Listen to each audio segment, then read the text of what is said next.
Hello everyone, welcome back to the road to EWC Global Qualifiers. We're on the final day, Clement. Stage 2. 4 teams remain, but only 3 tickets to the main event. This is when teams finally get to punch their tickets and make sure they're going to Paris in July. A lot of stakes on this one. We're going to be going through every single matchup of the day. You won't want to miss anything. And this is the finale of the qualifying stage overall for the main event, but it has been a long journey for some of these teams, coming from the open qualifier into the regional closed qualifier, and now this last chance qualifier, the global qualifier, and the final day of it as well. So for some of these teams, it's been an arduous month and a half of scrims, of really digging in deep to try and master this format in time for this day, in time to qualify to the main event. So really excited to see how these stories finally unfold. And for me personally, as an APAC caster, I'm pretty happy that 2 of our teams didn't make it into the top 4 here, with both T1 and Virtus.pro getting to the final stage. Unfortunately for the Americas, all of their teams have been eliminated, and we haven't represented each from CN and EMEA. Look at the format here, nothing too different from what we've seen the last 2 days. All matches will still be best of 3. We will have 2 series that are essentially semifinals on the winner's bracket side, basically, to start things off. And then the loser of each of those series will face in the final 3rd match. And of course, as we see there in the standings, the top 3 will qualify to EWC. So one team will unfortunately draw the short stick today. And it'll be, I think, quite sad to have made it this far and then fall on that last little hurdle. But these are the matches we'll be covering. All Gamers versus Virtus.pro in semifinal number 1. T1 versus GlorpGang in semifinal number 2. And that 3rd place match that I mentioned earlier will be the loser of each of these first matches will face off in that final chance match. there's a very high chance that we get rematches across the board here.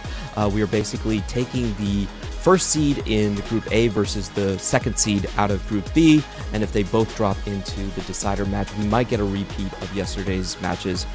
So far, we're going to be starting the day off with All Gamers and Virtus.pro. Now, I have to say, All Gamers coming in as the seed 1 from Group A.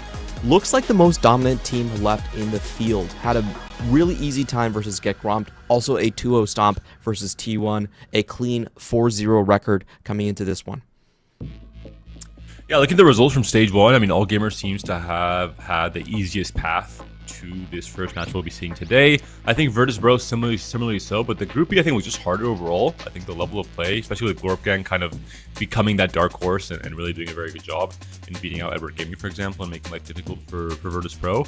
I think that became the hardest group. Despite this, GlorpGang and Virtus.pro managed to fight their way out of it. Unfortunately, teams as good as Isurus and Edward Gaming were not able to get things together and get things working in time to make it to this stage 3. GlorpGang, I would definitely have to say, would be the crowd favorites. You know, there's always this random French team at EWC that no one sees coming. They did take down the likes of Gentlemates in the closed qualifier, so they definitely are kind of like the giant slayers coming into this tournament. They will have their match, though. Versus T1, this is a very, very tough moment. We're going to be going into the second series. And the team we haven't talked about, of course, is Virtus.pro. They did drop the GlorpGang, but as we've mentioned many times before, they were the runner-ups in EWC 2025, only losing to Weibo Gaming in the finals. So a team with a lot of experience underneath their belt. And they also beat Isurus yesterday in both of those matches that were kind of decider matches, 2-1. So it was super close till the very end. I'm sure they got a lot of experience just from those two series in terms of what it takes to clutch up in a game 3 both times and still make it and still have a chance to fight for the main event qualification. So I think there's different levels of inertia and mindsets coming into today from each of these teams in terms of like, oh, we dominated, we're the favorites for All Gamers. But I think it's going to be really cool to see the clash between some of these teams, especially a team like GlorpGang we haven't seen at all on broadcast. So it'll be cool to finally see what they are doing right to beat some of these titans in the space. Yeah, they did take down Virtus.pro yesterday, which a lot of upsets happening there. But of course, we have to focus on our first match of the day. It's going to be All Gamers versus Virtus.pro, a Chinese squad versus a Vietnamese squadron on the right. For All Gamers, they're just built off of just incredible talent coming from the CN region. As we've talked about, Ziyue, Weimu Luoqiu, both of these players have been runner-ups at TAC Round Finals. Li Tuchuan went as high as 4th place, has won 3 different TPCs, and Ah Chen is a 2-time TOC winner. So in terms of accolades, individual powerhouses, you really can't form a roster stronger than this. It was expected for All Gamers to actually be one of the original top 3 seeds coming out of CN. Somehow, they fell to the close qualifier in the LCQ, but, you know, they're still just one step away from making it to EWC. It hasn't seemed like it's too stressful a path for them as well, so it seems like they are, you know, in line to fight for one of those tickets today. And looking at Virtus.pro, as we mentioned multiple times already, runner-ups in last year's main event. A bit of a surprise considering their individual careers, especially compared to other big players from APAC, from Vietnam in particular, like YBY1, for example. But they really made it work as a team. They, I think, played fantastically all of the main events last year, and they are trying to prove they still have that same level. They faltered. They're in the global qualifier. It's not where you want to be, but they've made it to the final stage. They have a chance to kind of clean up that small stumble and make it back to the main event and maybe fight for the deserving respect of being a favorite, potentially. Yeah, and I feel like that EWC win last year really boosted a lot of their individual careers. If you look at the coach, Li Chuan, if you look at Kian and Milo, all of them actually ended up making the TPC after just getting that massive confidence boost.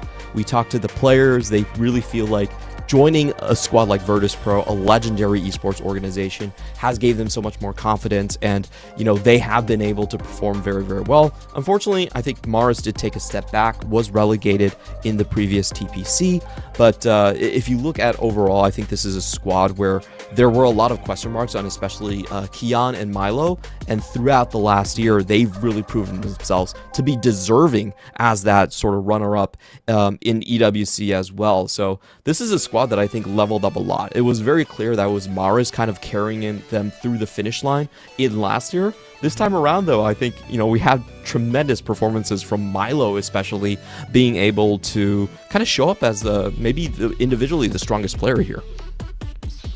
Yeah, we'll see exactly what these players bring to the table in terms of just the meta as well in this day 3. I think we've seen some slight evolutions on this path in 44. I think the biggest standouts compared to individual tournaments in TPC was Jinx Reroll Comp being angled quite a bit, especially from VP. We saw it back-to-back games where they seem to be hard angling it if they had any kind of good spot for it. So I'm curious to see if that'll be kind of in their arsenal for today as well, especially if no other team is really playing it or confident in its ability to top 4 and do well. You're uncontested right on the line, so it makes it quite easy to execute quite well.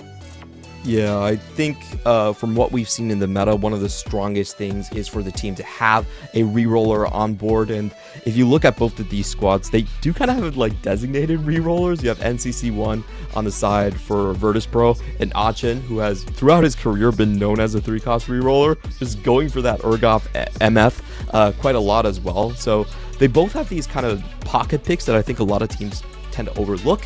And in the meantime, I think the real meat and bones is they've queued in on just the Fast 9 being one of the strongest ways to play in the 4v4 meta.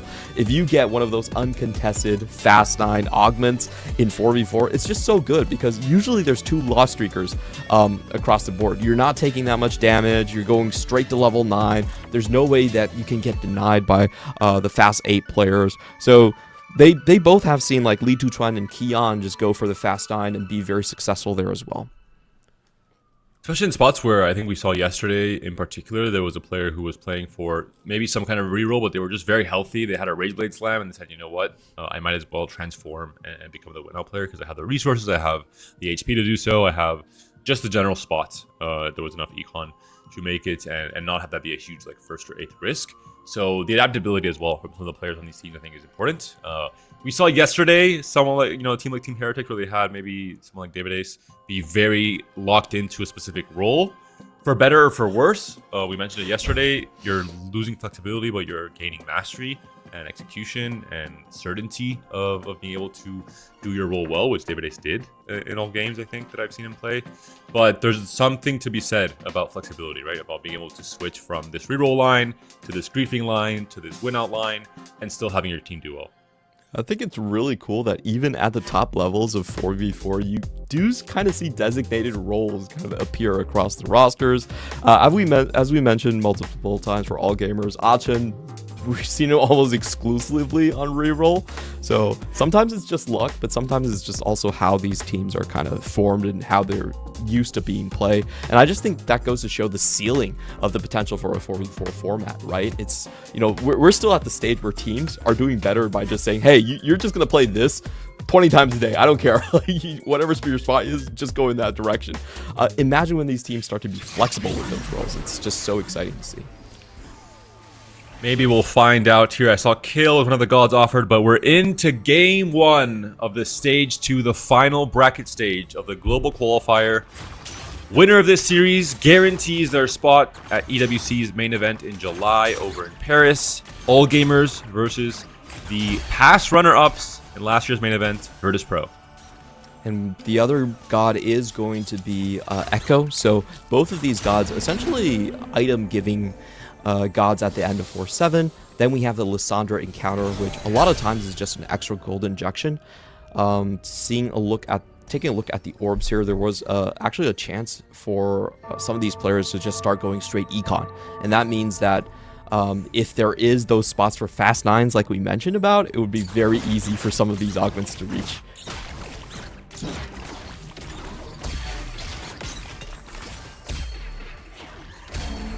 So it looks like Achin might be one of those players, as we were mentioning, setting himself up for a potential Fast 9 type of board. This really has been kind of the strongest go-to move for a lot of the players here.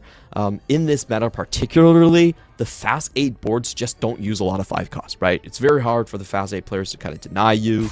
Achin already finding his 3 Primordian and having on 10 gold there. He is set on a very, very strong pathway towards a Fast 9. If it is a prismatic start, that could be just a slam dunk win out position for him.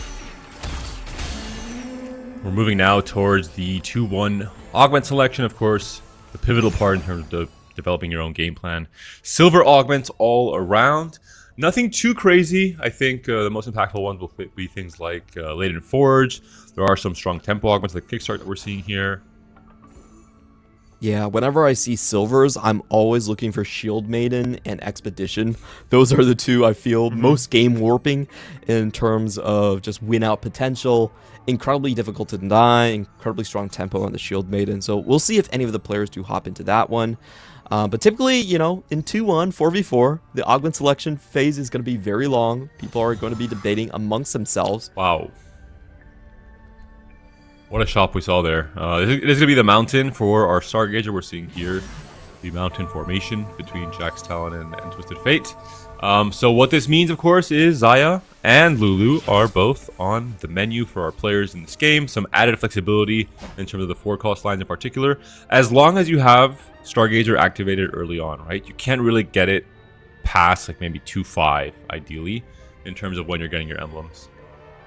Yeah, Mountain has been extremely flexible for a lot of different compositions. We saw it with Invader Zed as well, just being able to kind of pivot him and give him additional trait stats. Taking a look across the board here, we do have Li Tuchuan with Slice of Life. As we mentioned, Li Tuchuan has kind of been the Fast 9 designated player on the side of all gamers, so we have a pretty clear idea where he's going to go. On the other side, Expedition for Kion.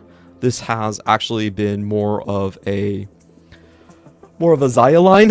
I know we saw it being played into a Lulu 1 yesterday, but I think that was probably unintentional. So most likely heading that direction for him. Corki is still an option, of course. The Radiant DB being, this is still obviously 17.3. It is still, you know, the infamous Corki patch. So Radiant DB is still an option for Corki as well. It used to be the case where you could play it into Leona, of course, as well, or the Chemo patch in 17.2b, but not really the case. I think she's just not strong enough right now. Unless you have some odd, like Leona 3, it's possibly still where you can sacrifice the Leona 2s, the extra ones, into the Expedition slot.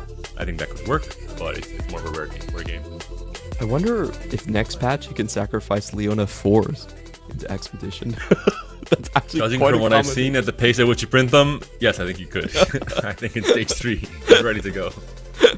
Yeah, I think we'll see some other patches coming in through live in that case, but those are the only 2 players that we've seen for now. Achin, you kind of dropped out there, but Achin did have a 10 goal start with Primordian, so I really want to see if he gets even more econ coming in for his silver selection. Something like Silver Spoon would do very, very strong in his case. And we also saw the fact that when VP won their series on day 1, when we were casting their game, they played it off of the mountain. It was Milo that became that hero to win against Isurus in that very last game, and it's the mountain again. So I think definitely Lulu has been a comp that both of these teams have been very much open to. Whoa. What? This is a new one for me, Clemens. Not sure about you. Nasus hero augments. Bonking his way to a team victory is what our player here, Mars, is hoping for. What are your thoughts on this? We have seen it in 4v4 in APAC. As we mentioned, the strongest meta in APAC was actually 3 players going for 1 cost rerolls. But I have to say that was in a completely different patch, right? That was the patch where Primordian was playable, everything, all of the 1 costs were playable. So if Mars is taking this, I think the only reason you do this is if someone else on your team actually has a Cho'Gath Lysandra spot. I don't think this is going to be that powerful if you're the only person playing a 1 cost reroll. So I'm very curious to see what the other VP comps are going to be. I'll be completely honest with you. I have not seen Nasus hero augment in my game at all this set. Not once. That I remember. It did not work. And I played like 5 games of TFT, so I am shocked to see this here on this stage in a game one as pivotal as this one. But we will see how it pans out. Obviously, it was a kind of a tempo start for it. It is a Nasus 2 right off the get-go, so that's kind of like the bar you're trying to clear if you're playing for hero augments. But we'll see how it pans out. I will say he doesn't even have that many copies. Like I think he picked this if you're starting with like 5 copies, and you know you're pretty certain that Nasus is gonna 5 copies. You heralded into existence. Good job, Clement. This is why we pay you the big bucks, blessing the players that you want to bless. All right, if Virtus.pro, the owners are here, you gotta hire me to just be the cheerleader, right? I will actually be the mascot for calling out your compositions. This spot looks a lot better now. There's 5. Before you sacrifice your career, I will say he was joking. He does not want to be the mascot for VP. Let's move back into the game cast, and it's looking good here. Kion on the Emilio 2 already. The Mountain start has a chance to build out a Nashers and a JG with his components here. It's going to be Expedition, so Radiant Nashers, I believe, was nerfed from 17.3 to 17.4 in terms of just it being a very, very strong Radiant for Lulu. And that might be the game plan that Keon's trying to put together here. Yeah, definitely high possibility. Has the Mountain already found, as you mentioned. Has the Emilio 2, more importantly. And on the other hand, for Weimu Luoqiu, it seems like this is going to be, I believe he's printing Leonas at this point. Already 5 copies of Leona. Does look like a very strong AP Fast 9 board coming in from him. Kale and Echo offered here, 2 very distinct gods. Kale, of course, offering you, in this case, some flexibility with your components in terms of getting extra forgers. Can be very strong depending on your 2-1 augment. And Echo enabling the lose streakers a little bit more, right? You have this chance to, hey, you're lose streaking anyway. Here's a reward for doing what you were ready to do. And you can make the most of it coming to stage 4. Yeah, 2 of the sort of Fast 8 Expedition players going for Echo, and also Li Tuchuan, who looks like he's angling for a Fast 9 going in that direction as well. So, wow, a big find here for Weimu Luoqiu. Tempo into AP Fast 9 in general has been one of the strongest lines that we've seen, and he has a perfect setup for it.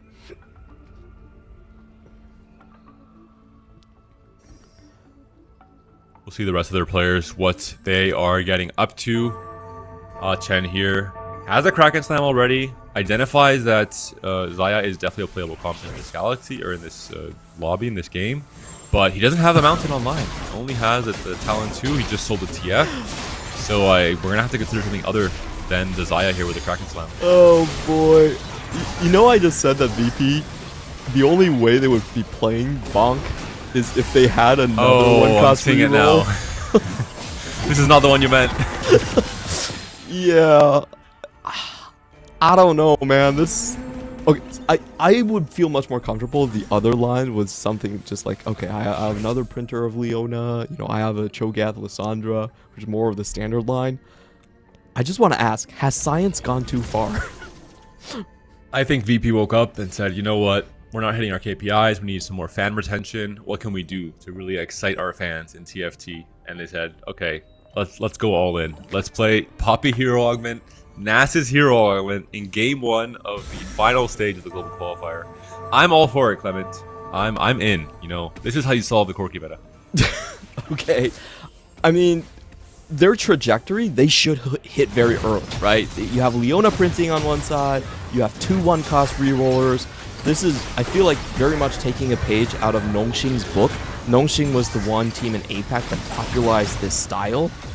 I just want to say, though, they were playing with much, much stronger 1-cost. So the thing we have to look for is, can they extend their win streaks into stage 3? You know, like 1-cost, these really start to fall off, I think, coming into stage 4. So how well these rolls are going to hit, especially for someone like Milo, is incredibly important, because Milo is actually sacrificing a lot of his econ just for immediate power. So he somehow still needs to find those copies and continue this streak into stage 3. I mean, VP's looking really good right now, right? NCC1 on the 5-win streak, Milo on the 4-win streak, Mars is up there as well. Kian just playing more into the lose streak role, so that makes a lot of sense. Looking like a Xayah spot for NCC1 with the Mountain online early, with the Crown Guard ready to go, the red buff, I think the most important item for Xayah as well. So the setup is looking good. As you mentioned, I think they have to hit on tempo, especially for the 1-cost reroll, especially for the Poppy, because the Poppy will become the core player, right? Coming to stage 4. And if you arrive to level 8 too late and you can't find any Ramesses, you're in trouble, right? You're trying to play around that 2 Bastion trait with the Meeples. I just want to say, like, I don't want to rain on VP's creativity, but in all honesty, I would not be surprised to see a ton of these 1-cost rerolls and they still get demolished by Fast 9 players. Like, I feel like it's so hard to pressure people stage 4 with these going into the game, and honestly, we're just looking at the stats for these hero augments. They have not been very confidence-inducing. Let's just put it at that. So we'll see if this crazy strategy works out. We have not seen it really pan out that successful. No rolls here as well is interesting. Not dipping lower than 50. And on the turn where you're trying to... Yeah, I think there is a chance that they just get rewarded on the next augment. So they're trying to play for high roll spots. You know, things like prismatic ticket could be very good if you just hold on to their rolls here. So I feel like this is understandable chance for them, and you know, it also allows AG to kind of filter the pool a little bit for them. Important win here. Nasus does clutch those up. The bonk comes through on Zoe's poor head. And we'll see what augments we get offered. It will be silver augments yet again, so a pretty low cap lobby overall. Double silver to start things off.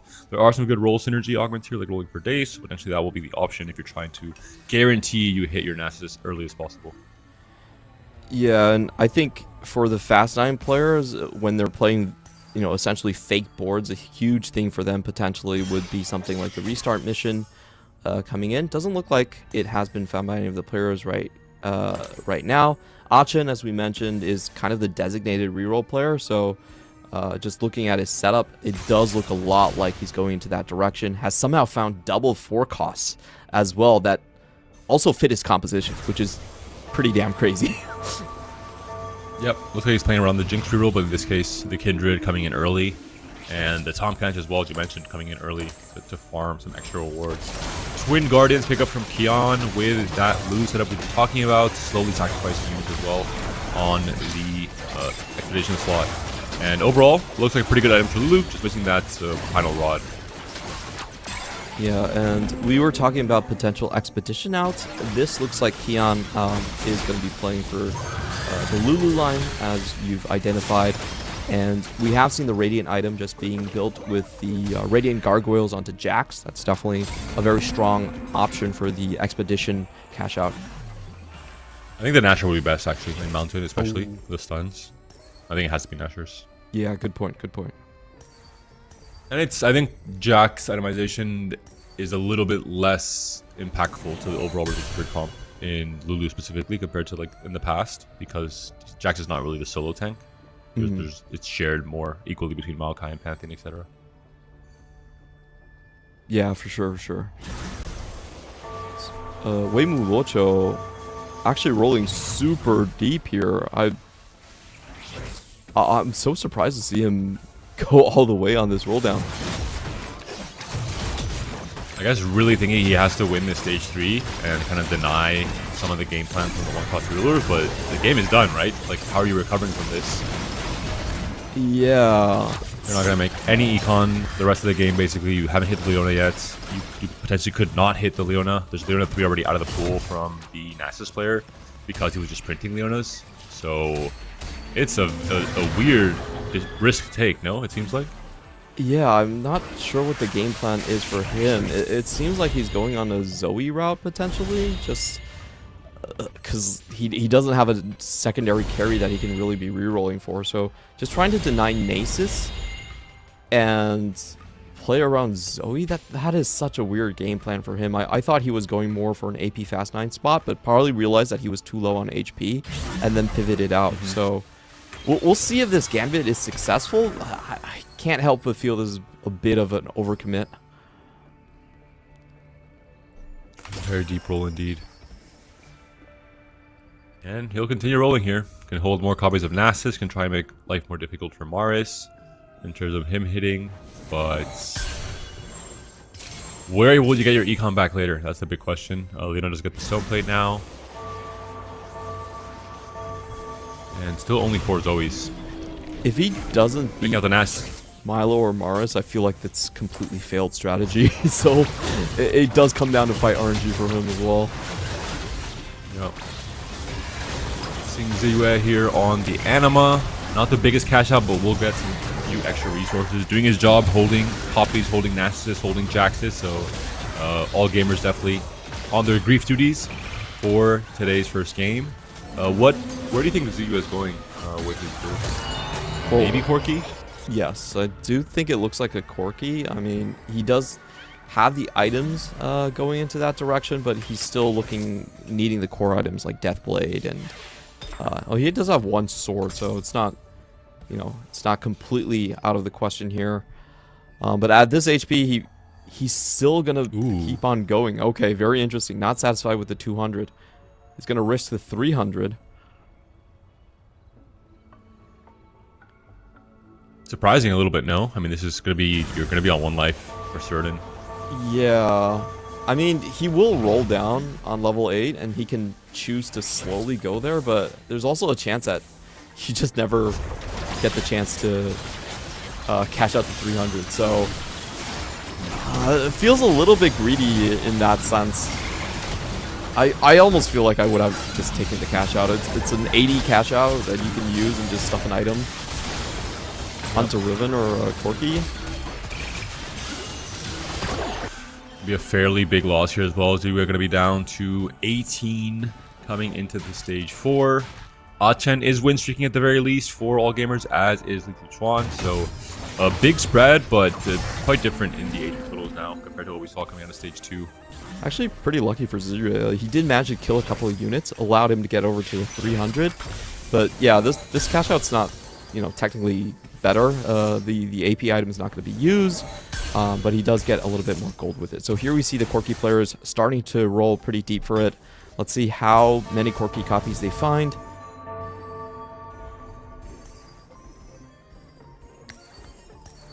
And the Guiding Hex, I mean, you can still play it on the Milio, especially with the TG. I think you're going to have chances to itemize Milio and just TG the Riven essentially.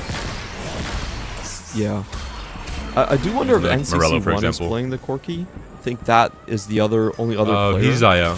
Okay. He's Zaya. Yeah. He was our Mountain Zaya player, red buff slam. So Ziyue, He's rolling just now. even with on 15 HP, is solo Corki. Which if you can get a 2-star Corki, it's actually fairly stable in stage 4. Well, he's not solo Corki. Maris is also Corki, but he is Corki very much in the future because he is playing the Poppy Hero Augment. Sorry, Milo. Milo is our Poppy player. It does get the Deathblade here. Should have no problem on this stage, I would assume. Yeah. Hyun does have the Radiant Nashers now onto the Lulu. I believe it's still Lulu the 1, so this should be a fairly easy fight win here. I think Hyun is still scaling for the final. What it looks like it is Nashers on Radiant Nashers on Lulu though. It's pretty strong, but I think it shouldn't be quite strong enough just yet. Very early 2-star Rammus there. So Ziyue will get some reprieve, but his 15 HP, I think the real danger is when you go to stage 5. It's a single round knockout even from a teammate. Has full tank, full backline. Might just want to take some gold. Yep. Corki 2. Let's check out Kian's spot, see how he's looking for the Lulus, and just see overall what he's going to be able to do to stabilize this board. The Radiant Nashers is there, yes, but you're just so many copies away, right? You don't even have Lulu 2 yet. There it is finally. Is this going to be stable enough to keep you alive in the game? You're on 2 lives right now, Clement. I don't think so, to be honest. I feel like... Maokai 1 as well. Yeah. My guess is there's probably a lot of Lulus being held outside of his pool. That's, you know, if he was really on just one Lulu this entire time, it would have been an incredible low roll for him. So we'll be taking a look at other boards in the meantime. Achin doing his job, denying 8 poppies. That's another thing about more than his job.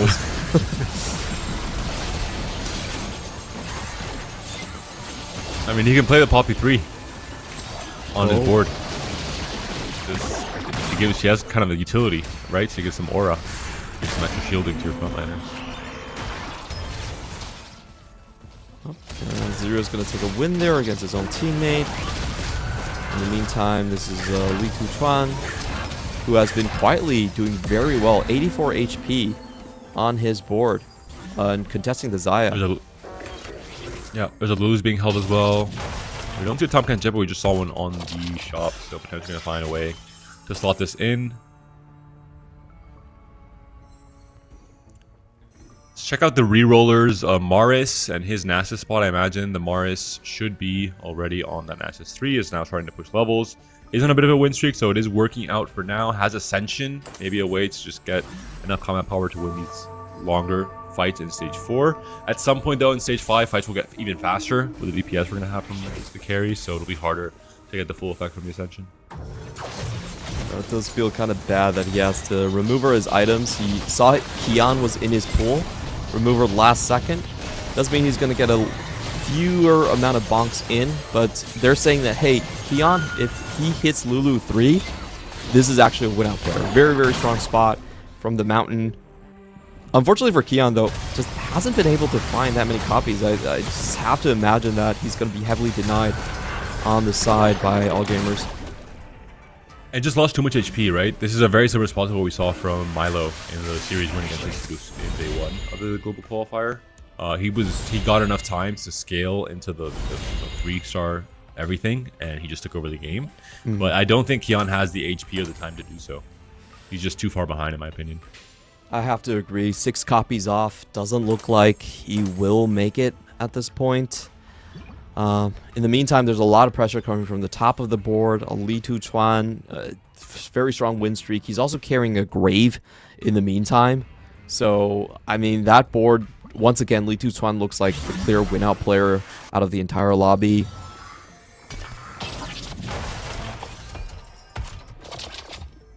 Yeah, reminiscent of what we saw from Bintum yesterday. Slotting in the Graves on the Stargazer board. Not making the Lulu 2, so maybe... I think they're starting to think that Kian is just so far behind that it's not even worth creeping him even more. I think they've done enough already. He's only on 4 copies, 20 gold, level 7. No way to really generate more gold. It's not Medallion, for example. So I think they feel Kian has reached his cap and he's not really going to get any stronger. Yeah, it's not just the Lulu either. It's he's so far away from the Pantheon or the Maokai or the Jack. So at this point, Kian just looks to be in complete freefall. Weimou Luoqiu, this is the board that we wanted to see. He rolled to 5 gold on stage 3 just to break the tempo of the opposing players. I'm not sure that tempo play was actually worth it, but maybe he was able to sneak in a couple copies of Lulu somewhere. Play the denial game. Doesn't even look like it. He was just being quite efficient with his HP there. I wonder here for Kian if he's just incentivized to push level 8 and not continue rolling, considering how far behind he is, considering he can get, you know, some decent amount of value from just adding in more Stargazers to get the most out of the emblems. Yeah, he still. I think if you're making the Rost, I think he's definitely pushing in this case now. I concur. I feel like if he just gets a placement over Zire, they can probably call it a win and just leave it at that. Milo does get the Poppy 3 finally after getting denied so heavily on the side of Li Tuchuan, on Achin, sorry. It does look like a winnable situation here for Kian, even though no items were taken off. They were taking off the tanks. There was no items on Tom Kench or on the Nunu. The Lulu stun does come through. The last cast does not make it, but Milio should be able to clean up, or TF maybe. Okay, TF, you got us. Well done, well done. Calculated. Warmogs, TG, did. Checking in on the Weimu Luoqiu Gambit, we were talking about the Zoe for him as the only main carry that he could have looked for rolling down on 5. And he's still so far away from the Zoe. Weimu Luoqiu, and I have to say, is also another player in complete freefall. That's just not expected for him to be winning out any of these matches. Ziyue does finally go 9, gets the Bard slotted in, doesn't find a Shen to replace the Poppy, unfortunately. And doesn't really have the best final item to slam here on the Milio. Will just make the Steadfast instead. I guess you can hover the Bramble depending on what matchup you're facing, or I guess you think it's both AD. Yeah, just places it on directly, moves around the TG. Ziyue, I think Portis is actually quite strong. The problem is he's just in one-shot range. If he loses by 5 units, he's just out. I think realistically, he will probably have 2 lives in this one. But we have seen accidents happen, so it's not a very comfortable spot. He should be fine, but accidents have happened quite often. Although they haven't usually happened for a team like All Gamers, I will say. But we'll see what ends up happening in this stage 5, because I think this will be the writing on the wall in terms of the results of this series as well. A lot of players, as you're mentioning, are free-falling. They've kind of lost their window of tempo and of strength, and we're almost decidedly going to be bottom 4. We'll see if Ziyue is going to be one of those players. And the hero augment players, they're doing their best. Kian against his teammate Milo here with a Poppy 3. I mean, the Poppy is one-shotting everything, but there's too much to one-shot, it looks like. Too many units. I have to say that actually is a bit of a feels bad. So it looks like the game plan is to say, you know what, Milo, you're probably even worse. So he didn't remove his items for Kian, and they are just putting hope in the Lulu that they can expedition into a Lulu 3. There's still so many copies off. Last I checked, there were 6 copies off that Lulu. I'm not sure if that's feasible, but that's the gambit the VP are now taking.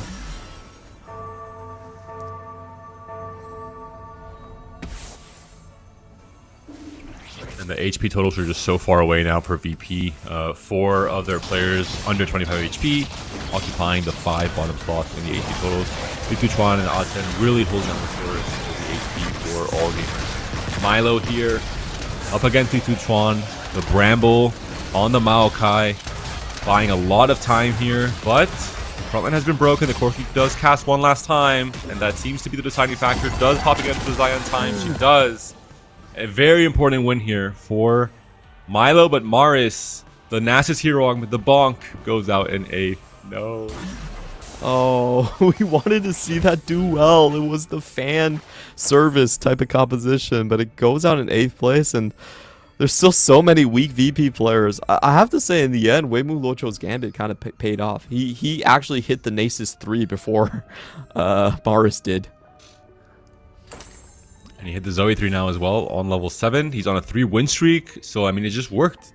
I think All Gamers has a very clear idea of where and why and when to push tempo and when to do plays that would be subpar in individual TFT, but that make a lot of sense when you're thinking about the team setting.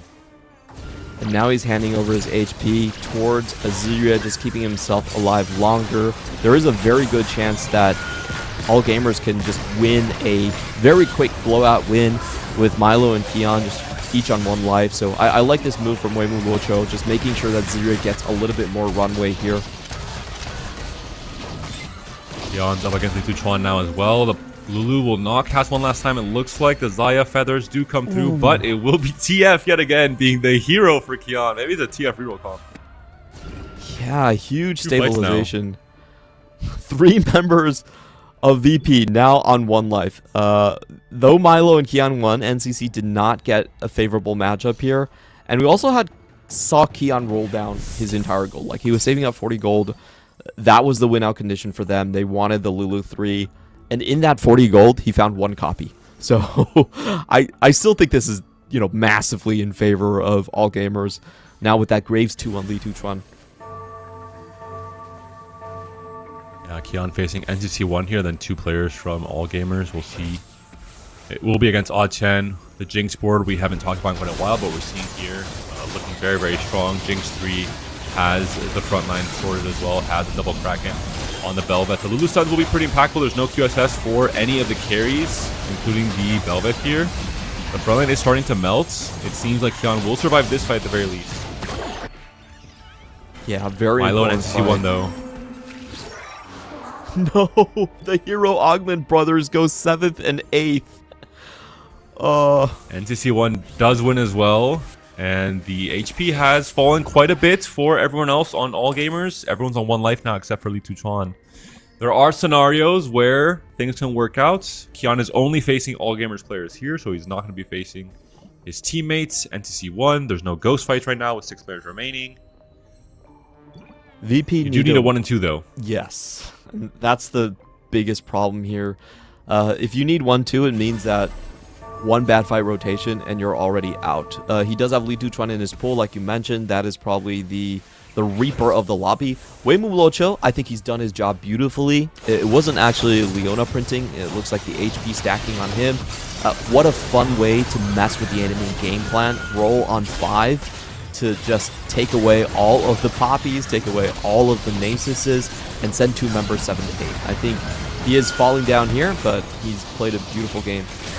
I'm not sure there's enough. Wait a minute. A lot of HP for this Lulu to chew through. The stuns are coming out, but the Zoe's going to do a lot of damage as well now with just Lulu left alive. I don't think the stuns will come out in time for Lulu to clean this up, and that will be a fight loss for Kion. A game win for All Gamers. Zidua also out, but it will not matter because VP has ended up 6th, 7th, and 8th in this game 1. A blowout win for All Gamers. A risky play, risky creative strategy from VP. It doesn't quite work out, Clement.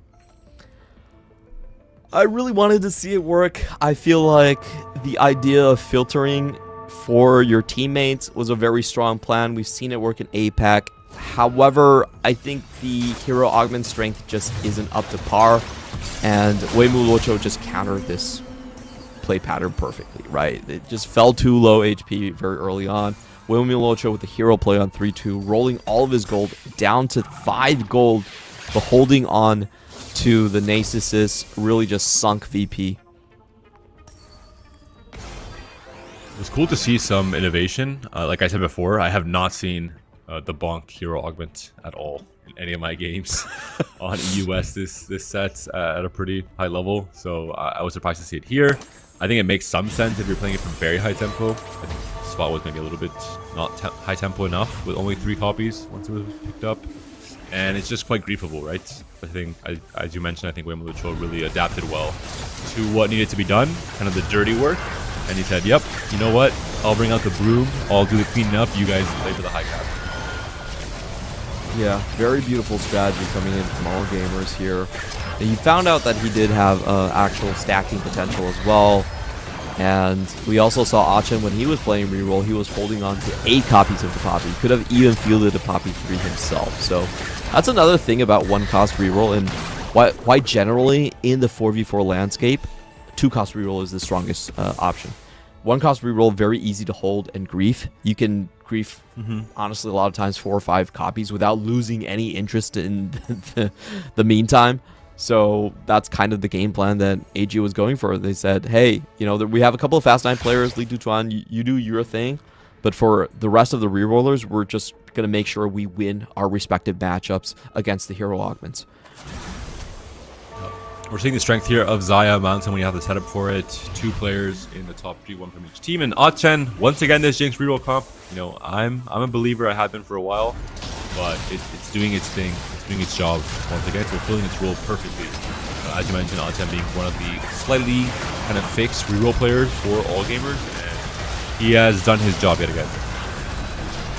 Yeah, that's always the thing about Achen. The secret to his longevity, even in the TOC, even in individual tournaments, is he doesn't really change. He just waits for the meta to favor him. So he's one of the few players that has been able to win 2 regionals. And he's done so with, like, I think it was 9 sets in between, which is absolutely crazy to think about how long he's been able to stay relevant in the CN scene. So yeah, just testament to that strategy. And if there ever was a player to kind of just bunker down and just say, this is my playstyle, it would be Achen. Like we said before, I think it's important to have flexibility, but it can be a huge advantage to have someone that's just a master on a specific type of role, and especially a role that is going to be needed in pretty much every game of 4v4, right? Kind of high tempo real player that can save HP, that can hold down the tempo pressure side of things for your team as a whole, and not have everyone go down to 20, 30 HP on stage 4. Absolutely, and I feel like VP will be looking at this game and saying, ooh, we might have been a little bit too experimental in game 1. Maybe we go back to more normalized game plan with a bit more forecast rerolls in game 2. I think game 1, the power of those hero augments just wasn't good enough, and the spots where their initial copies just really wasn't there. So unfortunate. I really liked seeing that one, but it just didn't prove out to work. And for VP, there are essentially still a lot of chances, right, to resolve this first game 1. There's a chance to come back in game 2 to force a game 3. If they lose this series against what is considered to be the favorite and strongest team in this qualifier, I believe, with all gamers, they have a chance still to play another whole series to make it through. So I get that maybe they felt we had to take a big risk in game 1. It looks like the spots were good enough, but just couldn't quite get the result they wanted. But quick break. We'll be back with this game 2 between all gamers and Virtus.pro. Don't go anywhere.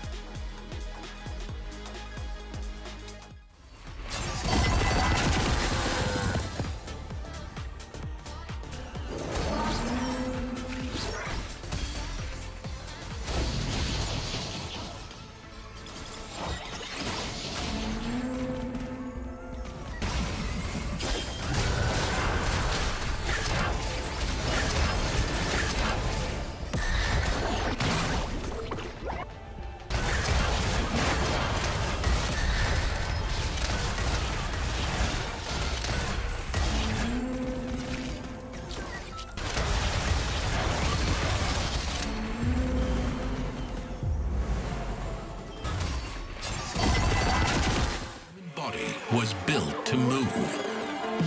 Not trapped at a desk in one singular posture for 12 hours a day. It's time your chair evolved. This is Secret Lab Titan Evo. Ergonomically engineered for you, gamers, hybrid workers, artists, backing your every move.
Welcome back, everyone, to the road to EWC Global Qualifiers. I'm Impetuous Panda, joined by Clement Still. We're joining in for game number 2 of the first series of the day between All Gamers and Virtus.pro. All Gamers 1-0 up. All Gamers continuing to look like the favorites in this tournament, Clement. And Virtus.pro had a very creative strategy for that game 1. We saw the Nasus Bonk hero augment. We saw the Poppy hero augment as well. I think first timers for me in casting competitive play this set. We'll see if the gameplay will be a little bit more, traditional from VP in this game too. Totally agree, and I did want to take some time and mention what these players are best at, what they're best known for in terms of their own circuits on the side of VP. When you look across their team, I think Keon is kind of like the spark plug. He's the most exciting player. His motto is, if you die on level 9. He's been known as a ladder warrior for a long time, and if you look at his stats, this is the only person I've seen that has stats where he's over 20% first place and over 20% 8th place. So I want to see him on a Fast 9 line. I feel like he's a really fun player to look at. That would be the perfect scenario for them. In the other hand, NCC1 is kind of just going to be a stable meta composition. And Milo and Mars are both known for their flexibilities. So that's kind of the best setup for them. I think they're very, very strong when playing standard lines and getting Keon on Fast 9. We saw the heroes there for this game. Varus will be one of them, so a little bit of extra chance towards benefits to reroll lines in particular for this game. Yeah, I'm sure Achin is already just knowing where he's gonna go once he sees the Varus line. Another facet we have to mention, of course, is the Darkstar line, which is still very strong on this patch. Of course, you're not supposed to pick Varus on the new patch, the live patch, but it's still very good here. It will be the altar for Stargazers, so kind of a similar, first checkpoint for anyone trying to play into the Stargazer. You want to have it early, just like the Mountain. You want to have a chance at getting the sacrifices early, and usually you will be spiking around 4-1, 4-2, activating the altar, and having your Stargazer units get all those extra benefits. So if you're playing Xayah or Lulu, that will be the case. I think Xayah in particular can be quite playable and quite strong with the altar. Yep, you do need to find the stacks and just play an altar board starting from stage 3. A lot of times it's actually beneficial to roll a little bit on stage 3 just to make sure you go into stage 4 with altar already activated. Xayah is already considered a little bit hard of a composition to stabilize compared to something like the Corki, so we will see if the players know about this tech and do try to get that altar in early. We did see a Jax pair already here for Achen, so he is definitely well aware, has a bow start as well, could potentially look at savings accounts. Birthday Reunion also offered, can be quite attractive in terms of having that clear path to playing Fast 9. Yeah, it does have the Gwinsus as well, so a very clear path for him. Every time we've seen Birthday Reunion, I believe we actually have seen just straight up winouts. Even in the game, I believe, where All Gamers was playing it, Li Tuchuan sold his Sona completely. Didn't matter. He still had enough power to just stabilize on his board. Fast 9 is just that impactful when it comes to the 4v4 format. Ooh, last minute pickup here by Zue. He's going to be able to play, potentially, Lissandra. Cho'Gath has a treasure hunt, has a Lissandra 2 already. No Cho'Gath for now. Just play the strongest board for now with the Talon 2 and the Gwen. Does look like All Gamers' preferred strategy is just to have 2 rerollers on the team, and then a 4 cost, and then Li Tuchuan almost always going for Fast 9 compositions.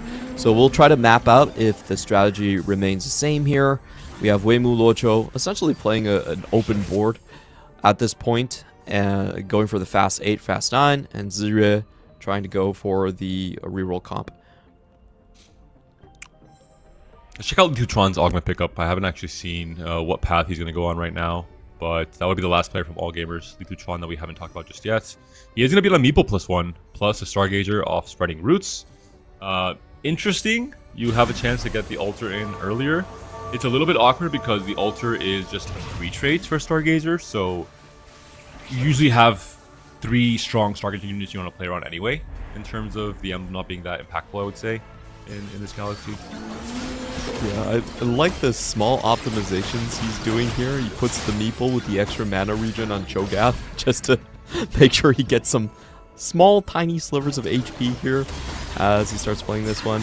NCC1, on the other hand, I think this is a much more comfortable spot regarding the spreading roots here. Does have the Primordians early, 2 gold generation emblems at the start of this one. If he can find out the time warp, time breaker, be very, very strong of an early econ engine. A lot of favoring towards these random emblem augments still on this patch. There are some duds we've seen, you know, Arbiter and Space Group in some cases. Force players into some awkward spots, but of course there are some big high rolls as well. That's your players that are as adaptable as these, right? Yeah. Absolutely. Achen, in the meantime, this is also a play we've seen before with SCSC, just using the Jinx as an item holder for the Quinsu's Rage Blade early on, and then just going for the straight Fast 9. I believe we also saw a Darkstar emblem on one of the VP players, so so far we do have a pretty clear map of where everyone is most likely going to head into. Really important win here for NCC1, stopping kind of the snowball game plan for Birthday Rooney, where you want to try and obviously win streak until you can push level 7, get the CG, win streak more off of that, and then hopefully coast stage 4 into the Fast 9 board. Life will be made a little bit more difficult for Chen. Doesn't have the strongest board, got the Meepsy 2 off of Birthday Reunion. I think not really the best 2 cost to get. Yeah, I do expect Chen to be, you know, just picking up the Aurelian Soul here. He just needs to save up a lot of gold, so going in that direction. For the reroll lines, Li Tu-Chuan will be kind of interesting to see where he eventually does end up with, because Stargazer Meeple is, you know, it's not the easiest lines to kind of figure out. It could be going for Corki, but he also has 2 rods here. I think his spot will be very pivotal to how this matchup shapes up.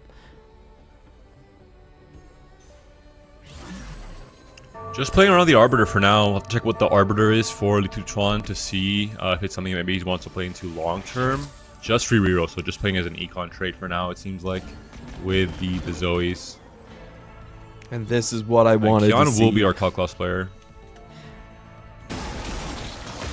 He doesn't have a 20% first or 8th place rate for nothing, right? Kian is the high-risk player at the end of the day. And this is Talon encounter. So he probably specifically rolled for that spot, going from full open.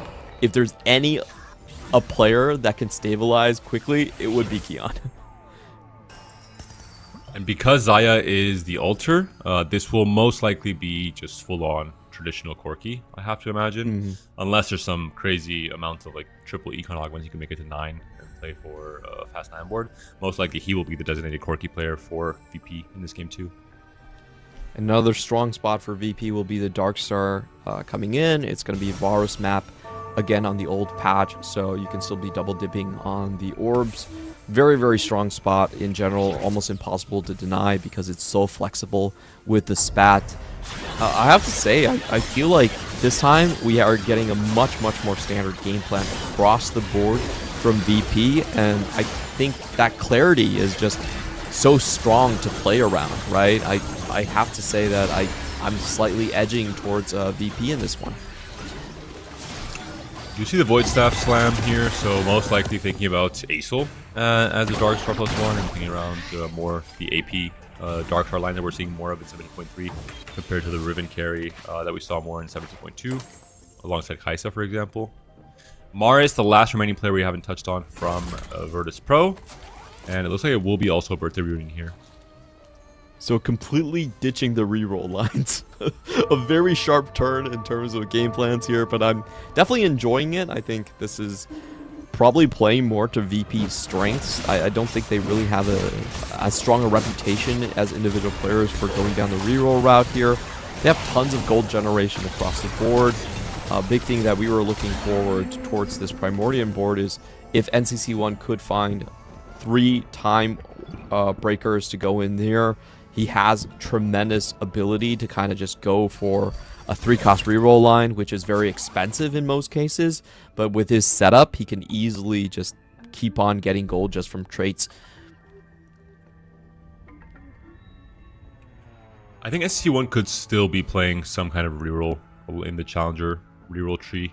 We'll have to see exactly what it seems this team needs. Yeah, I think he will be the sole reroller on the side of VP. So they have most likely the Urgot MF composition coming in for NCC1, a Corki, a Dark Star, and a Fast 9. Like very, very strong tempo boards. They also have the HP lead at the moment. So I think whether AG can wrestle tempo back on stage 3 or are they just going for straight stage 4 play is going to be a very pivotal decision for them. It looks like for Weimu Luocho, he just doesn't really have the board to contest stage 3, so it's going to be a risky roll down for him. And I wonder what ZWez is going to be doing. This is a player with Treasure Hunt that we're still not entirely sure what he's rerolling for or what he's playing for. It seemed to be List Cho at the very beginning off of the List 2 upgrade. I think it's not the case now. Oh. I'll have to check after this augment selection. Well, that's a little too easy. It has to be forward thinking, no? Yeah, it has to be. I mean, Explosive Growth is also a lot of econ, and it does give you more flexibility in terms of playing for strength in stage 3 still. And pushing levels early. He's 83 it's a closer... HP. It's a closer decision here than you would think, I think, but it goes for forward thinking in the end. Yeah, even if he goes straight 9, even though he wasn't level 6 right there, I think forward thinking is still the right call. He will be able to hit 9 on just very few gold, and if it's a good 5 cost, he can actually just stabilize there, even if he's sub 20 gold when he hits level 9 on 4-2. So I think that's kind of a good play because there's so many Fast 9 potential players here. He also gets a chance to just take strong units out of the pool. If he hits something like a Vex, that's just the main carry gone for some of these Fast 9 boards on the other side. So yeah, I do like that decision. He's taking a slightly riskier option. Very interesting here from ZWez. Seems he's trying to play into the Gwen Milio reroll line. It got some popularity throughout the last end of 17.2 and 17.3 a little bit as this like very niche. If you have 1 million copies, you can play for it kind of line, and it seems to be the path he's chosen here. 6 Gwens already. There's no Lulu player as far as we know in the lobby, so it's gonna make it easy. You have a chance to make a Timebreaker spat if you want to. Not sure what other options are best in this line. I haven't played it much, but definitely cool to see from ZWez here. Yeah, very interesting with the 2-cost reroll. Usually that's the cost you want to reroll for Treasure Hunt. It gives you still enough gold, and he as you mentioned, he also high rolled on the potential spat, right? If you're playing for a 2-cost reroll with Treasure Hunt, you really want compositions that can be made stronger with some of these emblems or artifacts that you could potentially get. But interestingly enough, he actually goes for the Nova spat. So I don't know the line well enough to see where this Nova spat is going, but very, very fun choices here. We're learning together. And the Varus obviously makes it easier as well to execute on this reroll to make sure you're hitting everything. Yeah, didn't catch what the Aurelian Soul was, but it looks like almost all players defaulting.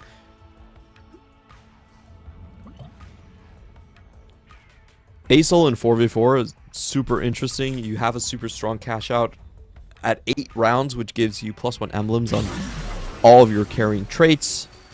Incredibly powerful if you have the HP to kind of make it work. It does allow teams to get win-out conditions, even if they don't have the spot for it earlier on. So we'll see. Have you seen that picked? No. It's almost impossible not to cash out at a high level. No, I mean, no. Theoretically, it sounds great, but 8 rounds from stage 5 onwards, you have to be like 130 HP to guarantee you're cashing out. I think in 4v4, there's more potential for it to happen. Like, if you just have a ton of HP and your teammates are willing to sack. But, again, it's just a win more strategy, because then yeah, you'd win anyway. You have that much HP to sacrifice to play around with. Hey, let me dream. Okay, VP was dreaming. You dreamed enough with the Nasus Hero augment, okay? Now it's time to go back to reality, buddy. Very unlikely to happen, for sure. Keon just setting himself up for the Corki, and it looks like Li Tuchuan is going to give him right of way. Li Tuchuan, even with the meeple, is obviously heading into a different direction. Looking more like a just a Vanguard AP spot.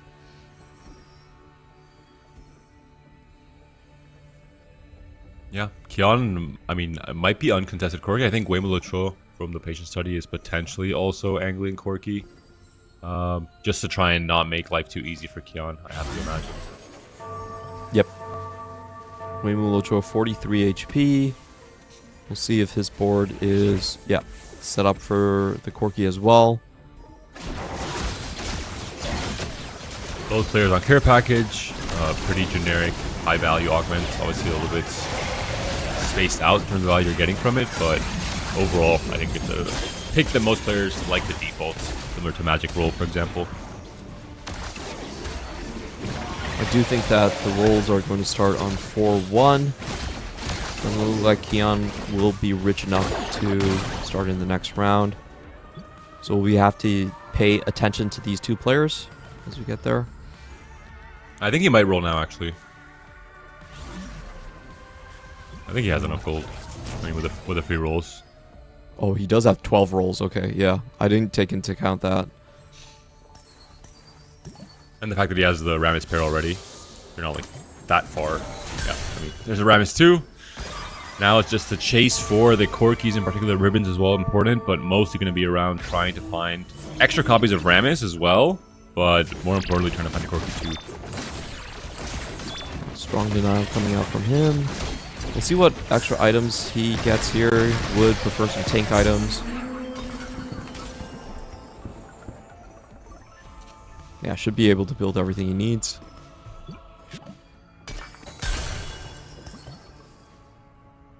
Probably rolls first here.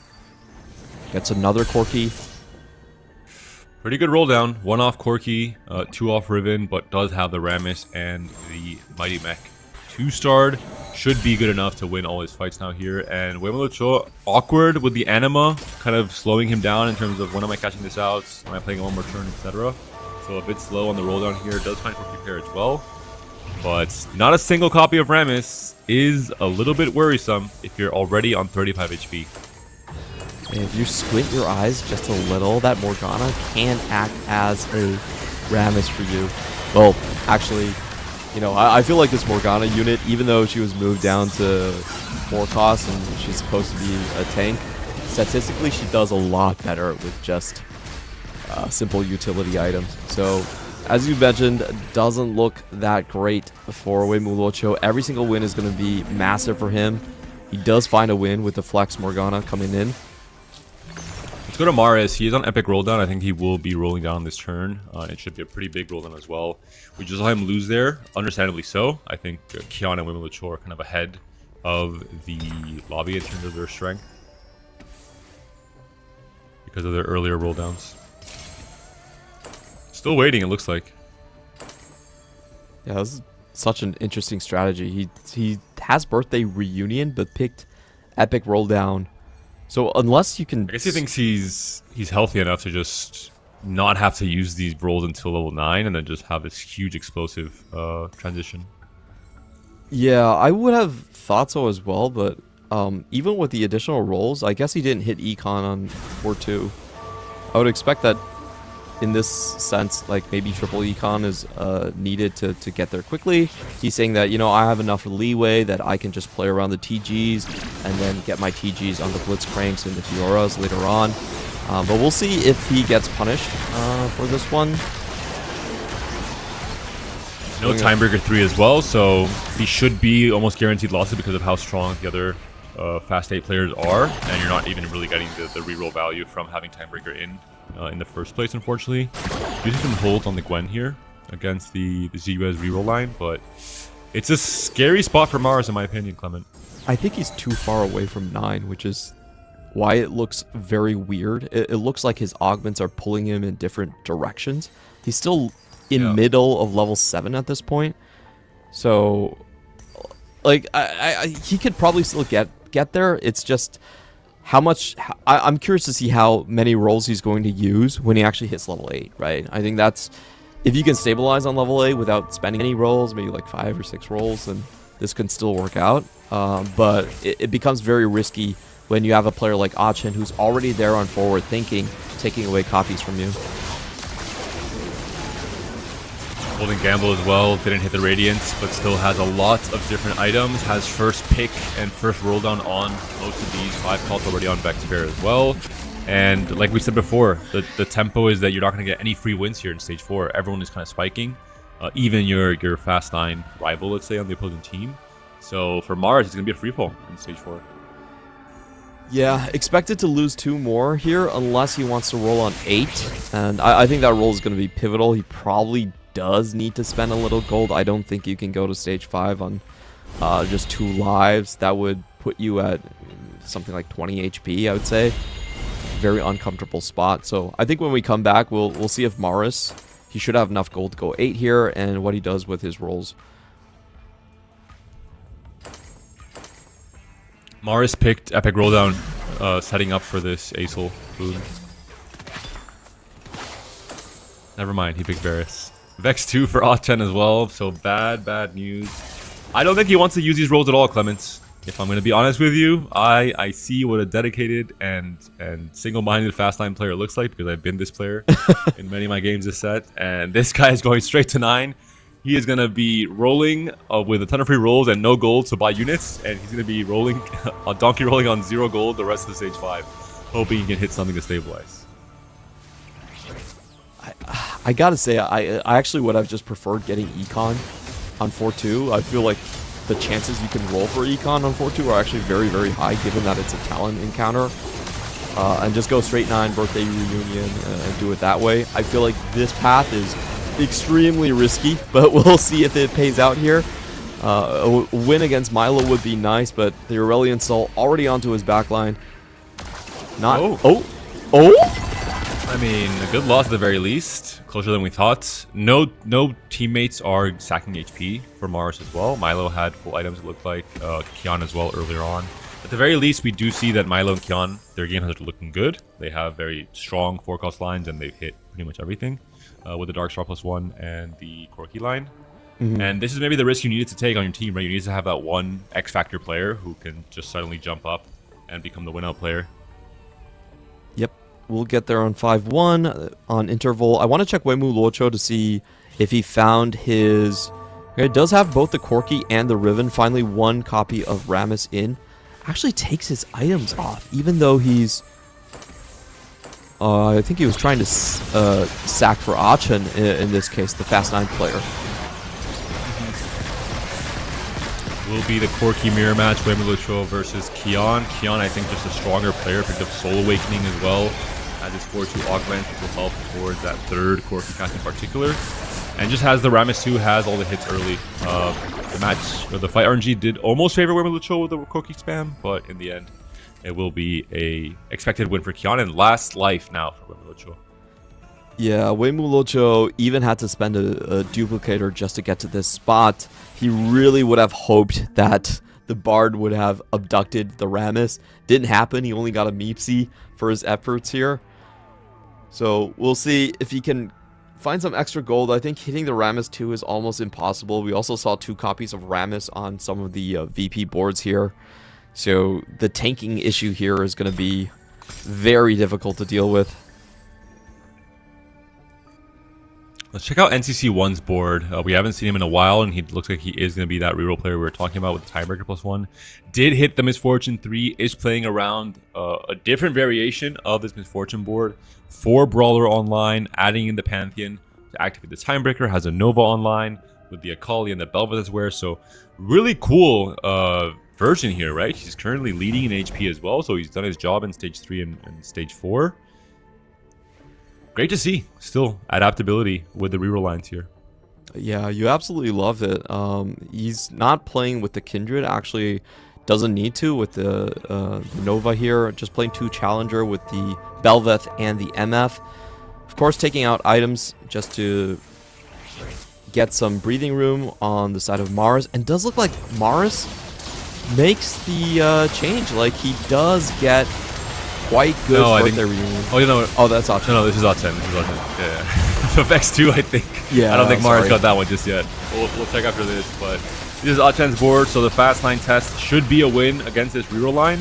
It is a 3-cost reroll. It is MF3. Potentially that can swing in favor of NCC1, but I think we saw a bit of a loss streak in stage 4. I think NCC1 understands that he has kind of already done his job and hit his spike. This is Mars' board, and he's going 9 now. He has, as I said, 0 gold to work with. He doesn't have Vex off of the birthday reunion. 20 gold, 18 free rolls. Is it going to be enough to stabilize the board? You do have the Aatrox, no Aatrox jail for him. I don't know if you can make... I guess you have to make the Ross too, but I don't think you can make the Ecology, that's for sure. Yeah, this just doesn't look like good enough of a tank line. He does have 4 different TGs, though. That could be the saving grace if these TGs hit. Doesn't even have enough time to check what TGs he's going to get. He just has to throw them on now. But it is going to be a teammate. So even if the TGs aren't ideal, they'll always be ideal. But he will have a slight room to find a better tank line. Is he winning this one? This Belva is going kind of crazy. No, okay, no, Yeah, he should. win He this, should. but- MF no item. Yeah, he's good. He's good. Wait. Okay, he's good. Okay, so he is good for this fight, but it is a pretty What? bad sign if MF no items is gonna take you down. Kian does get taken down in 8th place, the Corky player. I'm surprised. He seemed quite strong to me. I guess he must have faced Ah Chen potentially and lost off of that. We do see a Graves 2 upgrade for Ah Chen there as well.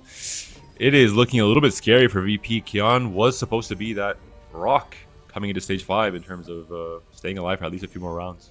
Yeah, he hit everything quite early on.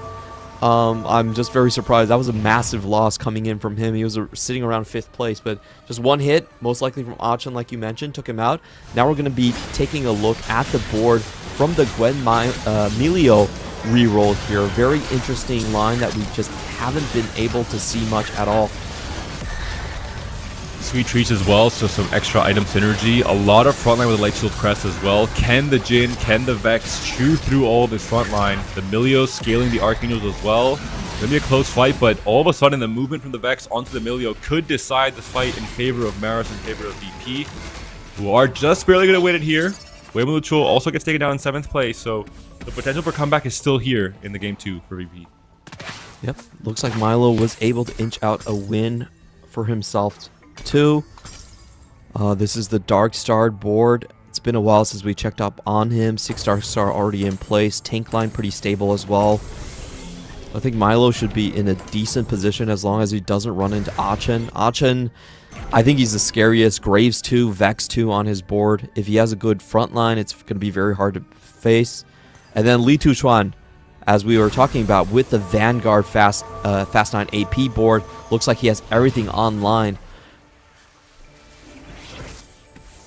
Milio up against Maris. A team kill here will unfortunately come through. We'll see if it'll be the Fast 9 player, Maris, surviving after the pretty risky game plan he's executed on, or if it will be Milio with the Dark Heart +1. I imagine Maris has higher cap if he hits all of his upgrades.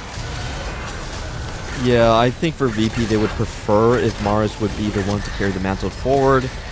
There is a slight chance that they can survive, but no, perfect kill. 3 units down. Unfortunately, if Milo was able to kill just 1 more unit, he would have been able to stay alive. It doesn't happen.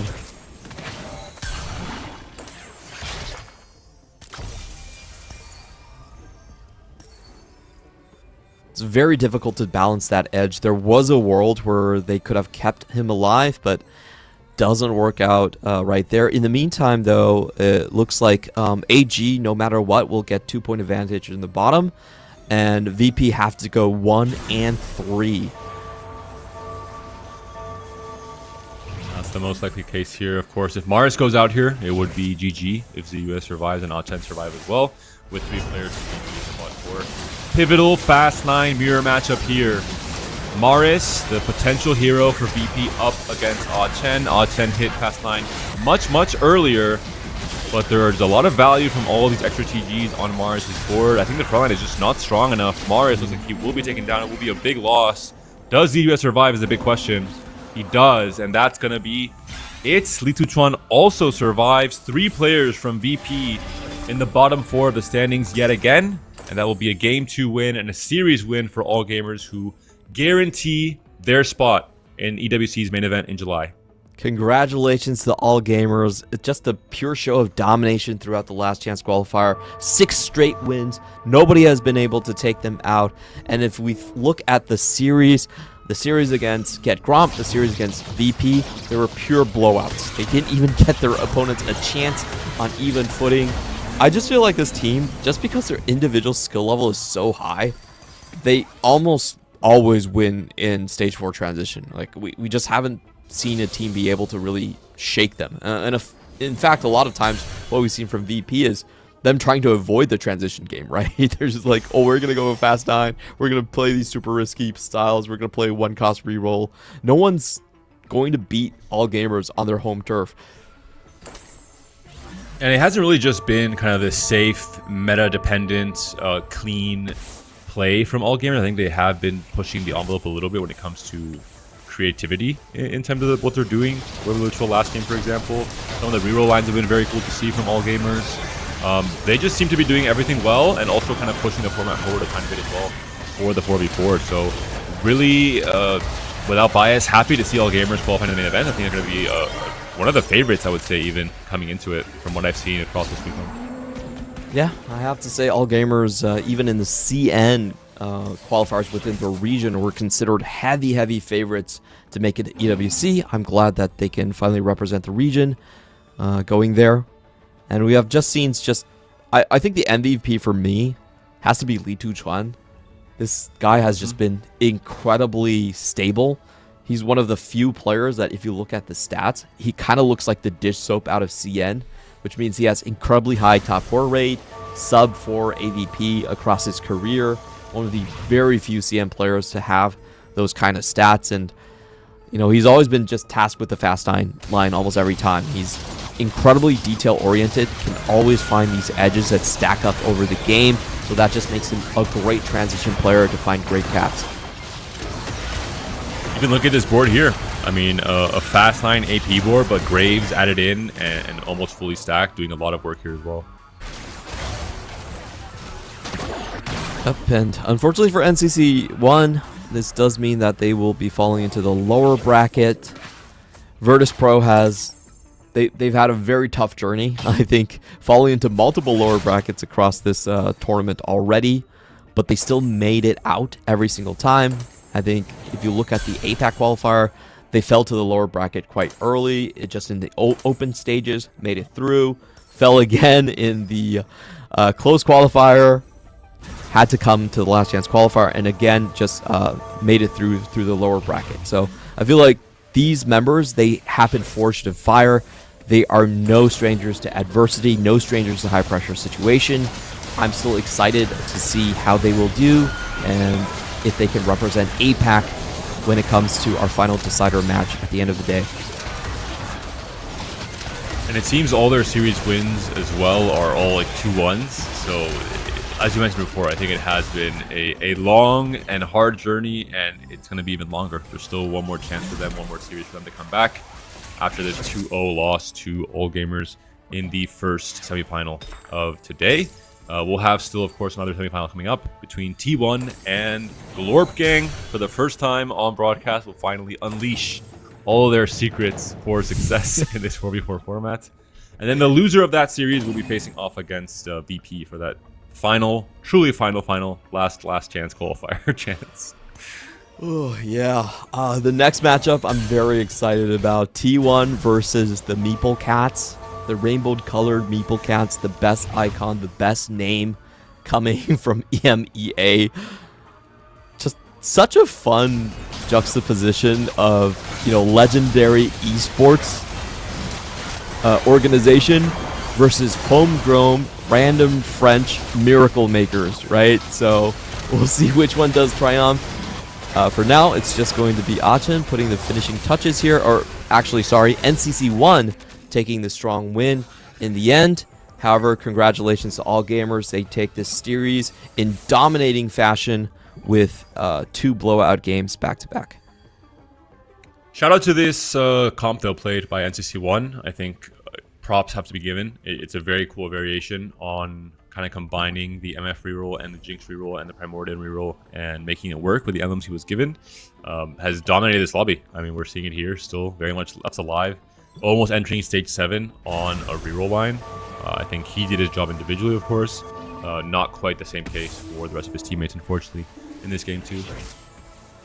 Yeah, really love the usage of the Primordian. You typically throw away your Briar in this comp and you don't get the gold injection later on. But with the Primordian, you continue to get that 1-2 cost. Gold reroll helps a lot with finding your NF3. So I just really liked how he pivoted into the from the branching situation that he got, spreading roots, and he does take a well-deserved win here. But in the end, all gamers, of course, will be our victors for this very first series. We'll be our first qualified team from this global qualifier into the main event. Only 2 spots now remain for these remaining 3 teams, Clement. So we'll decide very soon after this, or we won't decide, but the teams playing will decide who will be the next kind of winner bracket winner from T1 and GlorpGang. But this is the roster. I think you mentioned it, Litutron being kind of the star. I think every single player on this team fulfilled their role in different games and kind of shined brighter. Wemulu Chua in terms of his more unorthodox role timings and just doing the dirty work for this team. Ah Chen on his very unique reroll lines as well sometimes. Yeah, very well-rounded team, and it does mean that CN will have a total of 5 teams at EWC. They were already the strongest region. They won with Wolves Esports. They won with Weibo Gaming, who are already waiting directly in July. And now they do have all gamers joining as well. So incredibly powerful region coming into this EWC.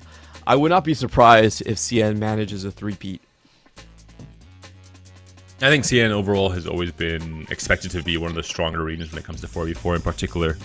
Their team play just really high level from what we've seen in the history of TFT. But moving into that next series, it will be T1 versus GlorpGang. As I mentioned before, for all of our viewers who have been watching this weekend, the first time we'll be seeing GlorpGang on the broadcast. I have a lot to say about them after seeing them and casting them in the open qualifiers and the close qualifiers as well. You're mentioning them being kind of a random French team. In some ways they are. If you look at their individual achievements, they don't live up to par to, you know, G2 with Double and Potable and Cambiz, or M8 with the Coco and Experian, etc. But France in particular has been very strong about 4v4 as a format. Even when it comes to just grassroots amateur tournaments, they are just some random guy organizing, hey, I'm putting up a little prize pool, call your friends, form some teams with challenger players, and let's see if you guys like the format and you guys get this experience to play. And this GlorpGang team, among others, kind of the French A-tier roster of players, have a lot of more experience than other regions, I think, in 4v4 in general. So I think it's part of it. It's kind of the sum being greater than the individual parts. And that's the definition, I think, for GlorpGang in particular. Quick break, and we'll be back with this series coming up between T1 and GlorpGang.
ち目指していこうドキドキしようよ準備快適早もう止まらないこの世界を楽しんでみたんだ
Welcome back, everyone, to the road to EWC Global Qualifiers. We're on the second series of this Stage 2 final day bracket. We already had All Gamers defeat Virtus.pro for one of those tickets to the main event, already guaranteed, going to that CN org. And now we have the second semifinal match between T1 from South Korea and, of course, GlorpGang, one of the underdog stories coming out of EMEA. A lot of great success for GlorpGang in the qualifiers in EMEA, the open and the closed qualifiers, to still be in this position, right? Fighting up against one of the best orgs in 4v4 history, like T1, for a chance to make it to the main event.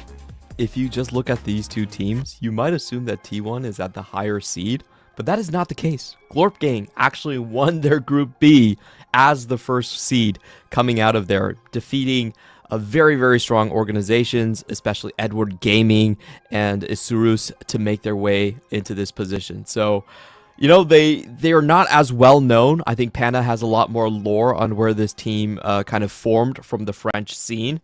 But I have to say, they've been such an amazing surprise. Allegri in particular has been one of the risers in the last few sets, where he has really stepped up his level of play. I remember especially set 14, we were both playing a lot of like fast line AP flags, and he really dominated that early on into the set and had great results on ladder because of that. He's made it to TPC this set, so all in all, he is definitely on the rise in his career. Luffy and Zoro are actually twin brothers competing on the same team here in this 4v4 setting. They're kind of OG players in France. They've had peaks at kind of the regional level and doing really well in the cups, kind of what are now tier 2 cups. Not really more than that, I would say, but I think in a 4v4 setting in particular, they definitely have what it takes to play as a unit really, really well, as we're seeing here. And Zagranda, I think, a little bit more of an unknown, not really a tier 1 player in TPC either, but again, I think it's just about the sum of the parts here for that team. Yeah, very interesting fielding from the French squad. We've always seen like one French team just emerge, Ensemble Pas, and branching out were examples from previous EWCs. In the meantime, we have casted a lot of T1's games, so you guys are probably quite familiar with them. They're led by Bintum, who have been to TAC round 5 different times. They had a recent addition of Sanyep, who was a finalist in KO Coliseum, and then SCSC as their most steady and long-standing player, with Crazy moving as an esports generalist vet coming over from the Heroes of the Storm scene to fill out this roster. Especially T1 success, I think last EWC came down to Crazy moving. I think he seemed to be again and again the star of that team. Maybe coming in with the least pressure individually in terms of the role he was supposed to fill on that team, but ended up being one of the stars, absolutely. So happy to see him still on T1 and still fighting for their chance to find success in the 4v4 setting. For Bintum, you mentioned it briefly, 5 times at TAC Crowd, yes, but the moment that 4v4 became a thing, he hasn't really had that same display individually. So I think Bintum in particular is really banking on the success of this endeavor, right? This 4v4 format. Yep. It's really funny what T1 did. They actually held an individual tournament to just decide who the rest of the roster slots were going to go to. It was called T1 Class Wars, where they had a bunch of different tier level players going into that. Sanyup actually won that, and then the rules dropped. T1 realized they couldn't actually play Sanyup because he didn't have TAC round, so they ditched Sanyup, and he still made it back into the roster 2 years down the line. So it's just really funny how kind of like fate has manipulated this team to come together. They didn't pick from just straight up the strongest players from Korea, but really took their time in selecting a team that fit best around Bintum. We saw that the Stargazer will be the medallion for this game number 1 between GlorpGang and T1, which means that Lulu is very much a playable comp, especially if you can play it from kind of a stable 2-star position in stage 3. It can really snowball and to become incredibly strong when Lulu starts printing 1,000,000 gold per turn. But Zaya is not really playable. That's something you have to consider here. Very heavy gold opening. Whenever we see that, it typically does mean that the Fast 9 compositions are going to be a little bit stronger. A lot of units just being thrown across the board. So we do already have, I believe it was Zagradia with a 2-star Akali in a very strong tempo spot coming out for Glorp. Yeah, Zagranda can definitely think about playing into the Jinx reroll line with Kali as a duo carry. We'll see if that'll be the case. Maybe we see some Master Yi as well. I think a comp that slowly fell more and more down in the spotlight in terms of what players were trying to play for in Stage 4 throughout 17.3. Especially in this 44 format. The moment that we see Xayah playable, I think there has been very little Yi that has been played. Maybe in this game where there isn't a constellation for Xayah, we could see at least one player playing into it. One item start for the team members here. Zoro is going to go with a Shepherd. Quite a strong line, even in the previous TPC. Just giving you extra units early, very good tempo, and a decent catch out in the end. I'm very curious about what Bintum got. We did see a Gragas 2 come out, so whether it's self-destruct or birthday reunion is going to be the answer here. Very, very strong spots. Yeah, we'll be birthday reunion. Some fast line action from Bintum. We saw it being kind of almost an insta-pick augment in 4v4 if you have like a decent enough spot for it. It was featured twice in the game. The last game of the series we just casted between All Gamers and Virtus.pro with both Maris and Oddchen going for it, trying to get the fast 9. Yeah, a lot of times those uncontested fast 9 spots just incredibly difficult to stop in 4v4. I think a huge part of it is just because in this meta, a lot of the fast 8 compositions don't actually use much legendaries, so they can't really take away your core carries even if they wanted to.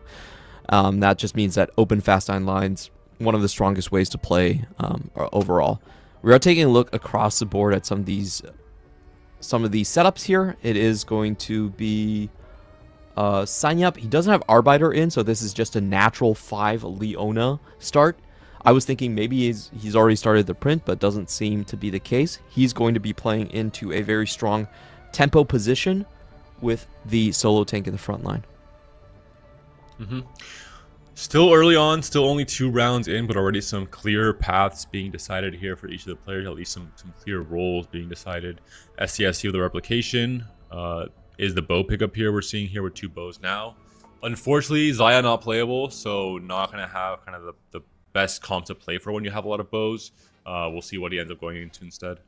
Yeah, I do think, judging by his setup, most likely Primordian and playing around Belveth and Kindred would be the destinations for the bows.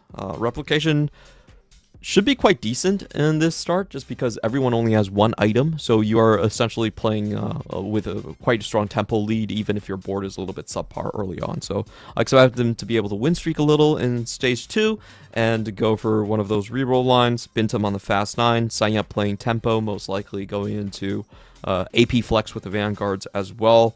I think, for T1, very well set up. For the side of GlorpGang, it's going to come down to some creativity. 2 random emblems being selected, Brawler and Shepherd across the board. Shepherd, I'm curious. It was Legion of Threes as well, so I wonder if that would put him into some kind of like Kaisa reroll line is the only consideration I have with Shepherd in particular in 3 costs. It could just be some traditional like Victor-esque, not necessarily with Victor, but kind of that kind of board that we have seen in the past with 5 Shepherd potentially and Rost added in as well.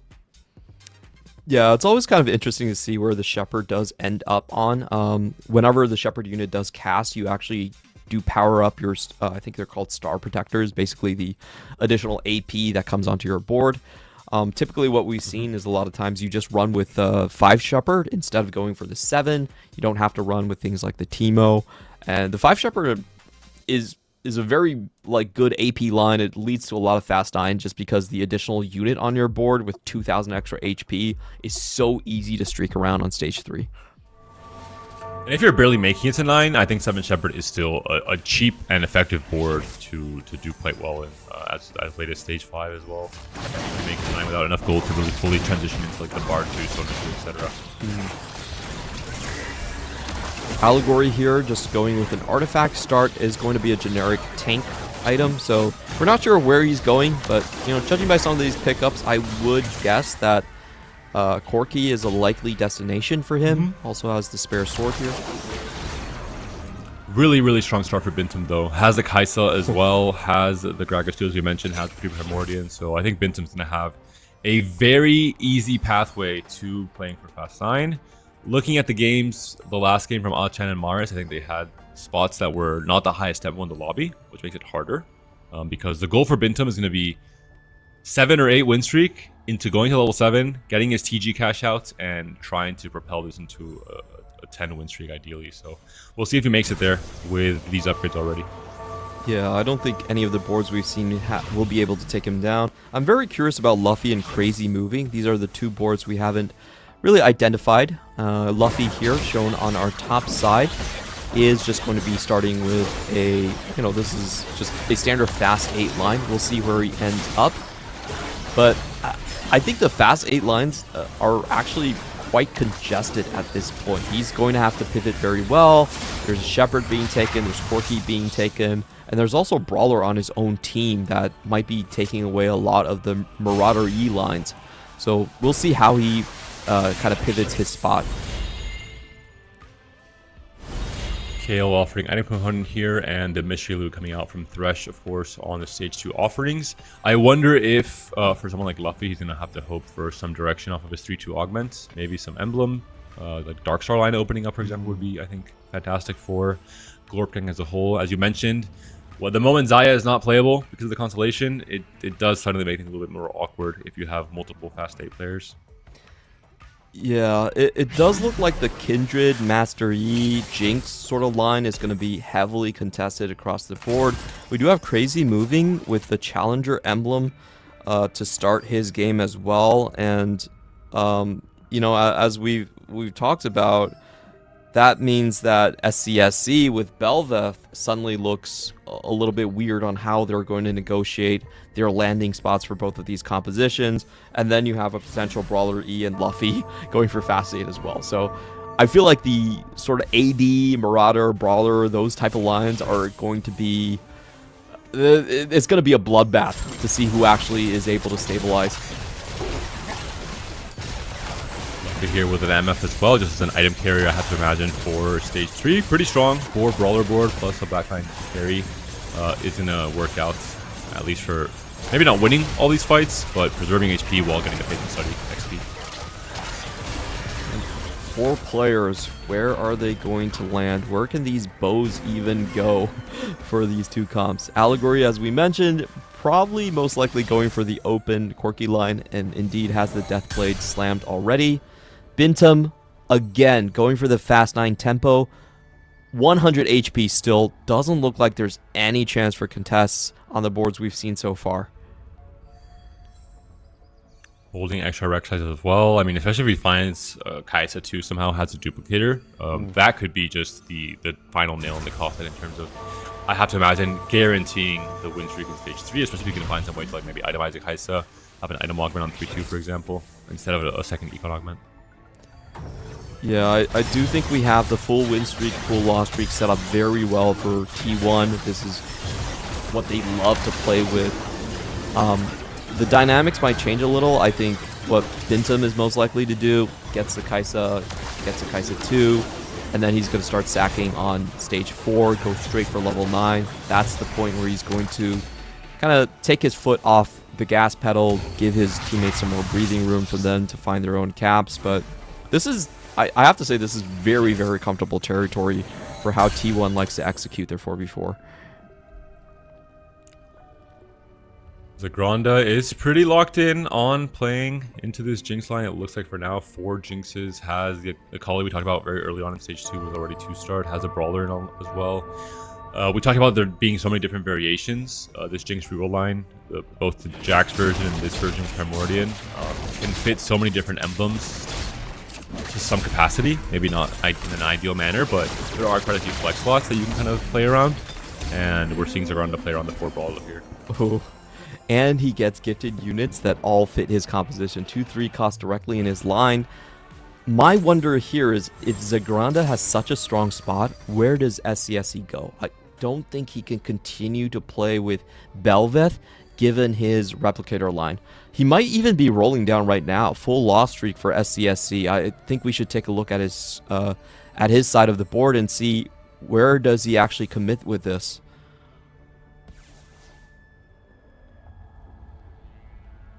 Not too committal for now. It does look like it might be just Corki potentially, off of just building the red buff and the last whisper. Has a timebreaker online, playing the heavy loose streak. I think 2 heavy loose streak maybe than he would have liked. So he's already at 69 HP from the 5 loss in stage 2. We'll have to hope to kill his units here, but this might just be the Corki player for T1.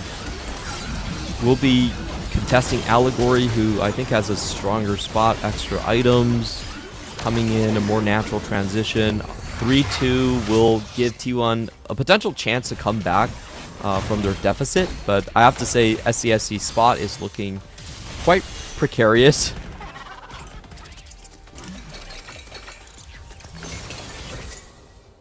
Ooh. Curse Crown, it's time. Radiant Rascal very strong actually for Corki. We are on Allegory here actually. No, people really don't like Curse Crown. I just want to say, I've seen Hwanmie win multiple games with it this past TPC, so not leaving it out. From the right spot, sure, but not from a loose streak Corki spot. I think you'll die before you actually roll down. True. We're seeing Sanyup has just hit the Leona 3 as well. He's playing kind of an AP flex game plan. Does have the Arbiter online now. We can check to see what was his final pickup. He didn't have it in stage 2, and it will be just a combat pickup. So some extra max health shield, pretty important here. They didn't really need Econ Arbiter to hit this Leona 3 in the first place. Is still very healthy. Has picked up an artifact as well here, so it looks like a good spot to me. Yeah, very good artifact coming in. Does get the Dawn Core onto the back line. Works very well with Zoe. So I think T1 for their players, they have 2 incredible spots. Just the Fast 9 spots from Bintum and Sanyap. Both should work quite well. As I say that, Bintum does get knocked down a peg, but he should be generally okay with... Oh, actually, no, never mind.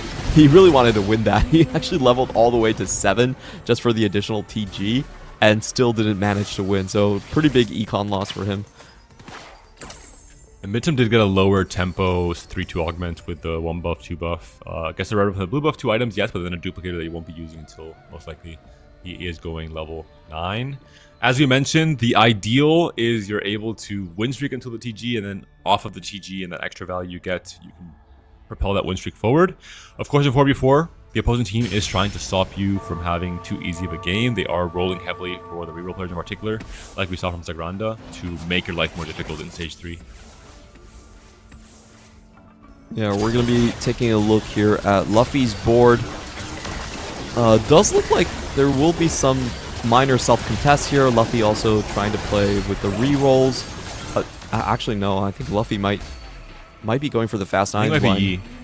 Yeah, it might be... Oh, you think so with Edge of Night? No, I think he used the much better line.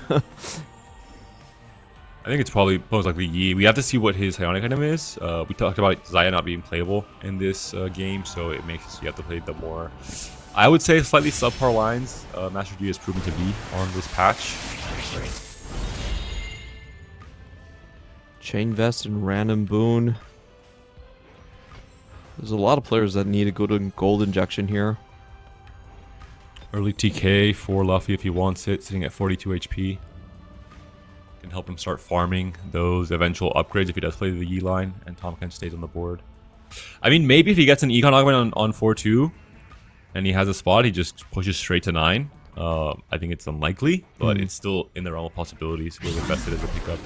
He will be very low HP though. I think he might be forced to roll on 4-1, or the trend is not looking too good for where his HP will be. Yeah, I agree. I feel like stabilizing on 8 is probably a better option. Oh. Interesting. This is still fine on the Kindred, I guess. In the meantime, SCSC gets some lucky rolls here. Finds the Corki early. Always a big pickup when you're contested. Final Bow will most likely be the last Whisper as the 3rd Corki item, and then having the Record go over to the Milio. Having the Baron's Lair as well, just a very strong way to get some extra combat power, plus your 3rd tank item to start thinking about itemizing Ribbon in the future as well as a duo carry. Good win here. These wins are absolutely huge for the Corki player. Yeah, he's carrying a lot of 4-5 costs on his board as well. Luffy could be in trouble here. We're seeing the upgrades. Crazy Moving, Zagranda, both on the reroll lines. Let's check out Crazy Moving just to see what his spot looks like right now. Has hit the MF2, is playing, I think, the traditional kind of Ornn-esque version of MF reroll. Just playing the Jinx here for now as well. And on Zagranda's side, he's playing the 2-cost variation of this reroll line. I assume he's going to spike harder and earlier, but won't have as much cap as Crazy Moving if Crazy Moving does actually hit in the end. The wide spending will definitely help.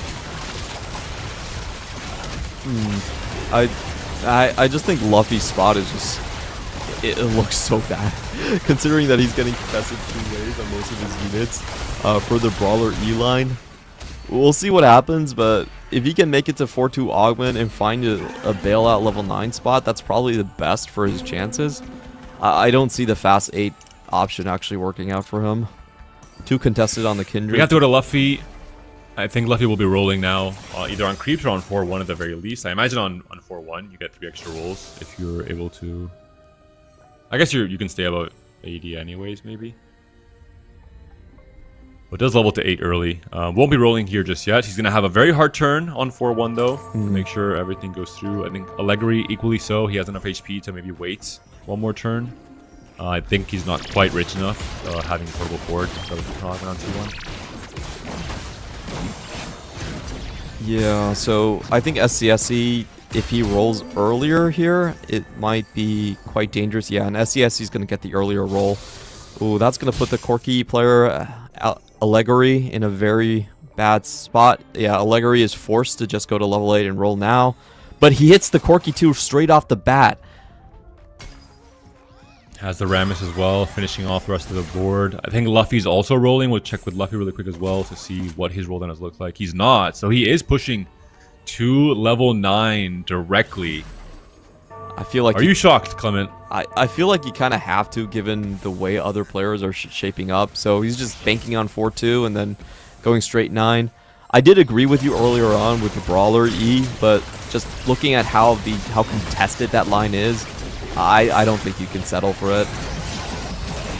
No item slams from Allegri. Allegri is trading some HP, or trying to at least, to make sure that Luffy has 2 lives, or at the very least doesn't take too big of a hit here. Can maybe still have 2 lives going to stage 5 when Fiora heals. It will just barely be a loss, it looks like. Edge of my procs. Miss Fortune can maybe clutch here. I think she will. Before the Corki kills her off with the rockets. Just barely. Wow. Huge win here. 3 extra rolls for Luffy, and going to be a pivotal turn coming up now. We'll see what his augment selection will be. Misfits would be the best probable augment at this point in time, unless he needs more econ. Yeah, Doesn't find the Sunfire board. Time to roll. Okay, straighten out level 9 board. That was so beautifully done. Keeps Luffy at 2 lives. Really the difference between life and death. Finds the first Vex copy. Is able to sell his backline now. But can they get the rest of the pieces? Like...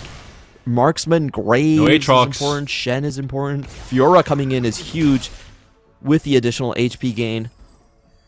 There's the Aatrox as well, so is not going to be stuck in Aatrox jail. Still paired on both of the main carries, the Fiora and the Vex. Does find the Fiora in the end, especially with the Deathblade Edge of Night build. Very important to have this unit upgraded at this point in time. You can fit in the Shen, you can fit in the Aatrox. I'll put the Graves in. Sword does not get moved in time. Bit of a hard turn here, and he is facing Zagranda, who has hit a pretty big spike to Kali immediately on the Fiora. It's pretty bad news. The Tom King is still 1-star as well. The Vex is still 1-star, carrying 2 items. Kali does move away from the Fiora, but Fiora still goes down regardless in front of the Jinx. No removers coming through on his own teammate. Can the Vex carry this one? Doesn't look like it. 2 carries still there. Luffy down to 1 life. Kind of close though. This could still be 2 lives, as long as he wins, you know, most of his fights here in stage 4. The Fiora will heal to around like 15, 17 coming into stage 5, and that should be 2 lives there for that point in time. So, puts together now the Shen positioning. We have to hope for item. That's the biggest problem here, right? We're looking at two item carries and just a Tom Kent with a Vow. I wonder if Bintam has hit level 9 yet, just based on his 4-2 augment. He is playing with the... Oh, okay. So he's still slowly scaling to 9, and that will give Luffy a chance. And he has misfits. I think Bintum has enough HP to trade away to not have to rush to 9. He's going to do it at the end of the stage. He's going to have time to do so. He will hit later, or he'll get there later, but he'll, I think, have a higher chance of capping the board out, especially with the duplicator, right? Yeah. Still very strong spot for Bintum. But if Luffy can take a win here, that would also be very good for him. It looks like the Fiora can't clean up this mess. And that just gives him another chance at hitting that Vex 2. Once he gets that, he should be stable enough with his board. Let's be honest. If Luffy did not win against Bintum there when he's still sacking going to 9, I would be very concerned about the outcome of this game for GlorpGang.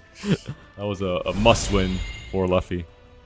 Of course, you know, that's why I was checking Bintum's board. I felt like if he found Econ and already hit 9, Luffy might have been just gone in that single round. It's a Fiora with a glove for Allegri if you wanted to hold just until, before Bintum rolls down. Could be some min-max there. Not sure what the pickup was in the end. CSC has a duplicator as well. Can use it on the Rammus. I think he's not going to have a chance to play for any 3-star forecast, obviously. With Allegri also being the quirky player. So yeah, does duplicate the Rammus in the end. Allegri hits Riven too. Both quirky players, I think, pretty evenly matched, but a lot of combat power from SCSC, right? Best friends and Baron's Lair. Yeah, I was just gasping because Bintum hit level 9 and he was given a Vex 2. So that just makes Luffy's chances that much harder. He was sitting on Vex pair. That was what he wanted to spike, and suddenly 3 copies are gone from the entire pool. Makes life much more difficult for GlorpGang. We're taking a look at Zoro's board here. He does have 7 Shepherd. This is kind of like the budget version to get some CC in early. But Allegory is going to take his board rather comfortably. This might be a loss here. Sangyeon versus Luffy. Luffy gets taken down in 8th place. Not able to turn this into a fast 9 win-out placement. And all of a sudden, GlorpGang's game became very, very difficult. A player that should be going first is now 8th place. So your entire game plan is kind of flipped upside down. Yeah, birthday present Vex for Bintum was really the worst outcome that they could have experienced right there. Unfortunately, Luffy will now give all of his units over to Bintum. Bintum now expected to get that first place. So, the back and forth difference here is absolutely massive. That's essentially a 7-point swing in the favor of T1.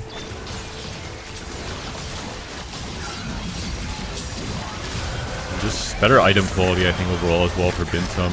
With the triple item Vex 2 already. Some more tank items, the Fiora. Not the best items, but you can still do work with pretty much just any mix of items, really. Especially in this point in Stage 4. Allegri is one of the more stable and stronger players in Stage 4 for GlorpGang. Can he beat this Vex board? It's a big question. The answer is no. So things are not looking good for GlorpGang just off of these last few fights.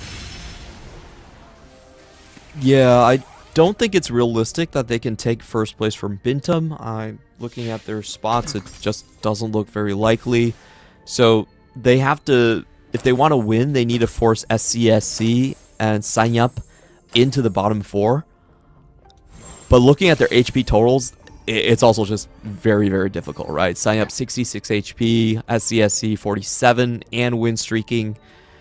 It all starts with taking Crazy Moving down. Crazy Moving, unfortunate for him. I feel like he should start selling his Maokais, just give it a couple more rolls, see if he can hit the Bastion Ornn here. Surviving is quite important for him. Of course, he still has time. I think it would depend on who's in his matchmaking pool. If it's mostly his teammates, I think it's correct to just hold out, and if you die, you die. Or if they can trade HP for you, even better. If it is the opposing players, as we're seeing here, yeah, it's Agranda, Sangyeon, and Leggery. So does sell, does find the Ornn, as you mentioned. So some small marginal increase in power here for the board for Crazy Moving. He just wants to hopefully survive longer than Allegory here. The 11 HP difference, pretty hard to come back from. Got to give it a chance though. And in the meantime, we do have removers being used on the side of Sanyap, keeping his teammate alive. And this is the position you're in, the comfortable position of having won so many fights in Stage 3 and 4. You have the HP to trade away to your teammates.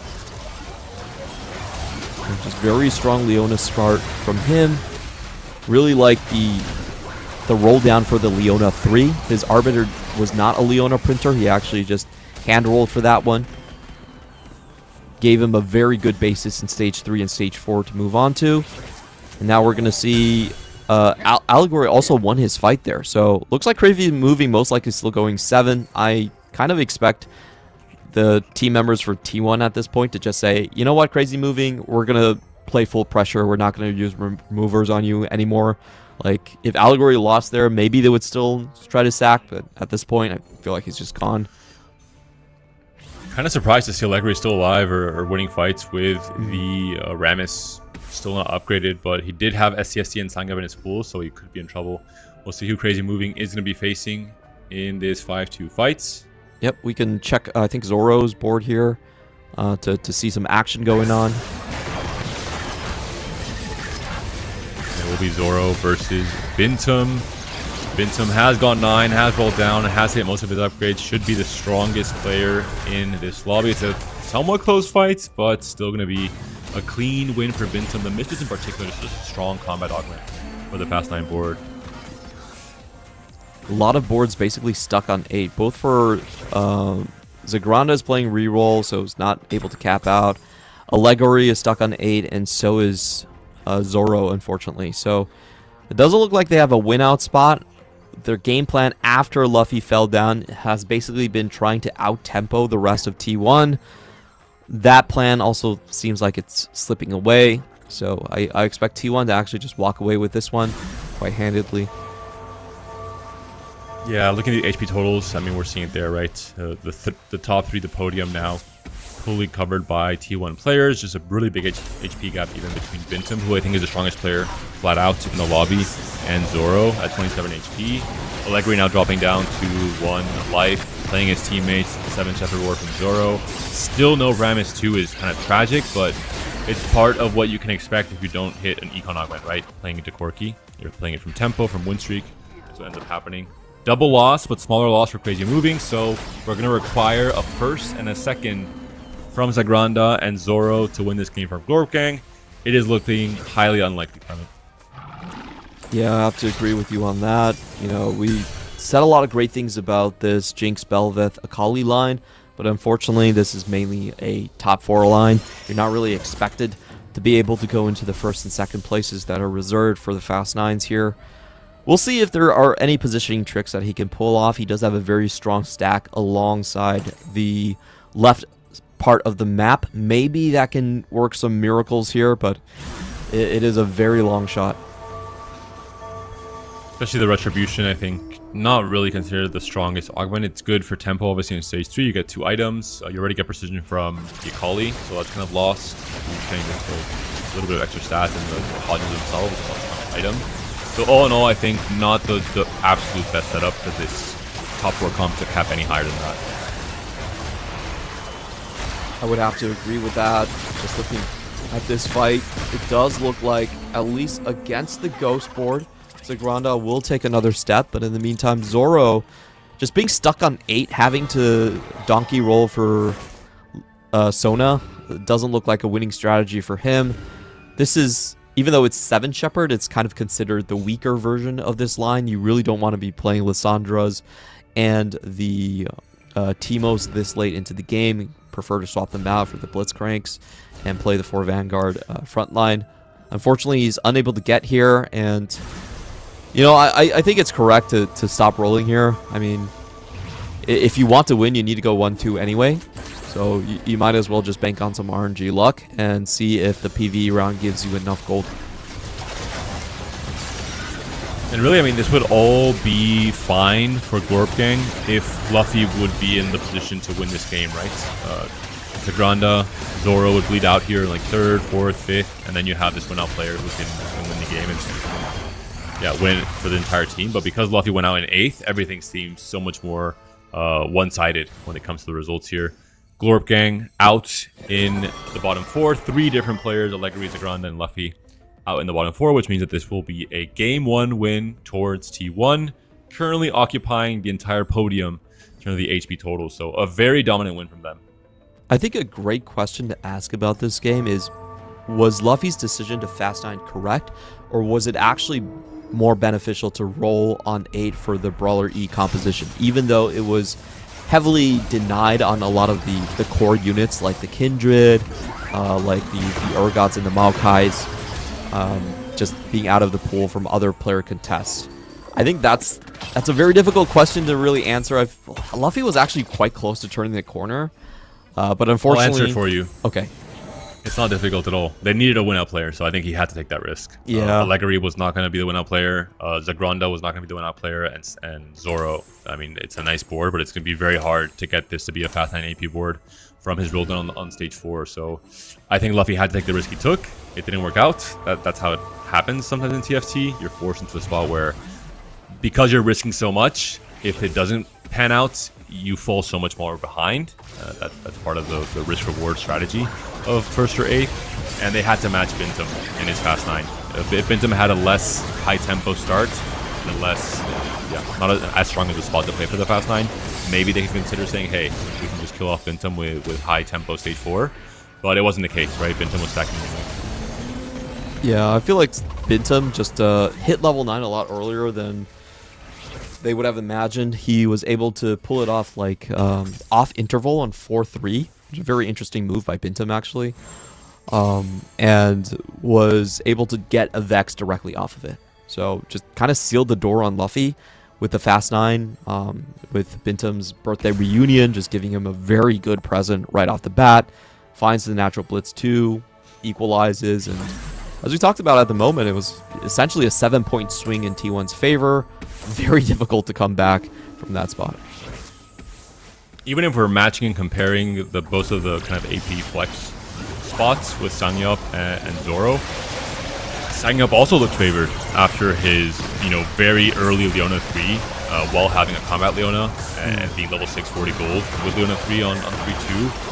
His spot also looked favored in that kind of mirror matchup, mirror comparison in the AP players. So just all in all, I think like GlorpGang was put in a situation where they had to take risks coming into stage 4 because they were just far behind already on stage 2 and 3. Yeah, they did roll for a lot of random emblems to start the game here. I think Zoro and Luffy's spots were clearly not win-out spots, just with the emblems given. Don't really expect it to happen that way, and a lot of pressure, as you were mentioning, was on Zagronda just being able to match the Fast 9. So I think at the moment, like I called it at the end of 3-7s, like yeah, he probably just has to go Fast 9 and kind of gamble on it, and didn't really work out. So we'll see in game 2 how they decide to plan their games out, if they still want to take a lot of random risks early on with the emblems, or are they going to kind of wait. I think this is a huge thing about playing 4v4s. Emblems are incredibly strong on this patch for sure, but if you don't have a clear win-out spot, sometimes it's beneficial to not take those emblems and instead maybe go for full loss streak or something else that has a higher cap. Bintum the hero in the last series that we broadcasted yesterday with that Stargazer grave setup that he was able to really clutch up and win the series for his team. Once again, Bintum coming into the series today for this game 1 as the star of this team. Really clean fast line play. The misses pickup was insane as well. This is kind of the highest cap possible in terms of the fast line. On the other side, I will say for GlorpGang, they have actually lost a lot of series going down 0-1 and then come back to win the entire thing. It happened yesterday versus Edward Gaming. I think it was kind of the same story with Virtus.pro as well, where they dropped the first game. So this French squad is definitely not one of those teams that cannot come back from bad beats early on. Very excited to see what they have in store with us for the next game.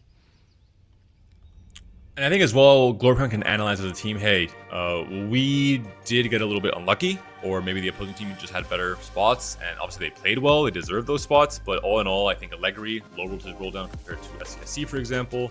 I think, Zoro had just a worst AP spot to play from compared to Sangyup. Obviously, Luffy was forced to take this huge gamble, trying to go directly to 9 without the same spot that Bintum had as well, for example. So they can analyze this game rationally and say, we played well. I think our game plan was solid. It just didn't really pan out in the small little things that make a difference in TFT.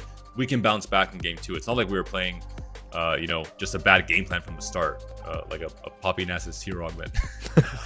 so early. Hey, There was don't you no badmouth my creativity here. VP. That was a good plan. I joke. No. I agree with you. I'm not playing that. Like, if I'm Li Chuyan, I'm the coach. I'm saying you're not picking that unless you have 5 copies to start. Okay, like 3 copies. No.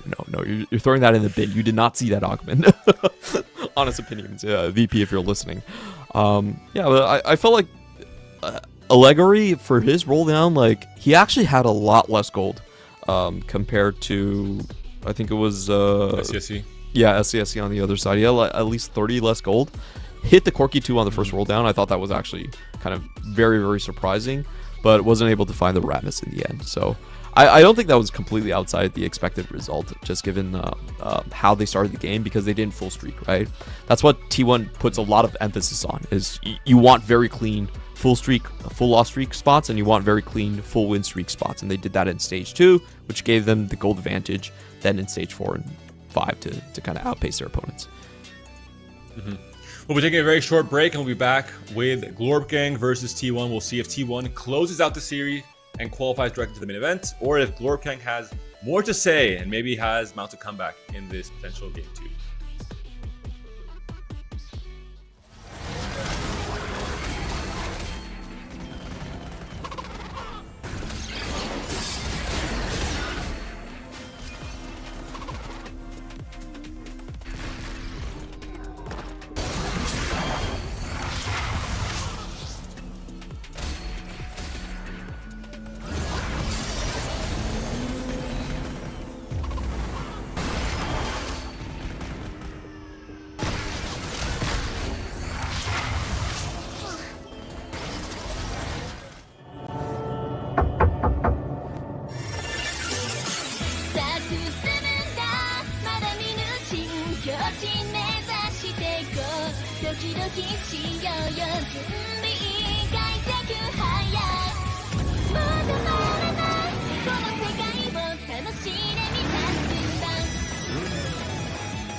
Reach your impossible, Lenovo Legion.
Welcome back, everyone, to the road to EWC Global Qualifiers. We're sitting now on the second game of the second series of the day between T1 and GlorpGang. T1 is 1 game up, 1 game away, Clement, from punching their ticket to EWC's main event in July. GlorpGang, of course, will hopefully have a lot to say for that in this game 2. We're going to try and win this game 2, force the game 3, and maybe mount the comeback. Both teams trying to keep tradition alive. T1 has been in both previous TFT EWCs, going second place and into the top 4 in the last year.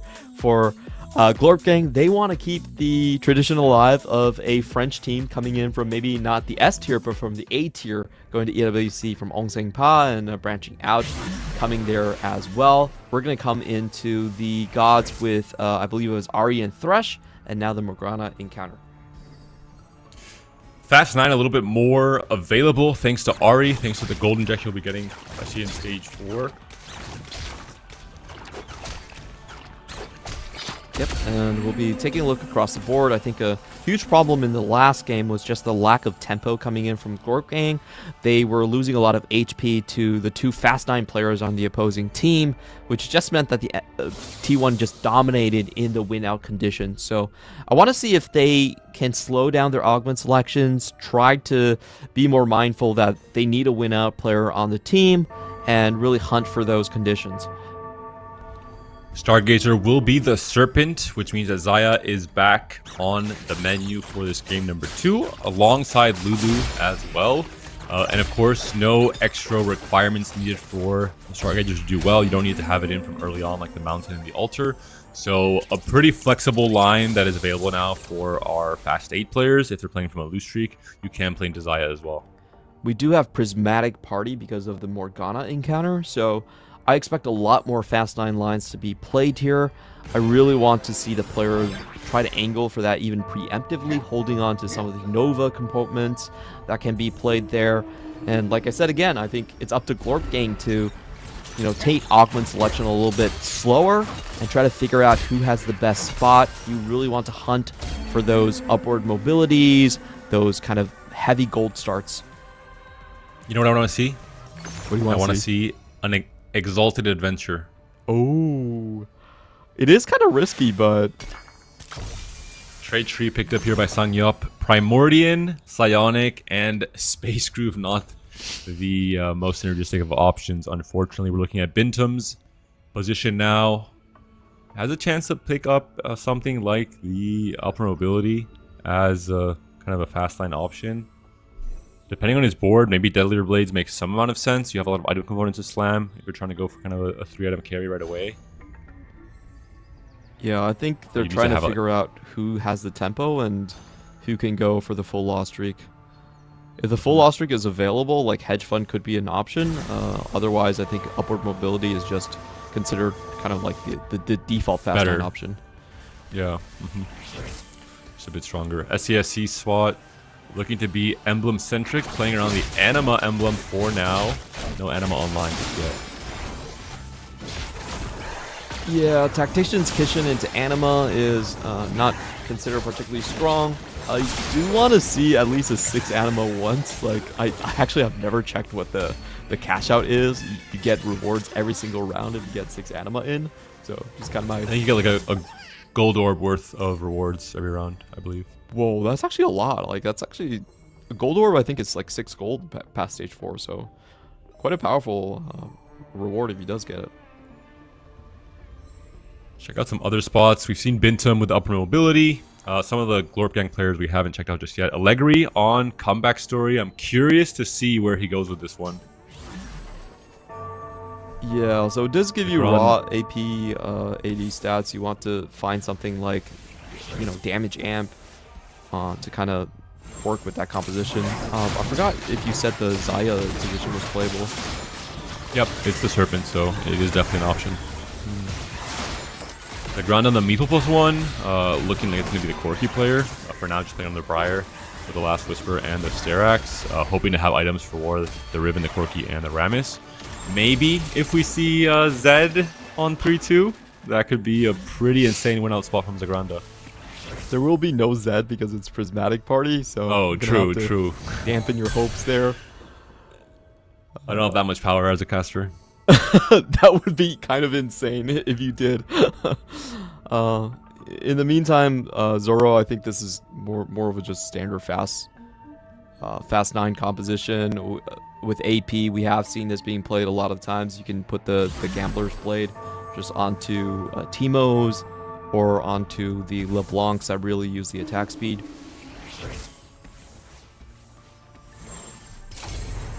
For crazy moving, looks like it could be a Master Yi spot. Has a Night Slam, has a Brawler +1. I think most likely it will be Master Yi, a comp we haven't seen too much of throughout this weekend, with the rise of Xayah and a bit of the fall of Yi, as well as Yi just being a bit more conditional. Yeah, we have also seen a lot of matchups where Aurelion Soul just destroys the Master Yi. You can position it in a way where your main tank is guiding the Master Yi directly in front of the Aurelion Soul, and that has not been a good time. Taking a look at the Ahri here, it's 2 gold plus 12 split between all players. So the more players that go there, the less payout there is. It's an interesting situation. You can actually do like I think it's worthwhile if there's only 4 players on Ahri. Yeah, you have to send 2 players from your team at the very least, is a consideration. Just to make sure the other team doesn't get away with a robbery. Okay, so we have, I think, a 3-5 split. Should be pretty good for the Ahri players.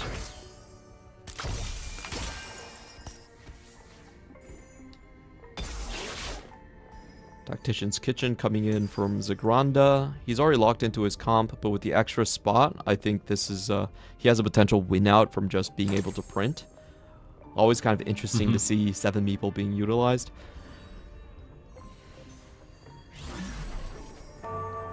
Looking at Sangyup's spot, he is win streaking for now. Of course, he has made pretty good use of all of his emblems here. The Primordial activated, launched the Rogue, the Talon 2 being one of the best early game carries. Easy win here against Fintum, who is playing around the 3 timebreaker and just trying to lose streak now. With upper mobility, going for that full first or 8th playstyle, which I think makes sense in a Prismatic Augments lobby.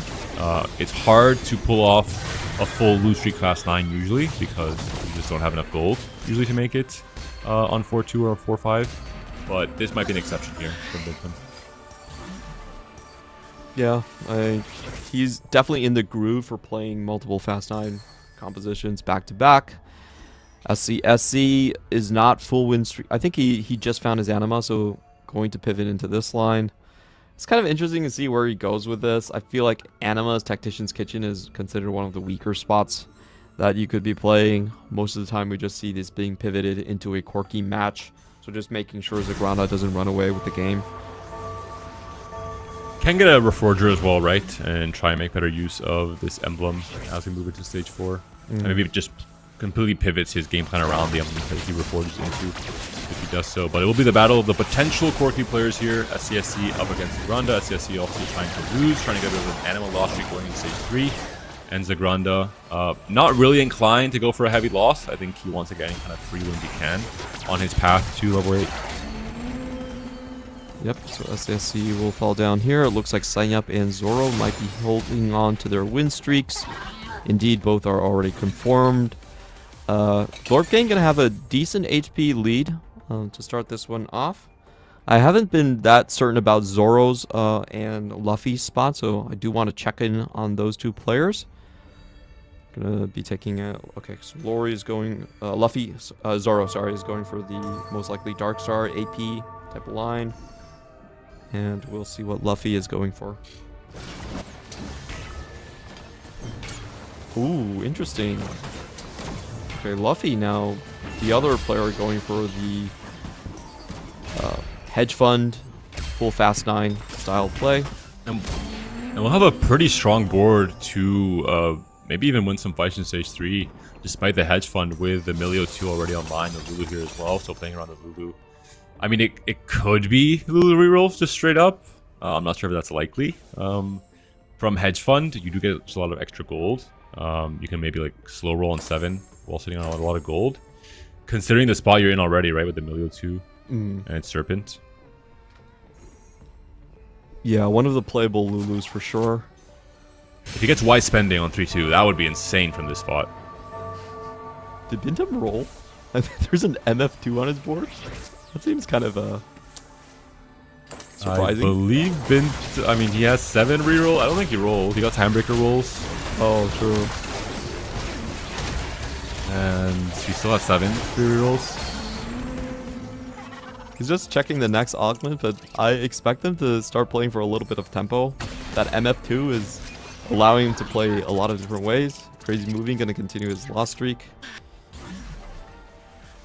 We have to check Luffy's emblems in particular. He's a player who, if he hits Y spending, he could have just a really crazy game. Playing into Lulu from Hedge Fund with a lot of extra gold. If not, he would love to see, I think... Okay, yeah, it will be Lulu. So he is playing Hedge Fund, but not into Fast 9. He's going to commit to playing Lulu here. Plays for some tank items. He has already 3 item Milio in the back.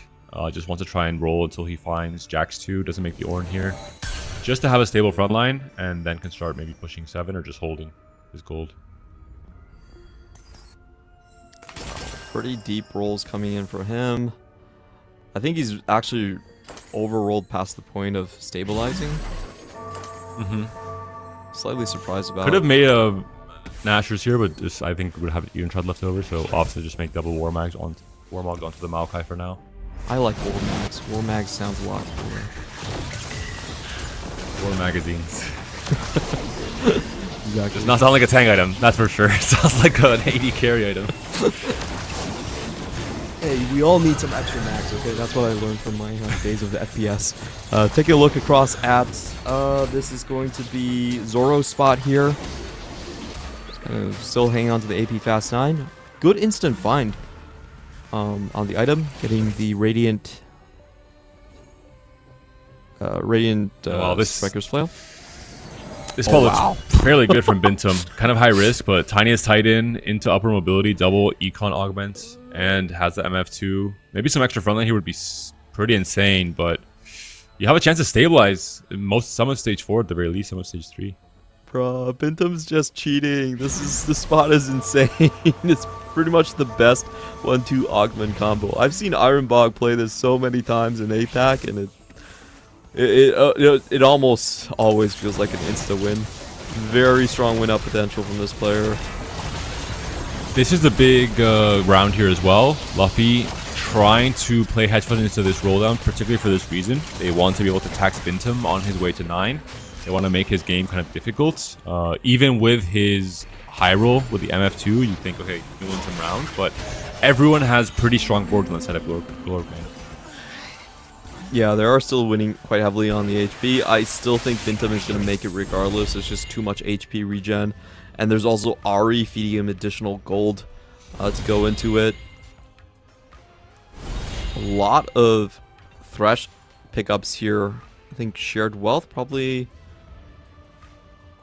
not expecting enough players to go there. So everyone trending towards the more valuable option.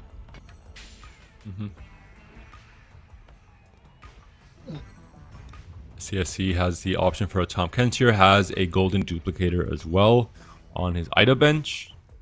SCSC was the Anima +1 player. I'm curious to see where he's gone, if he's found a Reforger. But still just sticking to the Anima game plan for now. The 5 loss streak we were talking about earlier at the end of stage 2, he was trying to build towards. And it looks like most likely this will be a quirky spot from the bench slots that are being held and just the itemization. Yeah, just gonna try and match Zagranda here. He also has the extra duplicator for some additional chances of hitting the quirky 2. I think his spot, we can revisit it once we are in the 3-7 territory. He's actually quite poor as well, so might even take even longer for SCSC to get there. Might depend on a 4-2 econ augment as well, something like reinforcement, for example, if he does wait for a 4-2 golden, if he can wait. It looks like he's getting a win here against Bintum. I think SCSC understands he wasn't playing for like the full open forward crazy Anima cash outs. I think maybe they just prefer preserving HP in this fight. Comfortable spot for Zoro for Darkstar. It is going to be a 1v4 situation, but that Gragas is a very tanky boy at this point. If we go into overtime, they should still be taken down, and indeed, that is his win streak being stripped by I believe a teammate, actually, Zagranda on the other side, taking that from him. The Gragas reminds me of the infamous double Archangel Mundo tech that, as we all know, shook the TFT world a few sets ago, coming out of CN. Yeah. I really like those boards where your win condition is so unorthodox. It's just about caging the Mundo until he gets progressively more frustrated. He gets the chair out. He starts whacking everyone. Oh, I miss Dark CN Good tech. times. Good times. There hasn't been much CN tech this set, no. You kind of feel the missing excitement, I would say. They're keeping it secret for until EWC finished. Once this weekend's over, we'll see all the tech come out.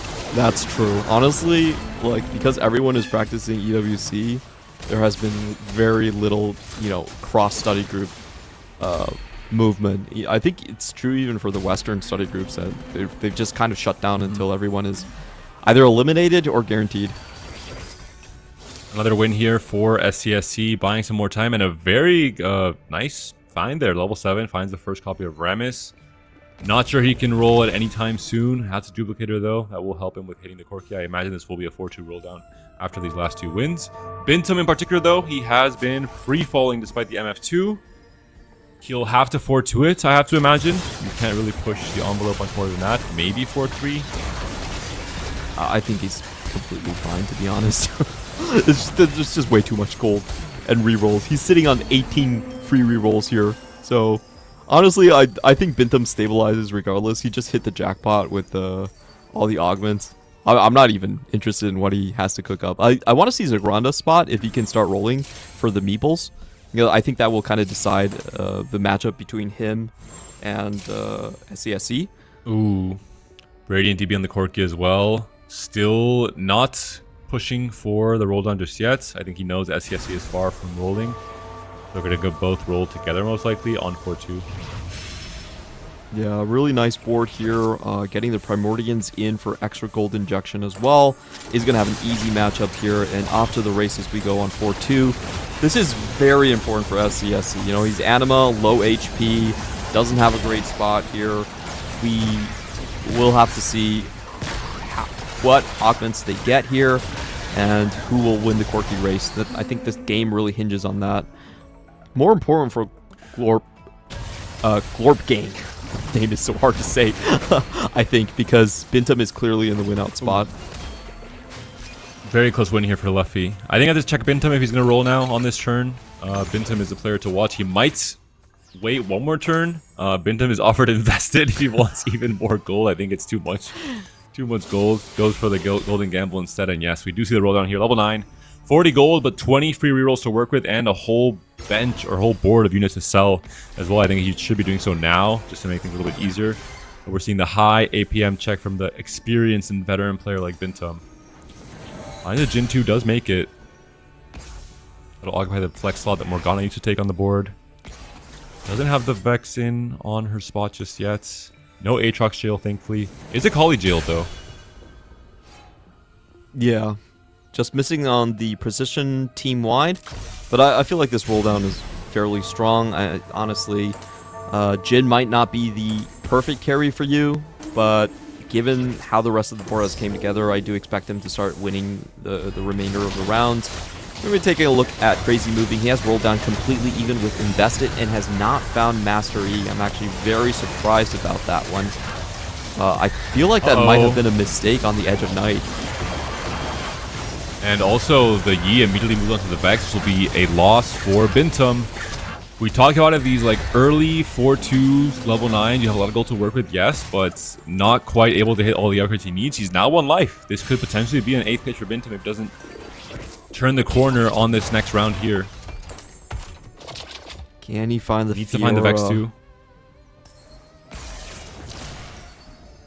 Alright, sells the I Jin think it was a completely. mistake to make the Jin.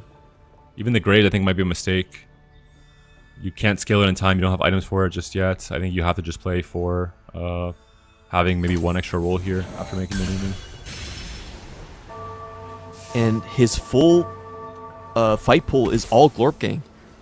So there is no sacking coming in for him. However, he does go up against a Lulu too. I feel like he should be fine in this spot. One copy off of Milio, but unfortunately not enough to get the 3-star in time. We're seeing 0 gold to work with on level 6, so it has been, I think they were aware that they had a chance to eliminate Vincent here and swing the matchup in their favor, but not able to do so. Yeah, and that will be 3 HP back into Bintam's pool, which I do think means that he has 2 lives. Now, at this point, it's very hard to kill him off. You have to win by 7 units. So Bintam most likely out of the danger zone for now. Has some extra gold as well for Ari. We'll have the Ari boon come in. Already level 9, maybe level 10 later on in the game. So could be a huge spike for Bintam as well. Yep, should be enough gold for him to potentially find that Vex too. I think the chances for Bintam to go down are actually quite slim at this point. I'm really curious about who would win the Corki War in the very end. It does look like SCSC was actually able to stabilize and is already on fire right now. So very good pivot coming in from him. Finally hits the Corki 2. Will be winning the rest of his fights. Milio 3 for Luffy as well, but looking at SCSC, we'll see what the final board looks like. Did pick up Invested, so did feel like he needed more gold to hit the final board after the Anima cash out. Has hit everything, essentially. He's going to do his role well, which is pretty much win all of these stage 4 fights. And indeed, Allegory going for the Zaya build. Has very strong synergy because of the extra ADAP. Works very well when you have damage amp, and you get tons of that from snipers. So he's going to go for that build. Unfortunately, has not been able to find his 4 cost. So I think the build is correct. The positioning is, the angle is right. Just unlucky on the roll down. And the combat's really strong as well, right? Comeback story into Soul Awakening is a pretty insane amount of combat power. If you hit your board, that's the key thing, right? Yeah. Oh, and this is why he's not hitting. We do have Sanyap playing that tempo spot. Knows he has a lot of HP and just holding that Zaya 2 directly. Excellent game from Sanyap as well. What looked like a very weird combination of emblems, he has made work fantastically. He is, 75 HP right now, coming into the stage 5 almost, playing around a Nami Graves duo carry while playing the griefing duties as well and making life more difficult for some of the GlorpGang players. So shout out to Sanyap on a fantastic game up until now. Yeah, I like this play from Sanyap. He had Bintam in his pool, had SCS in his pool, and he's like, one needs a couple more lives, the other one is full win streaking. I'm actually just going to sack with him.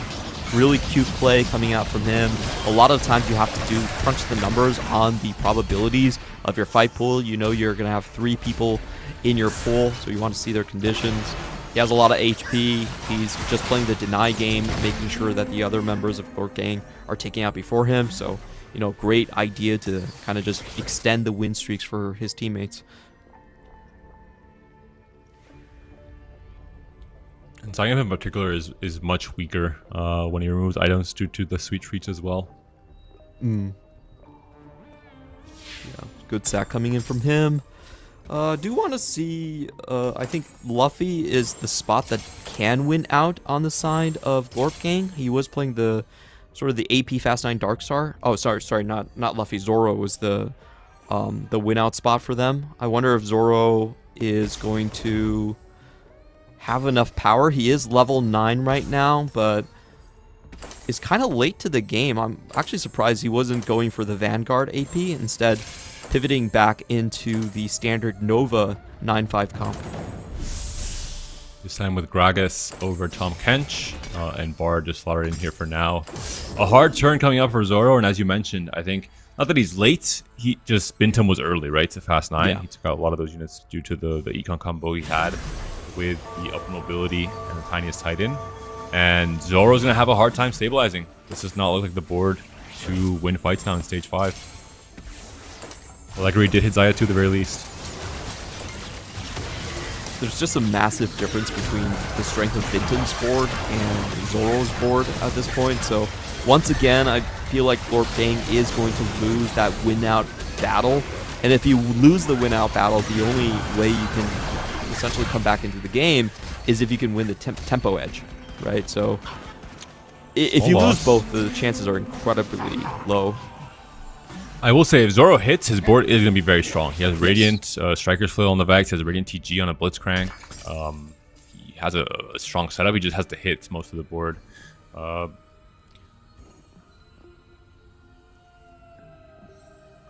Luffy also has a chance to come back, but yeah, HP's too low. Yeah, just doesn't have the Lulu to work around. So we saw the I think desperate roll down on 4-2 to try and kill off Bintum. Didn't quite work. Didn't find the Emilio 3 in time. Found it just a little bit later. And now a sacrifice a lot of his cap because of that, right? He's facing off against his teammate Allegri, who I think has a very strong board now. 2 stars across the board. Comeback story, Soul Awakening. Just a fairly strong Zaya build as well. I think it should be a win here for Allegri. And Luffy will be sacrificed in that 8th position. Yeah, I think Allegri now has to carry the hopes of GlorpGang. He still has one of the higher caps, double combat augments, prismatic as well. So maybe he can be the one to shift the tides. But Zoro also falls down, as we were talking about his Fast 9. I was surprised that he was going for the standard Nova Fast 9, just because, you know, most of your carries are already gone at that point.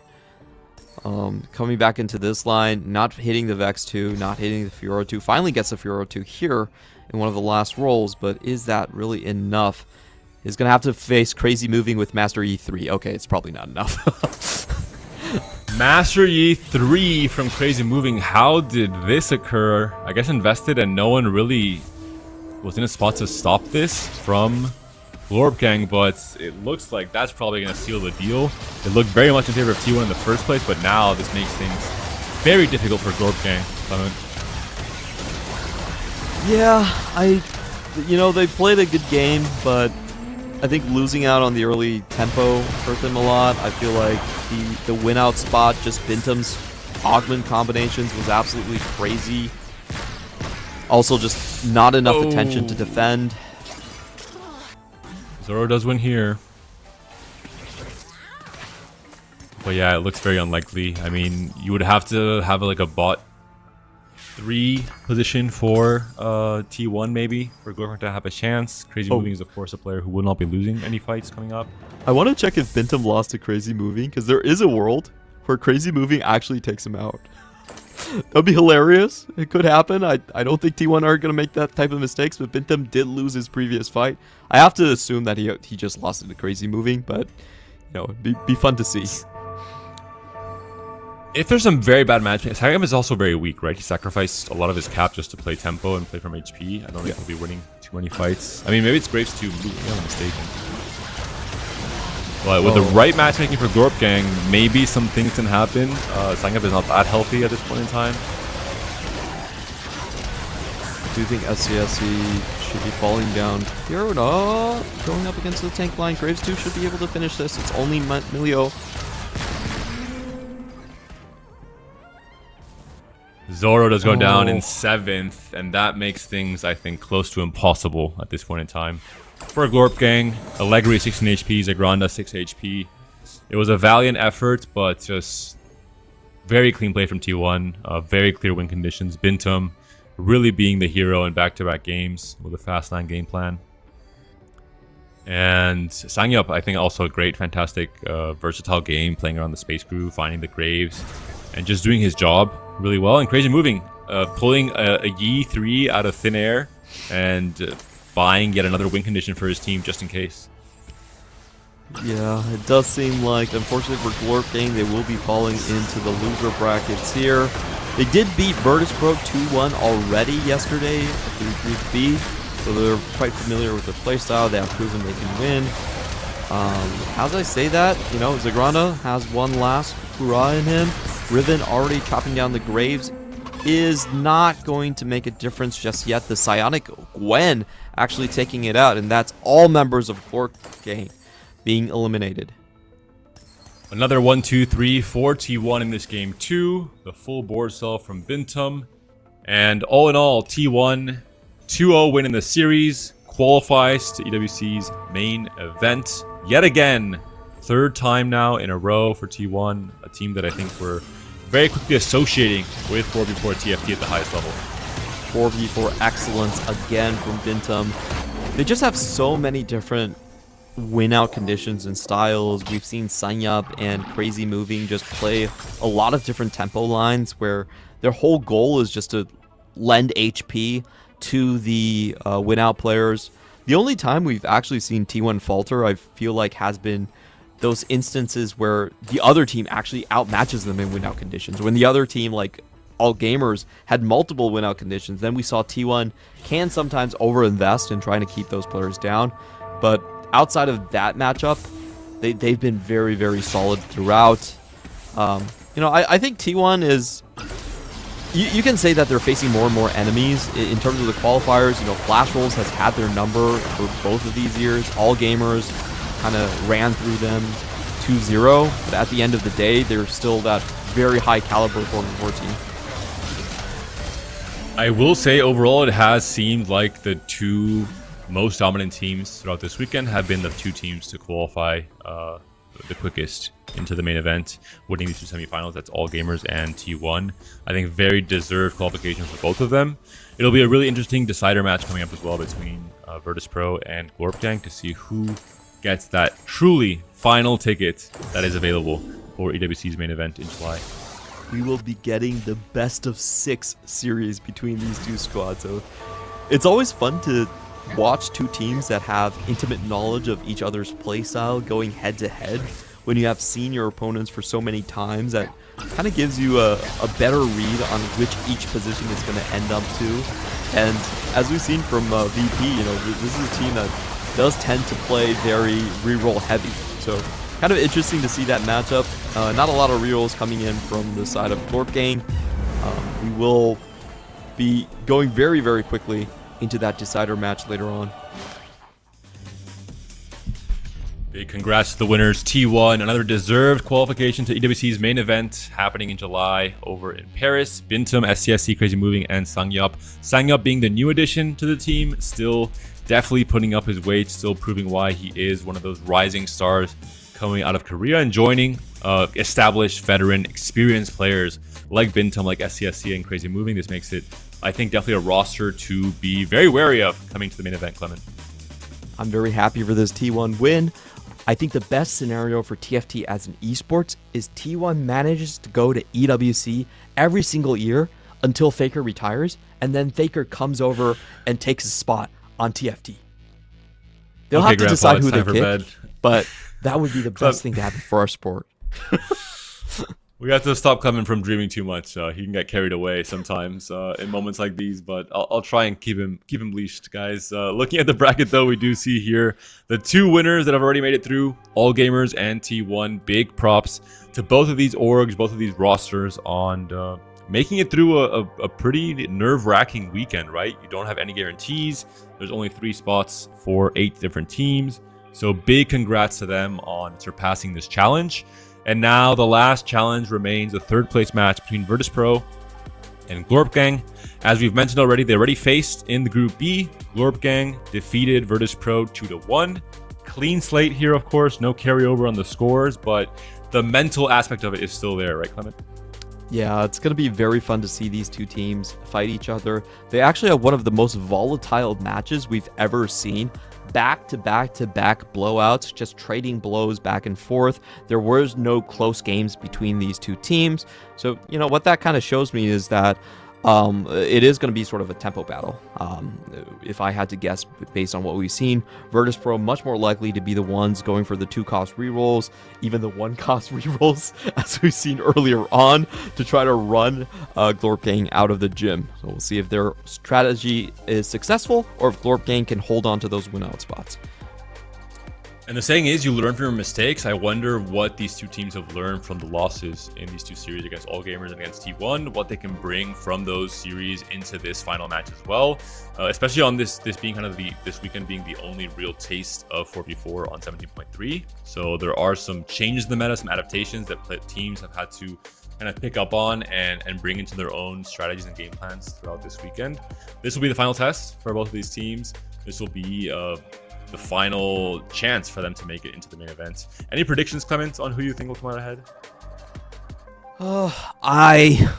My heart says GlorpGang my head says Virtus.pro. I want a Western team to actually make it out of the last chance qualifier. You know, America's is completely dead as American. That makes me very, very sad inside. You know, I want to stop the CN APAC dominance here, and I think GlorpGang, their story of an unclaimed team, no org was willing to pick them up even last second. I feel like that story of making it to EWC would do very huge wonders. You know, it could launch multiple careers. It could embolden the French 4v4 community. I think my heart goes for them, but I have to say I feel like VP has shown stronger performances in their matchup versus All Gamers. I feel like they have more experience and are more creative in that sense. So maybe an even-handed answer, but that's how I really feel. We didn't get to see much of GlorpGang yesterday as well, where they were winning a lot of their series. So maybe this was just not the best showcase from them in a hard matchup against a team like T1 as well. We'll see what we can see from them in this upcoming series, where I think it should be quite evenly matched from what we've seen this weekend from both teams. But very quick break. We'll be back with the final series of the weekend of this global qualifiers, Virtus.pro versus GlorpGang, for that final chance to qualify to EWC's main event.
Welcome back, everyone, for the final time, potentially, to the road to EWC Global Qualifiers. I'm Petrus Panda, joined by Clement, and this will be the final series of not just the day, but of the weekend. The final two teams remain fighting for that golden ticket to EWC's main event in July. GlorpGang from EMEA and Virtus.pro from APAC will be fighting it out to try and get that last slot. T1, of course, already beat GlorpGang in the last series we saw pretty handedly as well. And GlorpGang has a chance not to come back, Clement. We have 15 teams already lined up and waiting at the EWC main event. This is going to be the decider match for the last one. It's going to be a rematch of the Group B upper bracket, where GlorpGang was able to triumph over Virtus.pro 2-1. Was a very fun matchup because every single game in that series was a blowout, with the teams trading blows, no mercy. And when you see a scoreline like that, it usually indicates that the teams have very differing strategies when it comes to how to play 4v4. Virtus.pro, as we have mentioned, much more likely to go onto the reroll line. They do like to play tempo. They are almost creative to a fault, as we might have said, but they were the runner-ups in 2025. So a lot of experience, a lot of veterancy coming out from them. From VP across this weekend, we have really seen some amount of innovation in terms of their reroll line in particular. Maybe too much innovation earlier today with the Nasus and the Poppy hero augments in the same game, but especially for the Jinx reroll on day one. Not sure how much of it is that was just a meta in 4v4 in scrims coming into this patch, but that was our first time seeing a team heavily indexed into the Jinx line as a real stalwart of kind of tempo in stage 3. And so we'll see if VP brings that out again in this series. And GlorpGang, we've only just seen them now against T1 on broadcast for the first time this weekend. So we still have to see how they do in more different game situations in terms of the reroll line in particular. Yeah, for GlorpGang, they're just coming off a 0-2 loss against T1. I feel like this is always a little bit unfortunate in terms of how the brackets shake up, having to play back-to-back games right after a pretty tough loss. But as we mentioned, this is a team that has been Giant Slayers. They have taken down opponents like Gentlemates, like Edward Gaming, which were heavy favorites in their matchup against GlorpGang. So we'll see how this matchup does shake out. I think GlorpGang, from what I've seen, has been more of a 4-cost flex type of team going into things. So I expect them to still play more into that direction. The sort of big boss, I would say, coming out from Virtus.pro would have to be Milo. If you look at the matchups between Milo and between GlorpGang and Virtus.pro, Milo has gone 1-2-2 in those 3 games. So the team might not have won, but Milo has been a beast throughout this entire qualifier series. Even for what we saw from Milo on broadcast against Isurus, also was kind of the clutch factor in that final game with the Lulu reroll to take it out in the end and win that series in advance to the winner side of that Group B. So Milo, definitely one of the players to look out for on VP. VP, reminder, this is an org who did very well in the main event last year in EWC, so they have kind of the experience, the roster stuck together, no changes, and they're coming back saying, ideally, we weren't in this position of having to fight in the decider match to go back to EWC, but at least we're still in the running. We have this one last chance to prove that we should be one of the favorites in this year as well, and we should definitely be in the main event in the first place. Wow, this is one of the best starts if you want to go into a reroll. It's Yasuo plus Varus Hex, and also a Victor start if you planned one of those 1 costs that you really want to utilize in your composition. So just at the get-go, I feel like this is comfortable territory for Virtus.pro. They are known to heavily index into the reroll compositions, so we'll check out if they have any of those spots, particularly looking at champions like the Leona, like the Briar for Primordians, I think are very strong indicators. Will be the Mountain, so all of these 2-star TFs and Talons going to be very helpful towards opening up the Xayah line and the Lulu line. Allegri in particular here already has a Jack, so 3 Stargazer will be available from 2-1 onwards. I have to imagine, because of this up kind of luck in his favor of having this opener available, he's going to want to try and commit to it to open up the versatility of comps that can be played from his teammates. Luffy as well, though, also has a start here. Yeah, we have seen these mountain lines being very flexible. You can play them in Fast 9, you can play Xayah, you can play Lulu. So I think it's totally fine if you have two players on the same line with the mountain constellation. No problem there. In the meantime, for Keon, there is a chance for him to be playing into the Cho'Gath Darkstar line. He also has kept the time breakers open as well. I don't expect us to see Ezreal anytime soon, but he still is hanging on to the potential possibility there. Ooh. Wow. Legion of Threes is really insane if anyone else has offered it, especially with the Mountain, because you get so many emblems and you're playing around 3 costs anyway with Lulu. So one of the strongest openers for someone like Luffy or Allegri if they have the chance to play it. Birthday Reunion also a possibility here for Keon. He's considering, do we have a Fast 9 player? Should I be that Fast 9 player? Has a TG already. I think it is going to be Birthday Reunion here. Yeah, we have seen across this weekend Birthday Reunion just be one of the premier Fast 9 options. You get Tempo coming in, Milo a very good... Sorry, not Milo, Emilio a very good hit. Really strong backline here as well. Milio 2, Ezreal 2 has the Timebreaker attack speed online, can slam the Guard Breaker as well. Would have loved to hold the glove open, obviously, for the extra CGs on a Fast 9 board, but I think it's just too much tempo to give up here with the Milio 2. One of my favorite lines in this patch on 17.3b is Reach for the Stars coming in from Luffy. We had it in the TPC weekend, did incredibly well. It's a great tempo play, really punishes bad constellations and a bad positioning as your Jax can just walk straight down and start wailing on different characters. So, you know, we try to ask that question, does GlorpGang have some of those reroll comps? And the answer is definitely yes, going for the Reach the Star hero augment. And Allegri has both the option to play Lulu and Xayah. I imagine it will be Xayah with Sniper's Focus, considering that his teammate is on the Jax hero augment. We'll probably only hold a few copies of Jax here if you're Allegri. Yeah, I think that does make a lot more sense. For Zoro, also indexing into the artifacts. This is one of the better ones for the APs. Will be Ari. Ari's Aura has a Talon on the bench. I think, unfortunately, you can't all play Stargazers. Maybe too many good Stargazer spots for the entire team GlorpGang. Someone has to give up.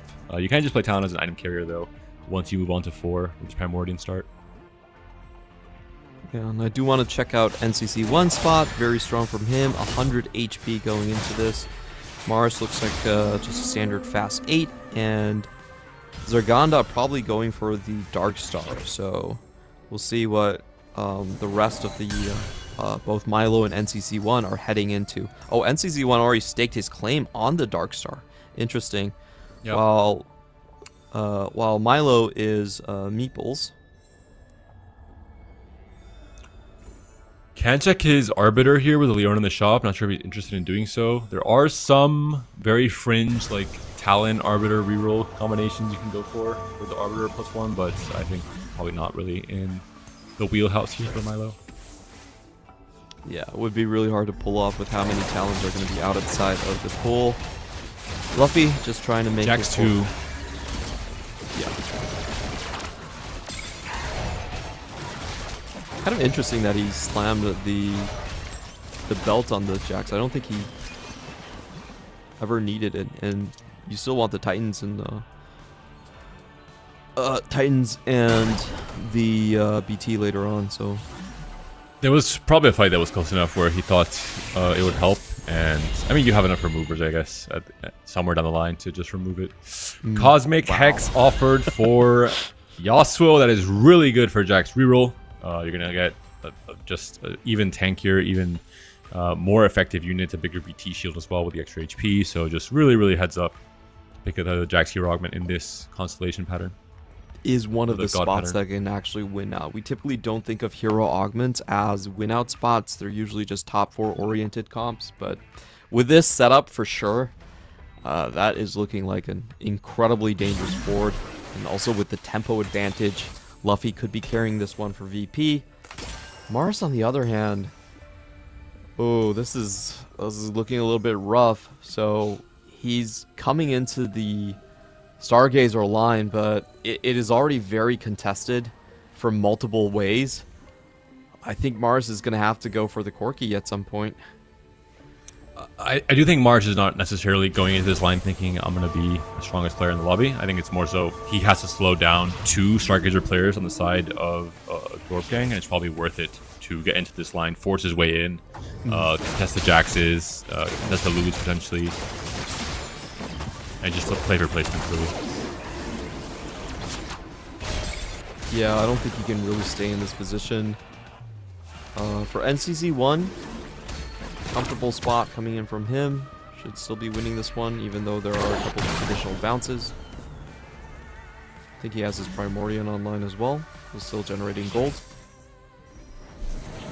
And Zagranda, we get the answer, is going to be contesting onto the Dark Star.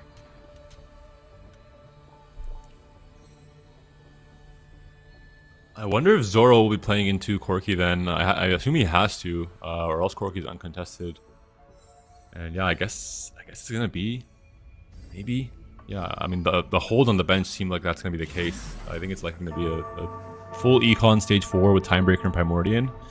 Ari's Aura either reforge or onto the Milio, alongside the Morello, and then just try and find your Corki and your Rammus items as you move into stage 4. That seems to be the plan for most teams here. You can't really do Corki to be completely uncontested. It's already one of the strongest 4-cost lines, and if you leave it open, that just suddenly pivots it from a top 3, top 2 line into a potential win-out situation. So looks like he will be the sacrifice on his team to kind of hold the opponent down. In the meantime, Luffy will get a 100 streak. Incredible position coming in from him. And this is like the ideal spot to pick Jax Hero Augment from. You want to pick it from, I mean, obviously, ideally a 2-star Jax in stage 2. If you're able to win streak and not have to roll too deep to stabilize in stage 3, you can kind of slow roll above 50. You're going to have a lot of econs to not just hit the Jax, but also eventually cap out with the Lulu, for example. And you can just snowball so much, right? The Jax 2 with 3 items in stage 3 is going to basically win you every fight. Yeah, I do think GlorpGang is just being set up in a very strong position at this point. Good items with the Titans as well. I think the X factor is really Milo's board, because he still has 2 open emblems that he hasn't really committed himself to. It looks like there's 2 Corki players being formed up around him, and he also has the Anima. So very interesting setup. We still can't tell where he's going to end up. We probably have to get more hints from something like the Augment. There is a potential win out for him if he can get something like Zed Invader, which is actually incredibly powerful with meeples.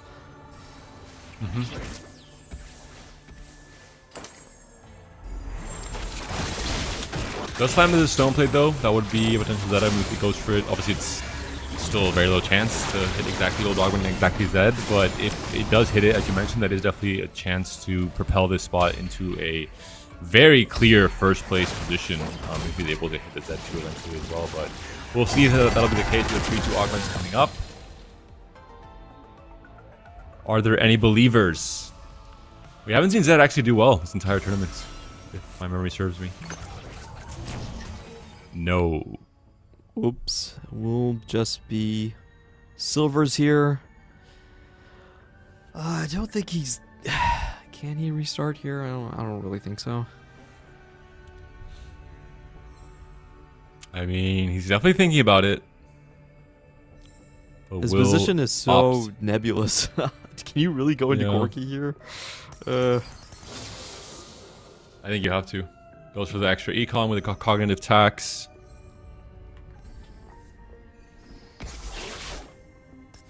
Hold the Lulu for now. Mars, interestingly enough, looks like he's going to be playing contest on Stargazers.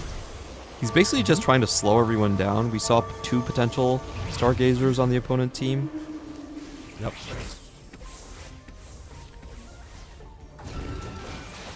Just playing for spoils here. Kian with a misconnection, just getting some extra gold. I assume probably some tempo upgrades, which made it even more worthwhile.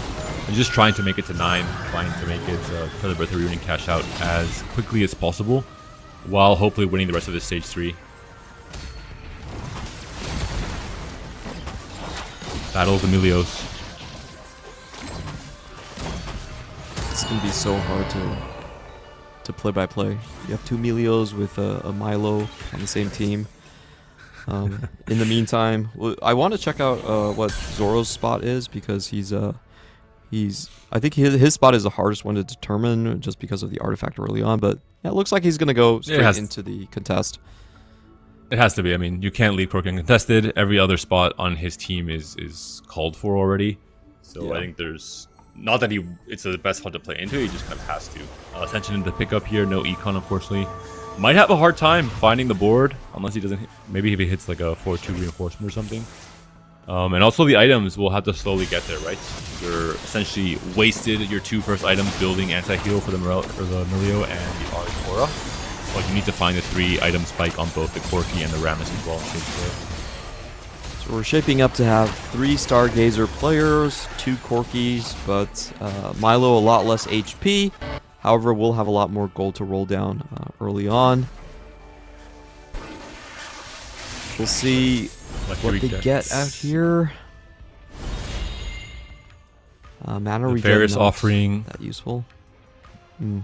Tammy Duplicator very strong for Luffy in particular. If he's going for the Jax 3 as early as possible, we might even see a deep roll down if he's close enough, trying to maybe get ahead of someone like Maris, who's also on the Stargazer line. So we'll check out Luffy's spot really quick after this, see if he has a chance to go for Jax 3. If he does, that can defend the win streak here, and that could definitely propel him into the win out territory potentially. Still only 3 copies. Yeah, not gonna pull. Ooh, does have team building though. You can just wait for the 4-1 roll down. Yeah, I'm pretty curious to see what his secondary carry is gonna be, because there's just so many Melios out of the pool. I was gonna say Milo again. So you know, Jax alone is not really enough for this composition. I wonder how he builds out the rest of it. Lulu's also gonna get contested from Maris. I think it could just be Lulu 2 and push levels once you hit the Jax, especially with team building. I think it just makes the most sense, and you just play around kind of a Lulu / Zaya mountain board basically. Yeah, that makes sense. You don't really have to reroll for a secondary carry. You can just use your mountain emblem to recruit a different carry, essentially. And just play flexibly around whatever kind of high value 4 and 5 cost you hit. I can see that. I like that. Zagranda paying the cognitive test, going into AP Darkstar. He's still on... Wow, I'm surprised he lost that much HP. Usually if you can find 4 Darkstar in stage 3, it's quite a strong board. But this will be find a Kaisa, it looks like. Yeah. Also needs to find items for, I would assume Aesol will be his carry here with the Void Staff Slam on Lissandra. Needs to find a Rod. He's going to have Anvils, of course, being the lower HP player, but wants to not take too big of a loss here, because this isn't necessarily the most stable comp in stage 4, even after you hit everything. It's not kind of a quirky comp. And he's not that rich either, right? Yeah, I think he played the early game a little too risky, in my opinion. I feel like he either needed to use some of his rolls or stabilize a little bit harder. 22 HP going into stage 4. Trying to stabilize on Aurelian Soul doesn't seem like a very surefire way, especially when there's 2 Corkis in the lobby. Could be quite dangerous for him. Could be a hard transition as well on 4-1, considering you have to make all the itemization, the Dark Hole, move them when you get 6 Darkstar. If you get it in the last like 2 seconds, it always happens to me. And then you just kind of fumble that next fight. So we'll see if Zagranda can execute. We'll stick on his point of view for this 4-1 round. I think he knows that he has to go now. He's pre-leveled to 8. He's going to have around 50-ish gold to work with. Kaisa there helps with maybe finding Kaisa to stabilize, but Aesol 2 and a 2-star tank is going to be the name of the game here for Zagranda. So the first step of the mission is done. He does get the rod, so we'll have items for the Aurelian Soul once he finds it, but he's also racing across the board against NCC1, also on the Darkstar line from both of these players.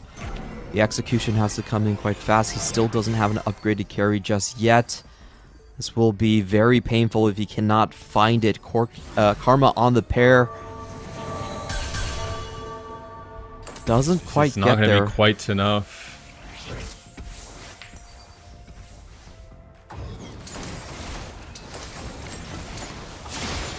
He is going up against Allegory that is just trying to do a 4-2, so I think he should be fine for now. Just going up against Talon 1. Incredibly important win here.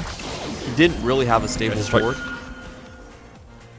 Gets a Striker's Flail as well for the eventual Acel, but Acel has not been found yet. We'll see if maybe some kind of Econ Augment can help him find a board to stabilize on. I think he might just actually need it at this point in time.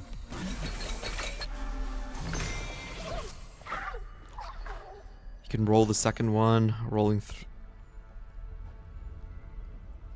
Oh no, he's. Does he really have to consider 14 gold? Has to be a booster pack here. Blitz pair. Karma 2. Has a shiny Karma.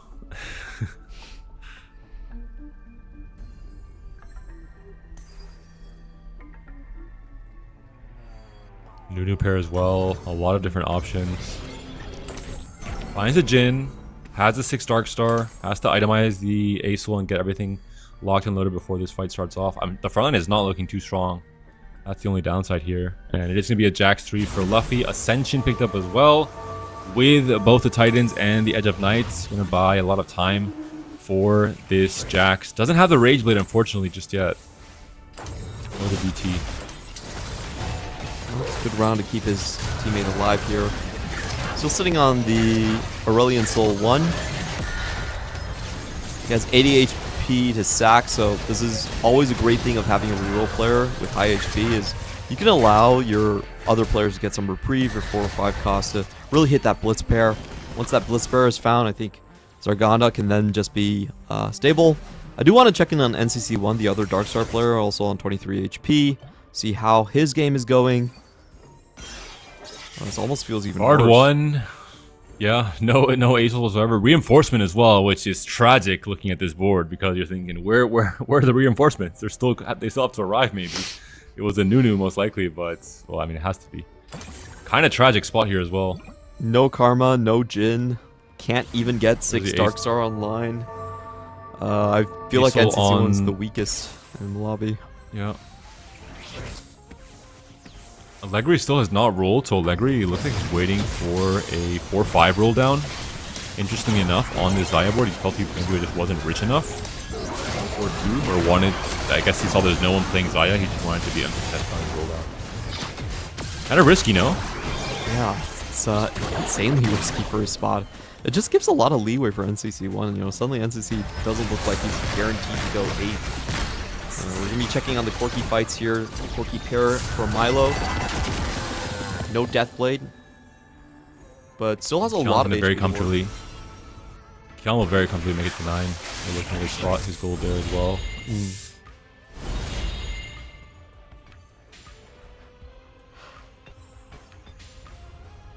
Tiny champion duplicators. Not particularly useful for most players.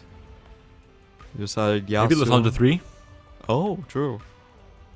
Or some of the Darkstar players, if they were holding extra copies or playing around this out. See, Varus is the pickup for most of our competitors. We'll have to check on Allegri now as we come back from this God offering because he has to make it work with the gold he has here. He has strong combat options with Focus Fire and Bronze for Life. Do or die moment, he has to find Zaya 2. He has to find really all his board, and he's really not that rich at all. Has not found a single copy of Zaya on this roll down. 20 gold to go. Tom Kench pair here at the very least. Samira can slot in, but no Jins. Is this going to be enough to stay alive for at least one more round? The Grana does go for Cho'Gath 3 in the end, off of the duplicators, so some extra value has been found there from the Varus offering.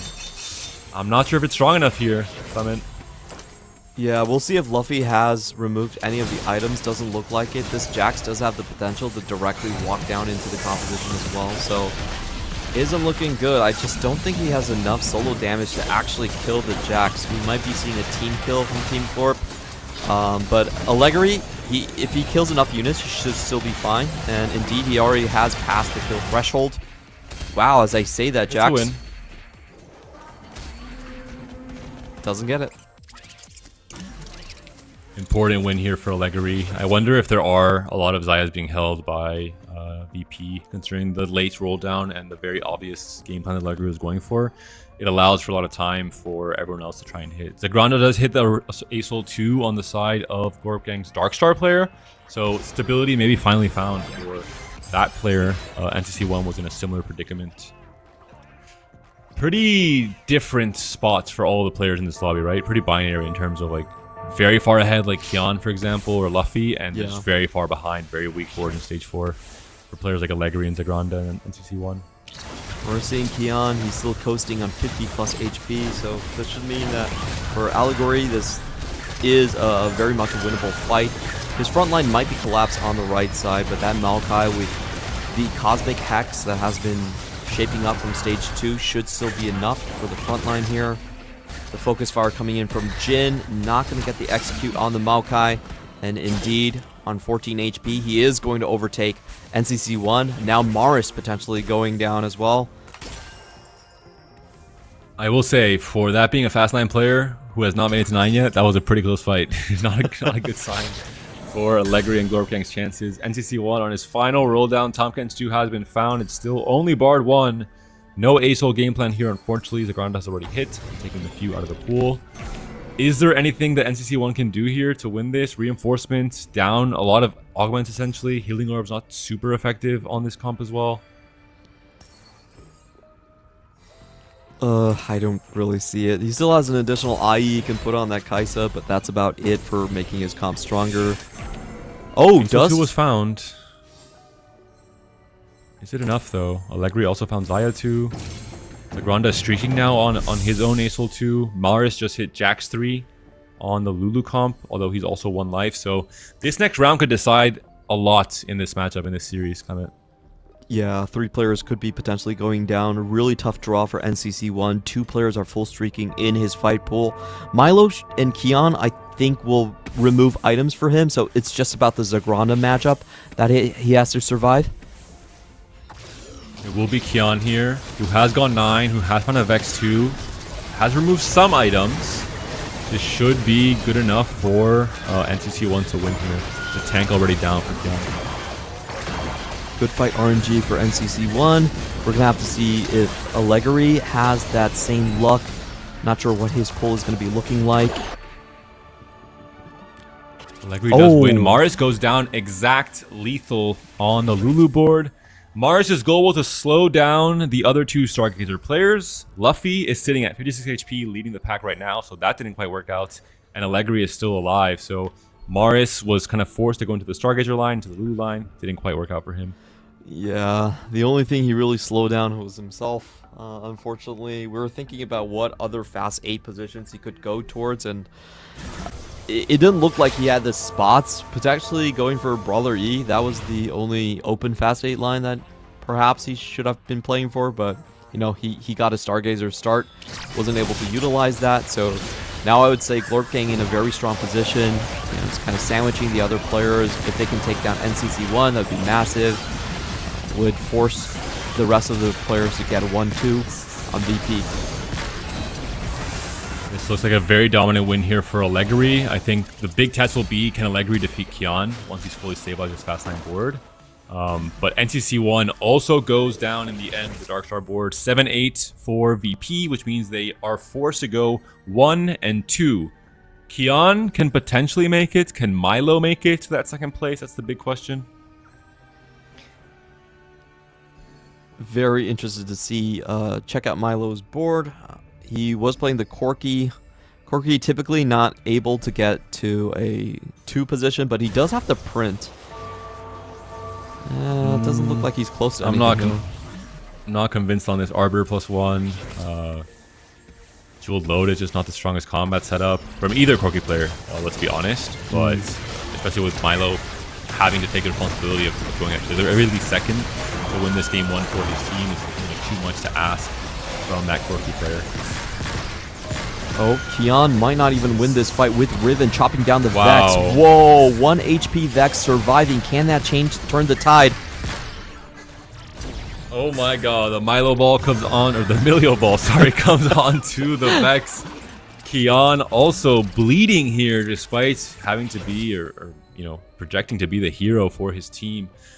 If the heroics comeback could come true, but Zoro doing a fantastic job of taxing him. Kian now down to 1 life. Now Kian and Milo also can't trade easily between each other, with this being kind of much closer in the HP totals. We have seen 1-2s happen before. They're very, very rare occasions, but if the boards are strong enough like these, when you have the Bard coming in, it is a potential for win-outs. Like, I feel like there aren't a lot of boards actually on GlorpGang's part that can take down this, but, well, if there ever was one, it would be that stacking HP Jax.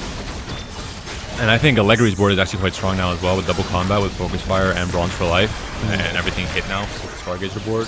Especially with 7 or 8 Mountain Stargazer online. Jax is stuck due to the Meepsy there. Quite a lot of stuns coming out before the Titan was stacked.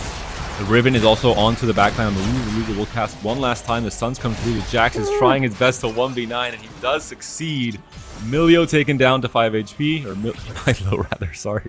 And Zoro gets eliminated in 6th place. Yeah, the Milio and Milo boards are definitely going to be a problem going on in this series. You're contagious, man. It's all your fault. I was completely fine until you started mentioning it. I'll take that as a badge of honor. Kian's board looks very, very strong at the moment. You know, I think Milo, really cute move with the Archangels onto the Titan's Riven. Of course, Riven can use both AP and AD, but going up against his this is the problem. Ghosts.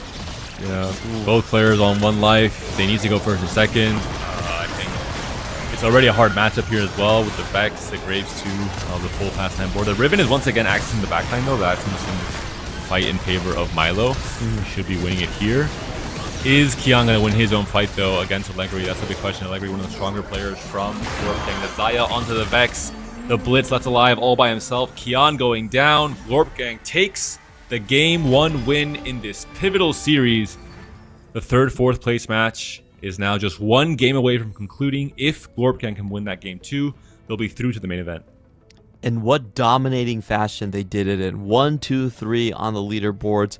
I felt like they played with a lot more tempo. They had a reroll composition to anchor their early games as well. And I think the biggest problem for this game was the Marish spot just didn't work out. Like, he was re-rolling very heavily, trying to use the Emilio as his main carry in a fast 8 composition board with his augments, and that was just super awkward. There were so many Emilios outside of the pool. His rolls were not terribly efficient. He couldn't stabilize it in the end, and actually got perfect killed by his teammate as well. So just a lot of things going wrong with Maris, and just not slowing any of the other Stargazer boards down on the opposing team. And shout out to GlorpGang. Allegri, the patience, the vulnerability to not roll on 4-2 because he didn't have enough gold, to roll on 4-5, allowing maybe time for VP to hold out of Zayas. Still was managed to hit and stabilize on 14 HP with a lot of very dangerous players in the lobby, like Kian, about to go past 9, and made his way into stabilizing on that amount of HP now in a single fight since then, winning all of Stage 5. Similar for Zagranda, entering Stage 4 on 20 HP, not that much gold either. It was very dicey, but he was allowed some extra rounds thanks to his teammates sacrificing some of their HP, and he was able to hit the ASOL and stabilize as well. So really well-played team game from GlorpGang. Yeah, showcased a lot of range, a lot of planning in terms of where each composition was going to land. I really like the Corki play coming in as well from Zoro, even though it was a 6th place. You know, he did his job. He had to sacrifice 2 items, but he pivoted into the open lane and made sure he won his individual matchup against the other Corki. So, he didn't win the individual matchup, but, you know, he was able to outlast NCC1 and Maris. So, job well done by there. It just shows their team coordination, like, so well. The ability to say, hey, you don't have any items for this Corki, but it's open. We're not leaving Corki open. Just go for it. I feel like that was a masterstroke in the plan. There's the one matchup that Jax will suffer against. The ASOL getting free damage onto most of the million units as they move on to the main tanks. We're seeing it here. The Jax, I mean, he's trying his best to defeat a cosmic entity like ASOL, just healing past the beam of damage and still winning the fight. I mean, Jax Hero Augment with Cosmic Hex, Pretty insane. Yeah, this is such a disgusting setup coming in from Luffy. This is absolutely the best of all the units you could ask for here. Great augment selection to allow him to hit the Jax 3 without rolling that much even. Still being able to go for level 9. So I really like 2-cost hero augments. I feel like in 4v4, 2-cost hero augments are some of the strongest spots to play for. We saw that in APAC with Gragas self-destruct as well. We had this game where AQ1H looked like he was going to reroll, faked the entire team of T1 out from denying him, and didn't reroll in the end. He just went straight level 8-9 and just won the game off that. So there's a lot of things you can do. It's very hard to deny 2-cost rerolls because there's a lot of copies in the pool. Individually, they cost more gold than the 1-costs, and they also cost gold to sell them. So it's harder for other members to kind of deny the Jax reroll in here. Another clean win from a 2-cost hero. I think with Meepsy as well, you can do something similar where you can fake out the reroll and just play kind of a... I think less so maybe now, but on the first patch of the set, I think that was the case when AP Flex was more prevalent. You could do some of that as well, but cool first game. Great display of teamwork from GlorpGang. I think a few small things didn't quite pan out for VP in this game. I think the Dark Star roll down was quite poor, let's be honest, for NC1. That made it very difficult to win that mirror matchup against Zagranda. Similarly for Maris, I think he was put into a griefing role that is always the hardest role in the team. You're never going to do better than 6th, but unfortunately just couldn't even slow down his opposing players as well, so it didn't quite work out for them. This is a spot that VP has been in before against GlorpGang in terms of having to fight back in the series. We'll see how they can manage as we move into that game too, but a quick break. We'll be right back with some more high-level TFT action very soon.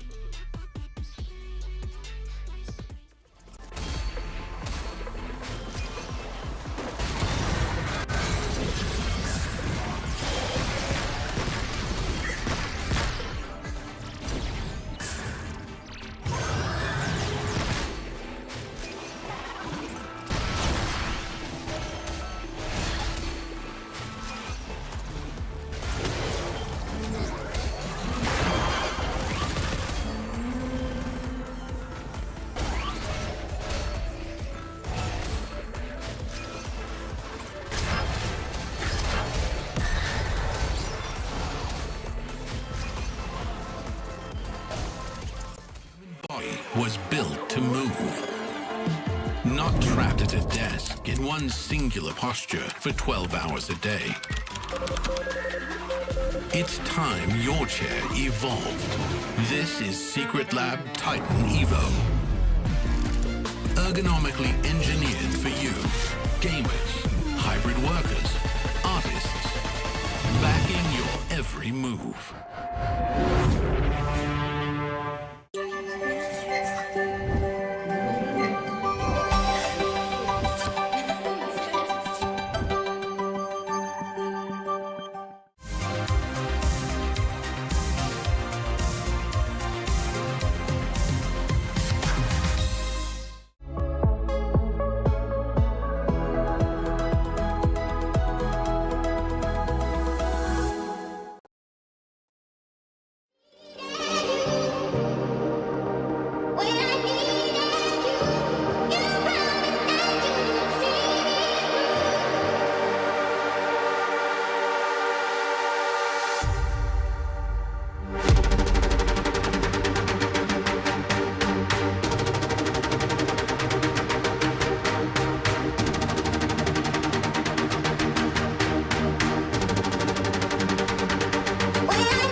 move for the night, yeah.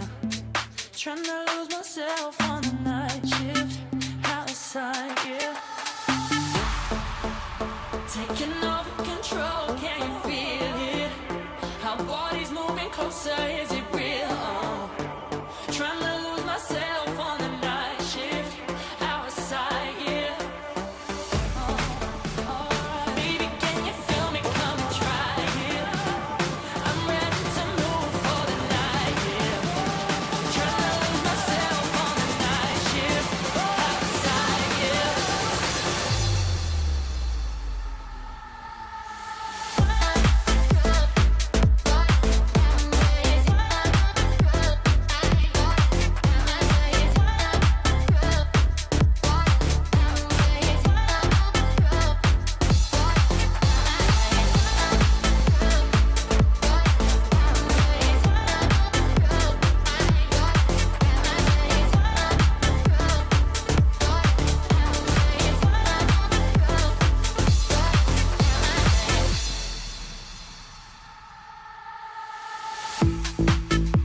Taking over control, can you feel it? Our bodies moving closer, is it real? Trying to lose myself on the night shift, outside, yeah. Baby, can you feel me? Come and try it. I'm ready to move for the night, yeah. Trying to lose myself on the night shift, outside, yeah. Taking over control, can you feel it? Our bodies moving closer, is it real? Trying to lose myself on the night shift, outside, yeah. Alright, baby, can you feel me? Come and try it. I'm ready to move for the night, yeah. Trying to lose myself on the night shift, outside, yeah.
Welcome back, everyone, to the road to EWC Global Qualifiers. I am still Impetuous Panda, joined by Clement on the cast here for the Game 2. Could be the final game of this entire tournament as well. GlorpGang up 1-0 against Virtus.pro. The last remaining slot for EWC's main event in July is up for grabs between these two teams. We already have all gamers in T1 having qualified off of their series wins earlier today. Would be absolutely crazy if we don't find VP back in the EWC. If you think about the top 4 from last year, of course, Weibo Gaming is already guaranteed there, and you also have a T1 waiting for them in that slot. VP, last time around, they earned over $1 million in club championship prize pool for their team and their second place performance for the organization. Can they keep it alive? Can they take it to a Game 3? Or will it be the underdogs in GlorpGang, who have had a valiant run through the open qualifiers, through the closed qualifiers at EMEA, and now are just one last game of TFT away from making history for themselves and their very new organization, the Glorpers, and making it to the main events for TFT in July. That should definitely be the official name for GlorpGang fans, the Glorpers. I don't know if you've been in their Discord or something, but that is a great name. I'll talk to them to do some marketing for them, maybe, if they qualify for the main events. But looking at the spots here, we'll have to see what the Stargazer constellation is going to be for this game for our players. It will be the Altar, so that means that as long as you have, like we saw last game, the early spot for Stargazer, it is available, and a viable game plan for both Lulu and Zaya, although more so for Zaya, less than Lulu, I think. And I do want to point out that this is a very strong Fast 9 map. You do have Ari as one of the gods, and of course it is going to be gold subscription for the encounter. So if some of these players are having those Aatrox, having those Nova spots, or just having any type of gold generation, it could snowball them incredibly quickly into those win-out positions.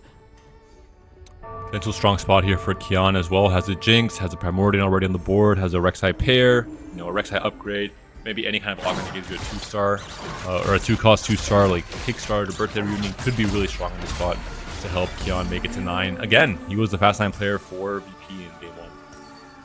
Yep. Motto is, if you want to die, die on level 9. And it's going to be prismatic, so that is going to accelerate the Fast 9 game plans even further. We'll see how many teams, how many Fast 9 players can end up on each team. I wonder if anyone wants to consider playing for Forge and Strength. We did see Forge and Strength from Broseph in CPC playing into MF reroll, itemizing the MF, the Urgot, and the Diana, and having a really, really strong setup that ended up winning a game that allowed him to qualify for the final lobby in the Darkstar Cup. But going to be a skip here for Maris. I have to assume he considers Golden Gamble as his option. That's the case, and loses the point flip. We'll be getting 2 items instead. I think we also had At What Cost from Milo. He went straight to level 6. This is one of those really, really risky options in 4v4.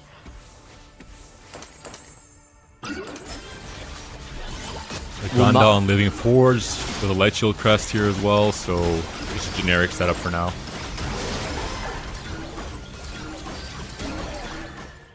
Yeah, I think we won't figure out which composition he goes for until much later on. I'm trying to think if there's any accidental augments that can actually mess with your teammates' game plans. There used to be things like, accidentally picking up into restart mission and just taking away potential reroll outs for your own teammates and stuff like that, but seems to be okay. It depends what cost of augments we get, right? If it's silver, the classic recombobulator could make a show. I mean, there's cosmic restart as well in the gold space where your entire board is sold. Yeah. That's why a lot of teammates are just not terribly happy whenever you go into what's the cost. Playing tempo in 4v4 is important, but having to recalibrate your game plan later on in stage 3 can be quite a headache. And Luffy did pick up Forge and Strength. So this is going to be a line that can go into many different directions. I mentioned one, the MF reroll with Diana reroll. I think it's harder line to execute in obviously 4v4 with 3 stars in general. We've seen it attempted a few times. I do like it with Forge and Strength because you just have a lot of different outs for different types of artifacts. With the tank artifacts on Ornn or Maokai, and then Diana can use different artifacts to MF and Urgot, etc. Yeah, a lot of those melee bruisers can use a tremendous amount of artifacts. That's why that line is very strong with Forge and Strength. In the meantime, I like this play from Maris. Last game, he was the one who was thrown to the wolves to figure out his own position and had to be in a sacrificial spot. This time around, he's just building 2 Kraken Slayers right off the bat and going, this is my line. I'm playing Xayah, okay? Don't contest me. I'm here. It might be Jinx as well, potentially. Because for Xayah, you need to find the altar, right? I'm not sure if you want to roll on stage 3 to find it. He has to find it at some point, no later than stage 3, I would say. Yeah, just needs the Jax here. He does have the Talon ready. In the meantime, Kion is going to full loss streak into a Fast 9 composition. He will be massively accelerated. Ari is coming in with the God Boon. You get some extra gold at the start of the stage, so it's very quick for him to get into that 10 interest range. Ooh. What? That is No! tragic. Losing a fight with at what cost is, well, I guess you would answer the question. At what cost are we picking this? That is really not good. Yeah, I really don't like picking at what cost. I feel like there's very few scenarios where it's actually good. You either want to have it at... I think in 4v4, you'd prefer to play it as straight reroll. But then there are so many different augments that can derail your game plan later on in stage 3, stage 4. It's just a massive headache. I feel like it's a more of a Hail Mary play. And outside of VP, I don't see any team actually picking it up. And all the scenarios where it's good starts by you going on a 5-win streak. And that's already not been met, that condition, unfortunately. It will be a 2-star Zoe for Milo with his board. So, I mean, that should help. He did pick up Evelyn, did pick up a Steamroll in the end. So, still going to try and move into this very snowbally win streak kind of strategy. Target lot optics, not the strongest on the Zoe for now, but just an extra item at the very least. Yeah, we'll be a little bit better on the next patch, hitting multiple targets. It's been equalized for AP and AD units. We're now taking a look at Maris's board. Still doesn't have the 3 Stargazers online, though he has kept the Stargazer units on his bench. Well, it's pre-level 2-5 as well. We saw before going to the carousel round, and unfortunately just did not find the Jax on that natural roll. He's gonna ideally hope to find a Stargazer unit just naturally. I'm not sure if you're incentivized to roll on stage 3. I guess you kind of are if you've already committed to double Kraken slams. And running into teammates for the big win streak players, unfortunate for VP. A lot of things going wrong for them in this start of game 2. Zoro here does have an interesting start. I think Voyager emblem goes very, very well with multiple compositions. You typically see it in terms of like AVP, kind of best in quirky comps. But obviously Luffy most likely going there, potentially going there as well. So we'll try to figure out how they negotiate their positions. Voyager can also be played into Darkstar if you find also a secondary emblem, Darkstar +1 as well, on 3-2 maybe.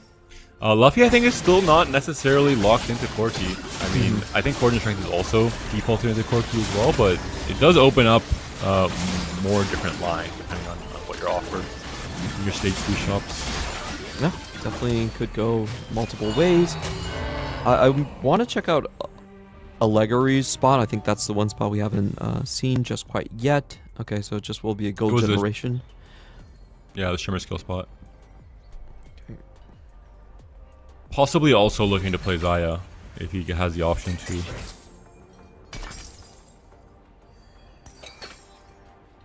Getting 2 procs of the Steamroll here. Quite nice for him in gold generation. We'll see if he holds a TF here or not. That's a pretty good tell in terms of what he's trying to play for.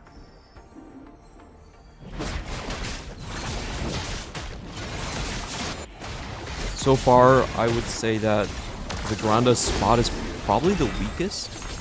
He started with an artifact and lost all of his matches on stage 2. Not really what you want to be looking at. So I feel like he might have to decide his pathway the earliest because he has the least amount of runway.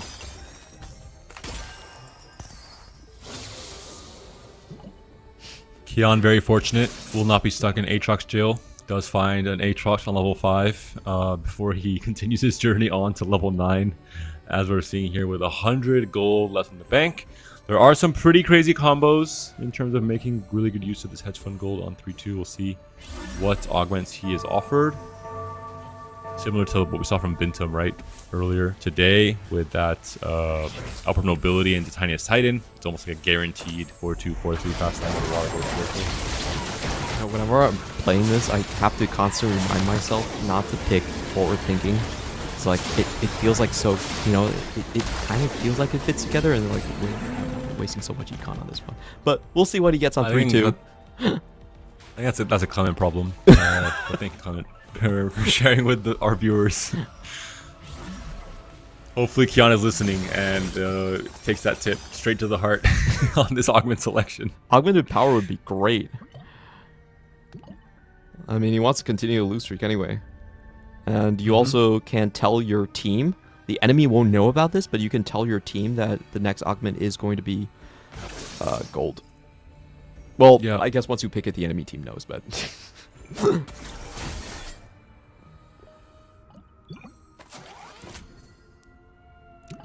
NCC 1, we haven't checked the spot out too much.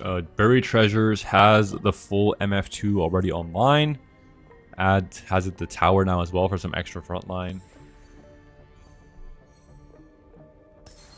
Could be a quirky player, but not really with a Rage Blade Slam. Is he just playing MF, you think? I don't feel like these are ideal MF items. Ooh. Double Voyager emblem from Zoro off of the branching out. Incredible tempo spot from him. Lots of shielding in the front line. You can kind of play anything, really. I wonder if he had to reforge for that, or was it just getting a one-shot? Already kind of a scary spot here for VP. Two of their players at 50 HP. Mars at 70. Jan's pushing to level 7. He's going to be kind of that fast 9 player. But if a similar thing happens to what we saw earlier today, I think it was with Luffy, where he just tries to go fast 9 and fails, goes 8th. Then all of a sudden, the entire game plan for the entire team crumbles, right? If you're expected to win out player goes 8th. Yeah. I'm less worried about Kian, but I do think NCC 1 spot is very difficult to decide where he's actually going in the end. We do have a committed reroll coming in from Luffy, as you mentioned, most likely going to go for the sort of Misfortune, Urgot type of line here with the Jinx. So I like GlorpGang's positions a lot more. They have a potential Fast 9 player in Allegory, win streaking. They have very defined reroll lines here as well. And the early game from VP has just been sort of disastrous. You know, Mars losing that win streak, Milo losing that win streak.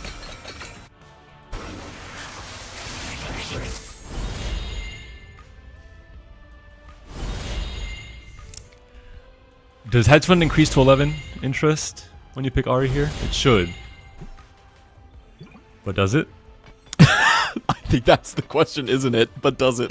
A lot of questions kind of end like that in TFT. So I think I had this spot to pick it once, and I did not have the courage. Yeah, it was a close enough pick between the God Offerings that I said, you know what? I'll let someone else find out for me. I feel like that's the competitive ladder mentality. If you have a question, you let someone else figure it out. I actually asked in the chat, and I think people were not eager to help me. You should not believe in chat anyway. That's the lesson that has been gathered by many great players like Revan and K3 Soju. Do not listen to your chat. Pandora's for Milo, so overall, not the worst. Very versatile augment that's quite the opposite. Allows him to play the game plan he was hoping for. Our 4-2 augment selection might not be so kind, but I think you've dodged most of the more dangerous options, especially in the silver augment space, right? It could have been recombobed. Yeah, and he also knows that the 4-2 augment can't be prismatic, so I feel like Milo actually dodged a lot of the worst case scenarios by going for this at what cost.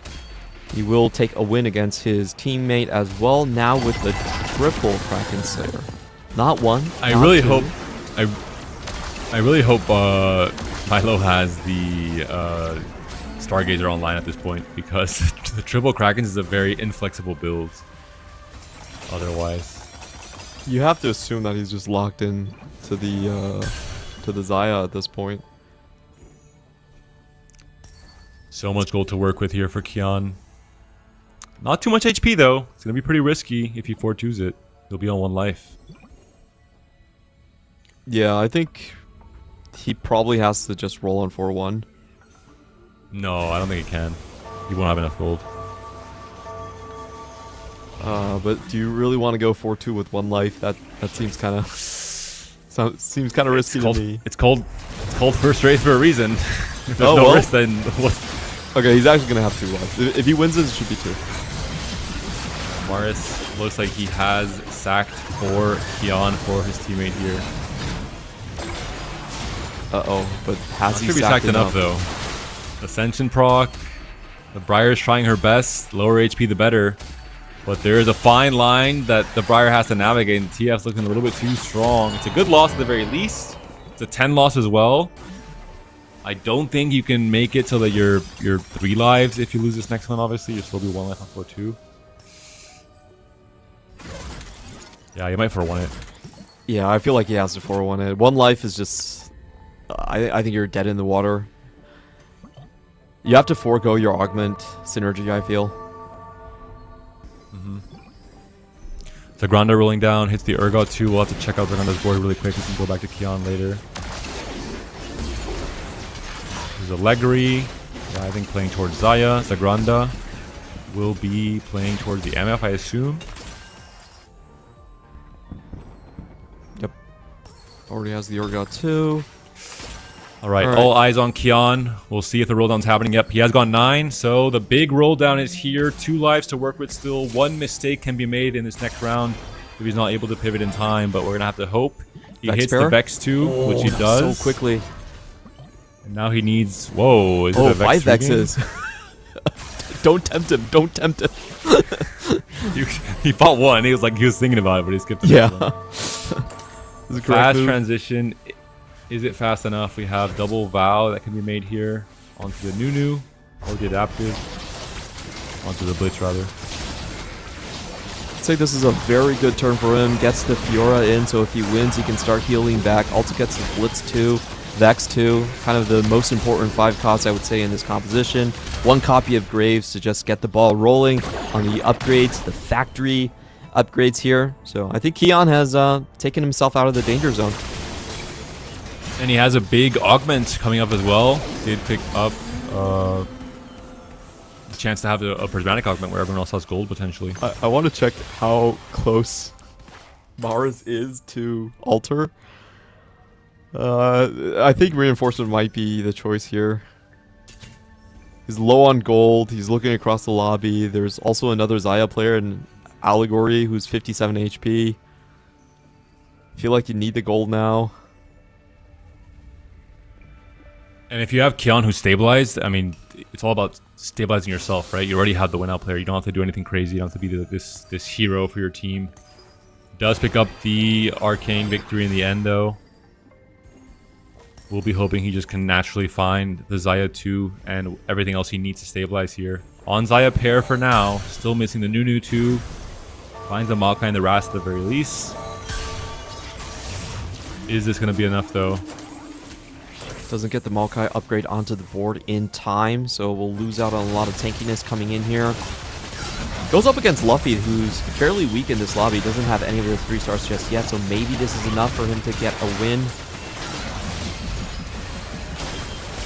Luffy, of course, is on Forge and Strength, so he is, in some ways, hoping to start losing some HP and then have a massive power spike once he gets all his artifacts online. Would, of course, like to tax Mars, though, in this fight, though, and looks like it could Very be the close. case. It's very close. MF doesn't cast in time, the stun comes through. I do want to see where NCC1 did end up. His composition was not very well defined.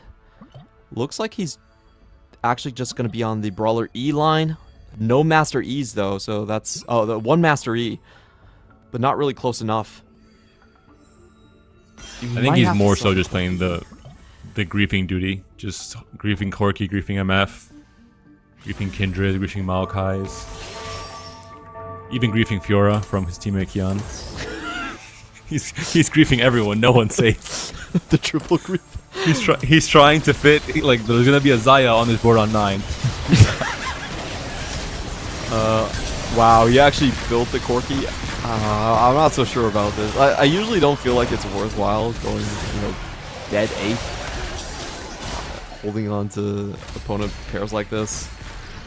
And Zagrana does look stable enough as well. Corki pair, yes, but I mean, he's still fairly healthy, 39 HP. NTC1 now down to 17. Should still be 2 lives. Kian does win as we expected, but Maris also being taken down to 2 lives. 7 free rerolls might help him stabilize here. Needs that Master E. Okay, does get a Let's Master find E it off directly. Of the Pengu offering.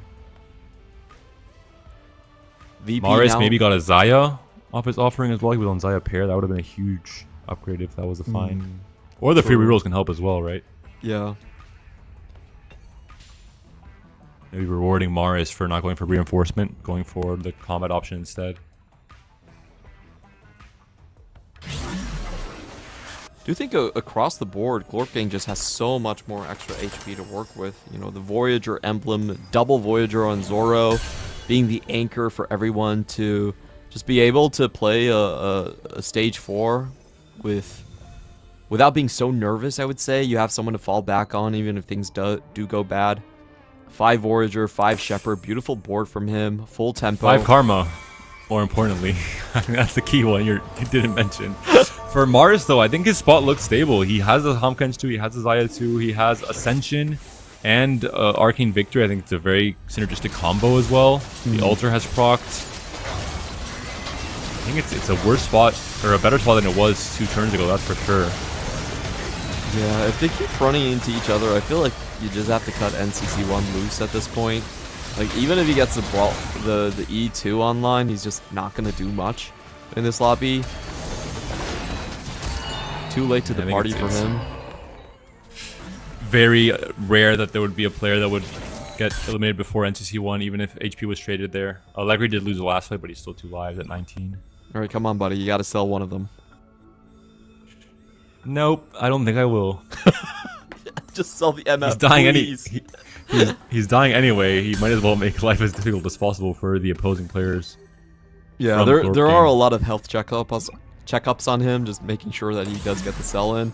Doesn't happen. Allegory, Blitz. the lowest HP, does find the Blitz too. And yeah, that's a huge upgrade from Allegri. We'll see if they face off against each other. They do. So Allegri on the fast 9, off of the Shimmer scale, onto Vex 1, but has the Blitz 2. No items for now, unfortunately. Doesn't have the right items set up for the Blitz here, but can this be a win for NCC1 on the Master E? Maybe if it wraps in the backline somehow. Not looking too bad for now. Doesn't find any of the carries. Is stuck on the Tom Kench too, and I think Master E is going to fall down here. Once he drops, that will be NCC1 out in an 8th place towards VP. Maris also gets defeated here. Down to his last life.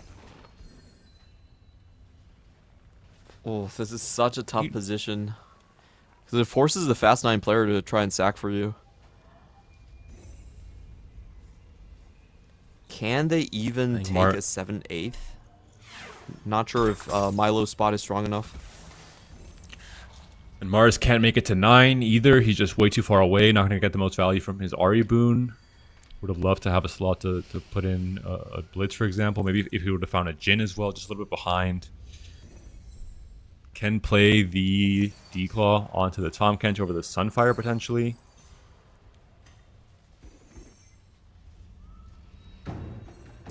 Love to see how Zoro caps his board as well, right? With kind of the AP playstyle he was playing for. We've seen so many times before, we saw it earlier with Sangyup, where you have a very strong stage 4, stage 3, but then you start bleeding out to kind of the full cap fast 9. setups. If Zoro can become a win-out player as well, that could be very scary for VP. Yeah, I do think across the board, GlorpGang is in such an incredible position here. We're taking a look at, I think this might be Milo's board going into it. Yep. Yep. Very good augments off at what cost? Pandora's into salvage bin? I mean, what? That's like the opposite of what at what cost should do to you. Full flexibility, full versatility. Can work around any game plan he had. We'll be playing for this fast line board with Sona 2 and Bar 2 already. So Milo's gamble seems to have paid off. And this is very interesting. Detriment to Maris. Even though Milo will take out Maris most likely, it's one of those spots where VP can actually reasonably finish with a 1-2, right? They have 2 very good level 9 spots coming into it. And speaking about this, Allegory is now on 5 HP. I think Allegory was missing some key upgrades. Had the Blitz 2, but no items for it. Had the Graves 1, the Vex 1. There's a Fiora 2, and the Graves items can pivot over. Let's check out Allegory's board and see what the item situation looks like here. Yeah. Items on Fiora. I mean, Vex 2 now as well. I think he beats Maris, most likely. Yeah, I think the question is the Luffy board, his teammate here. I don't think Luffy can actually sack for him. He is sacking. Oh, okay. There's no items on the MF at the very least, so I believe that is a sack. And there's still MF2, Urgot 2, very close to both. Fortune Strength has procced for Luffy as well, so he is close to reaching his full capacity once he hits his 3 stars. Yep, already has a Fortune Strength down, so he has a lot of items on his bench still, just 1 copy away. And Mars will go down. That is 7/8 towards VP. It's up to Milo and Keon, who honestly can very reasonably make it a 1-2. They are sitting here comfortably at 55 HP and 31 HP with Keon on full win streak. They do actually even still have the HP advantage over GlorpGang. 4v2, but VP's in a position to defend here. They're just holding down the fort, trying to maintain these positions right now on the HP totals. It would be the victors in this game too, but Urgot 3 has been found, and this Urgot 3 is looking very scary. Do you ever mech this Urgot and try and sacrifice one of the board slots? You're just too far away from making it to 9, but it's a Prowler's Claw, Death Defiance, Hatchet, Urgot. Surely you can mech this, no? Yeah, just for the additional HP, that sounds kind of crazy to me. Oh, the double jump into the backline assassination. Oh my god, there's no way he wins this fight though. Yeah. Okay, it was close. Luffy's out. I wonder if it was correct to mech there and drop down. How much HP do you get on 2 mech? I think it's only like 20% though. Yeah. Probably not worth Maybe it not. then. 2 GlorpGang members getting knocked out. It does look like the VP comeback might actually be online. You know, I was very unsatisfied with the NCC1 sacrifice. Felt like it's never usually worth it to just go straight 8th holding onto a bunch of Corkies. But I guess the win-out players from VP are strong enough to make it still work. Yeah, I think Zoro's not strong enough here. On a 4-loss streak right now, facing up against his teammates Zagranda, who's a quirky player. With Living Forge, the longer Zagranda lives, the stronger he gets. Already has a 2 artifact ribbon build. It's not the worst. Some synergy there between Hatchet and the Titanic Hydra. Looks like Zoro's winning this one.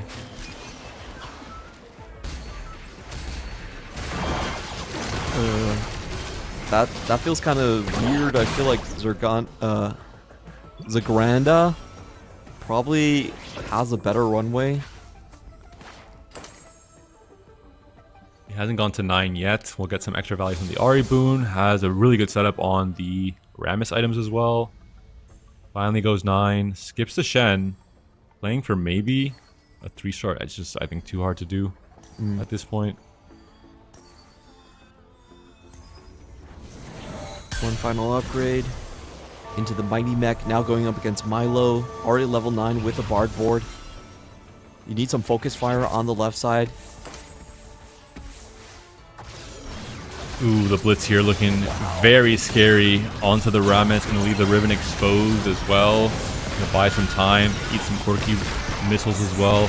Rammus is already down. The Light Shield Crest explosion comes through, the extra stats and shielding to the rest of the team, but unless this Corki class cleans up everything, which seems to be the case. Oh, it's going to be a close fight. The Meeple rockets come through. Milo does get checked. It's only down to Zagranda now. The 1v2, he has to be the hero for GlorpGang. One player and 2 fights away from maybe sending his team to EWC's main event, but he's facing off against some very strong boards, especially Keon's. Yeah, all he needs to do is just take down one player from VP, and then they're through. They've already won game 1. It all comes down to this. I think in terms of comp strength, it's unlikely to happen, if I'm being completely honest, but we have just seen a rather unorthodox win there against a level 10 Milo board, so anything is possible.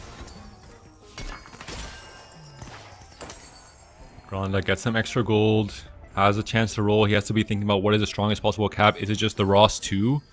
Skipped over the Shen and the Bard earlier. Maybe felt he just didn't have enough gold to 2-star everything. The Ross 2 would be a big spike, but he's not finding any natural copies here.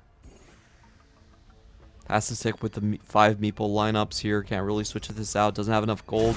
No Shen to work around. That's kind of the other big boost that you could look for in this comp. Is going to do some positioning tricks.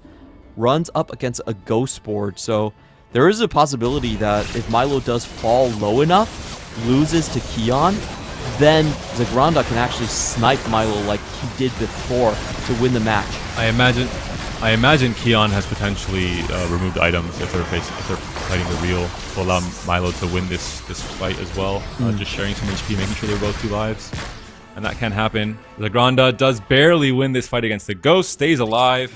The Corki, the fadeaway shot there. And yeah, Keon sacrificed a life to Milo. Yeah, you called it perfectly. So that was a great move here because indeed Zagranda does actually go into Milo. So if they didn't sack there was a chance that Milo would have been sniped off. Now with Milo on the Blitz 2, things are looking much tougher than before. We're going to have to do a TG check here. It is going to be Blue Buff and Gwinsu's. Gwinsu's actually pretty good for the Blitzcrank. Yep. Last minute swap, same side that we saw this fight go in favor of Zagranda last time around, even though the Rammus was deleted by the burst from the AP side of the board on Milo. We'll see what the Rammus can do now. He can pass at least 2 times. The Blitz removes him right away. The Ribbon gets targeted very early. The Blitz is moving onto the Corki. That is absolutely not the way you want this fight to go. Zagranda is going to get destroyed here, taken down, and VP guarantees the 1 and 2, forces the game 3. Everything's still on the line for both teams. What a comeback from VP. The 2 members, Maris and NCC1, going 7 and 8. I thought that was going to be the game, but we looked across the board. It was only fast 8s on the side of GlorpGang. There weren't enough fast 9s that survived until the end to be able to contest the likes of Keon. We knew Keon was going to go level 10, was going to make it very comfortably just with the encounter and the God Boon setup. Milo, I feel like, was completely rewarded in this instance where he, didn't really pay much for at what cost. Even losing his early 2 streak, was able to hit level 10 on this AP board. Very fortunate augment selections coming in on the side of Milo for them to pull it off. I do still wonder if Luffy could have done something with meching the Urgot. Not so much for the stats, the HP he's getting, but just the change in the ability, right? With Prowler's Claw especially. The burstiness of the mech Urgot's, the tank Urgot's ability. Could have maybe allowed for some resets and moved into the backline onto the Vex earlier than it did in that fight, for example.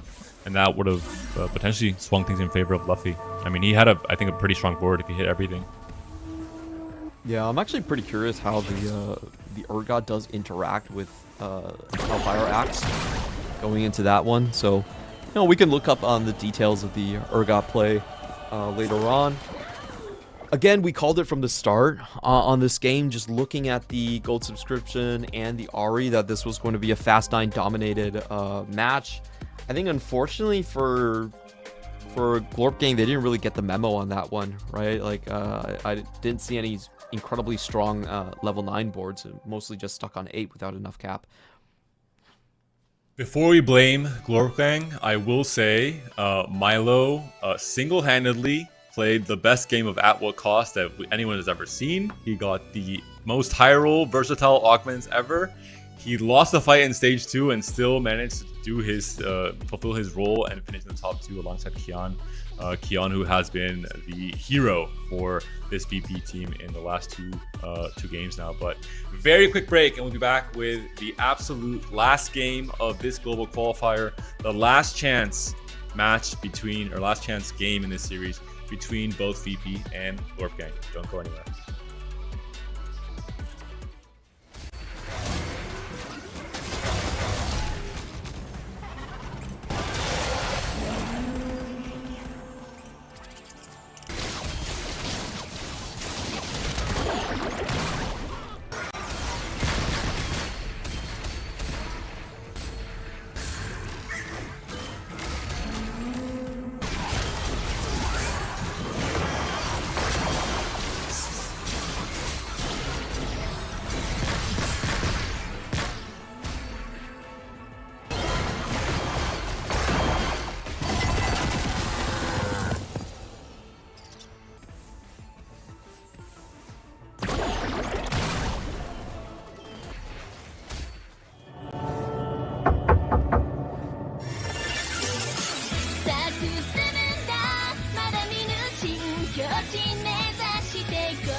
Welcome back, everyone, to the road to EWC Global Qualifiers for the final time. We have reached the absolute ending of this tournament, the final Game 3, the decider matchup for the 3rd and 4th place between Virtus.pro and GlorpGang. The winner here takes that last remaining ticket directly to EWC's main event for TFT in July in Paris.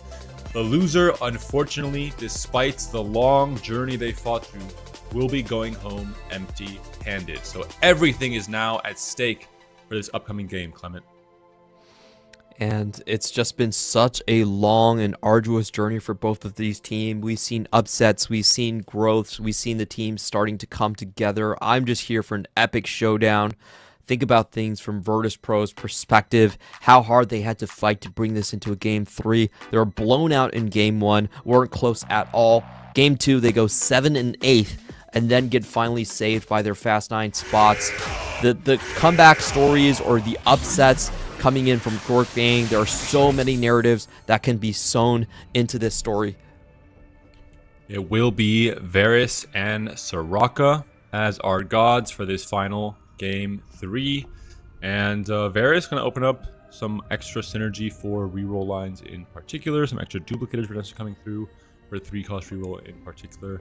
And Soraka, I mean, there are times where she can be incredibly clutch depending on where your team is in the HP totals, especially in Stage 4. A lot of different ways to play this one. We have seen the Fast 9s just continue to dominate throughout the games today, especially with Keon going for, I think, 2 games back-to-back on the Nova Fast 9 lines have been very difficult to stop. So I wonder how GlorpGang can handle that. They either need their own version of a Fast 9 player they need to protect and raise up, or they actually need to commit to very extreme tempo strategies.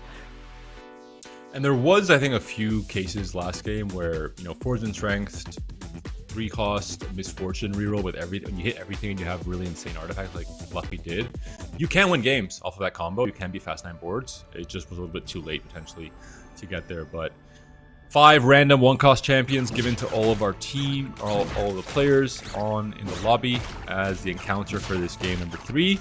Maybe opens up the line for Lissandra Cho a tiny bit in terms of the 1-cost rerolls. A lot of chance to gold make 10 injection as well. here. Yeah, I was just saying, if we go to Keon's board, I'm pretty sure he's like on 1-3. He's probably already sold most of it, Just to go directly towards level 9, which has been working very, very well for him. Oh, actually, he's going to keep on the Darkstar pairs here. 2 Cho'Gath and 2 Lissandra, the composition that you called. A little bit tempted, yeah, by this. I think the strongest 1-cost reroll on the patch, especially if you have the right augments for it. I think the Treasure Hunt in particular can be very, very strong. Yeah, is a chance Fountain. that you... I was just gonna say the Fountain is a Stargazer. We saw it there briefly hovered, which means that I think Lulu's playable, not so much for Xayah, so it will be a bit congested once you get in the 4-cost space. Essentially 2 open AD lines to pick from. Brawler E has been quite weak throughout the weekend, outside of that crazy moving Brawler E, which was a 3-star. So we will see where they land up. The 4-cost space, always very difficult, so I do think each team will have to have designated rerollers this time. Oh, it's crazy. What are you surprised about? 5 copies of Vigar. Oh. If there think ever was we a Vigar are- spot. No scout, no pivot. Heroic grab bag, 7 copies of Vigar. This is spicy. This is spicy. Listen, this is VP we're talking about. Let's not tempt them any further. They already have enough with their own temptations. Someone is probably in the comments saying, "I have a NASA spot. You want to reroll Vagar? I think you can make it work." If there ever was a situation to play it, okay. I think they've came to their senses. Wow, this Sold is all real 5 evolution. The Vagars are sold and Kalkos is picked. Wow, this is what it means to fight for a game 3 and grow along the way. Exactly. Allegory with self-destruct. I've been harping on this one. I think it's one of the best augments. He has the correct implants here as well with it. So a very strong opportunity for him. In the meantime, we're going to be checking some other spots. Maris coming in with the sniper plus time warp, essentially giving himself an Ezreal, but as you said, Zaya not that playable in this situation. Could potentially be OG Darkstar. If you find a Darkstar +1, you can fit it in, play around the ribbon, maybe play 4 tiebreaker on 9. There's a line there, but it's harder to get into, I would say, without Darkstar +1. Milo just going for a fast 8. In the meantime, Maris is starting with a Brawler, so most likely going for the Master E in this case. And we have all of the compositions on the side of a VP figured out. Taking a look over at the GlorpGang. Lucky pretty open, Zoro pretty open as well. Not the best quirky items, but it's gonna be quirky as well. Not too committal outside of Allegri. Yeah. Self-destruct, very strong augment, can destroy bunched up front lines, and a lot of times has this incredible utility versus Vanguard compositions. Sometimes when the blast goes through, it can bypass the shield trigger completely. So very powerful counter to some of the compositions in the meta. It is Varus God offering as well, so potentially we could see a duplicator on stage 2 carousel that could give it either the Gragas 2 right away to Allegri, or the chance to play the Gragas 2 a little bit earlier.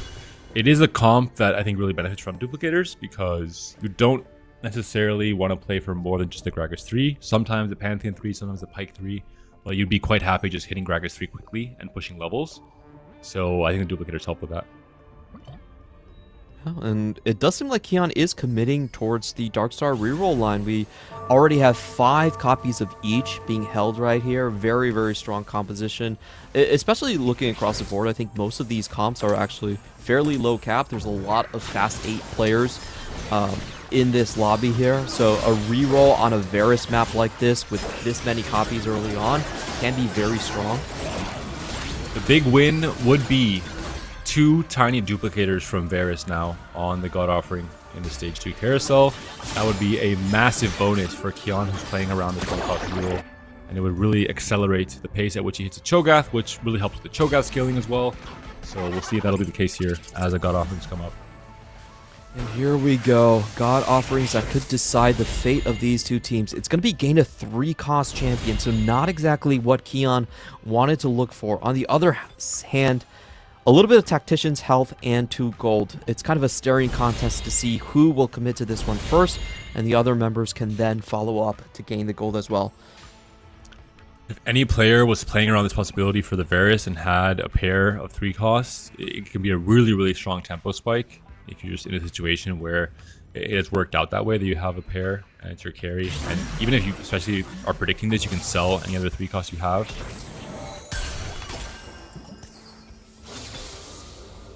Alright, it is going to be Keon going with the 3 costs. Gets the Urgot, and now we have the pair for the MFs on Zoro's board as well. Well, keeping a lot of these early... I wonder where he's going with this. He's still very, very open, so we'll find out later on. Just Replicator MF is the tech. say more, I'm waiting. No, that's it. It's not. That's the it? tech. Oh, okay. I'm like, I don't think it's the tech, bro. There is an even shot slam, so I think this is going to be the quirky player, most likely just from the unit holds. We saw it already before. GlorpGang quite happy to slam Morello, just knowing that they need red buff at some point anyway, and they'll figure out the quirky and the Rammus items later. Yeah, You one of make these 20 cells here. for Urgot. No, He doesn't. Gets rewarded maybe. Finds an Urgot pair, finds an MF2. Can definitely consider playing into the MF line. Kind of sad you made the even shot though in that case, because you usually play the Aatrox and the Maokai anyway. Yeah, I was actually very surprised about the item slams, given that he was coming off a loss. So he's kind of pigeonholed himself into, just going straight AD line off of that board. We'll see if the tempo actually pays off. Also misses an interval there. Mm-hmm.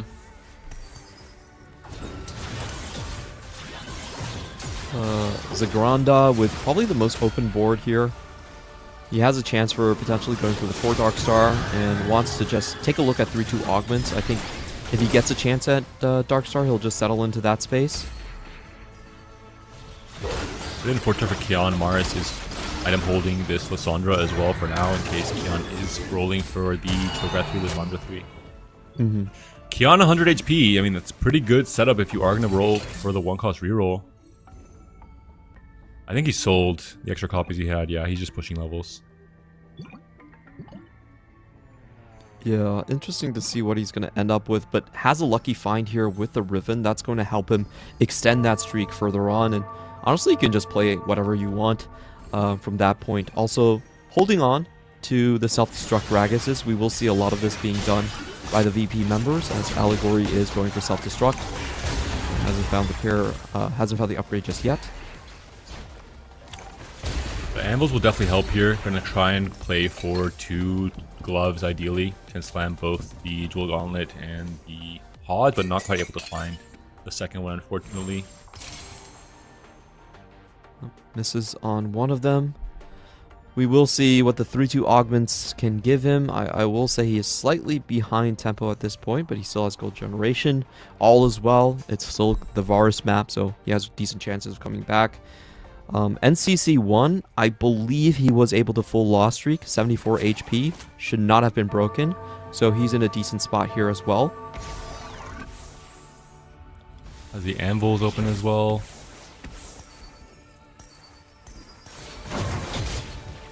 Yep. 2 Anvils. Anima, most likely going to be the quirky player coming in for his team. VP doing a very good job of holding and playing around the Gragas. It's going to make life very difficult for Allegory, who is already starting off from a 6 loss, right? So it's going to be really hard. You're going to have to pull the trigger a little bit earlier than you would have liked. And I'm starting to get worried about Allegory's game plan here. Oh, there is a heroic grab bag. It is going to be gold. So it's possible for Allegory to hit that one. Give himself some more chances. Here.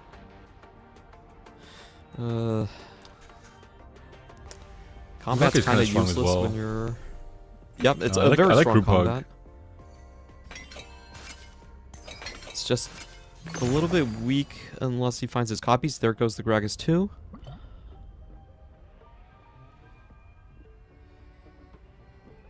And NCC1, a Calculass player, has Exiles. A little bit hard, I guess not too hard to play around with Corki later on. I think it's okay.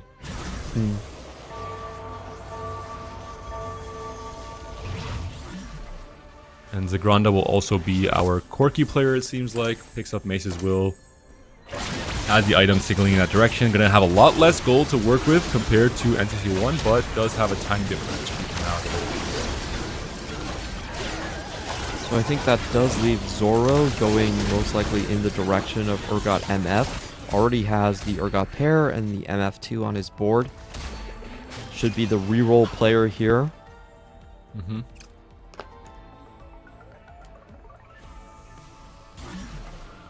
Kind of wondering where Luffy is going to go, because Luffy did have the item switching one. It's a little bit harder to see where he might end up. Oh, this is a good combo. Pandora's into spreading roots. Just leave the emblems. I guess what would be the best option here? He's trying to, I guess, Darkstar +1 maybe. Yeah, I think so. I think he's deciding that 80 is too crowded. Yeah. There was a problem with GlorpGang that from their spots on stage 2, we saw them all kind of homeless, and the default comp that you go into when you're homeless is Corki, but everyone can't play Corki, right? There has to be some line you have to open up for yourself, and the Augment 2-1 didn't really do that for GlorpGang. They were very generic. So it seems like now Luffy is trying to make his own path into the Darkstar line. I think it really shows the priority for both of these players here. We just saw Mars with the exact same augments, just in reverse order. So everyone's defaulting playing AD, And if you hit Pandora's, okay, we can play AP then. Soraka's good here for the loose streakers. Varys will be good for the MF reroll player. Obviously a little bit maybe worse than it would be for just a duplicator itself, but it is what it is. Yeah, we are seeing a couple. I suspect that Zoro is going to take that one for sure. And checking back in onto Keon. Where is he going to go with this brawler? He still has 100 HP win streak off of that level 5 Riven being given to him. Very strong find on his part. Still most likely in the Master E line, I would say. Mm-hmm.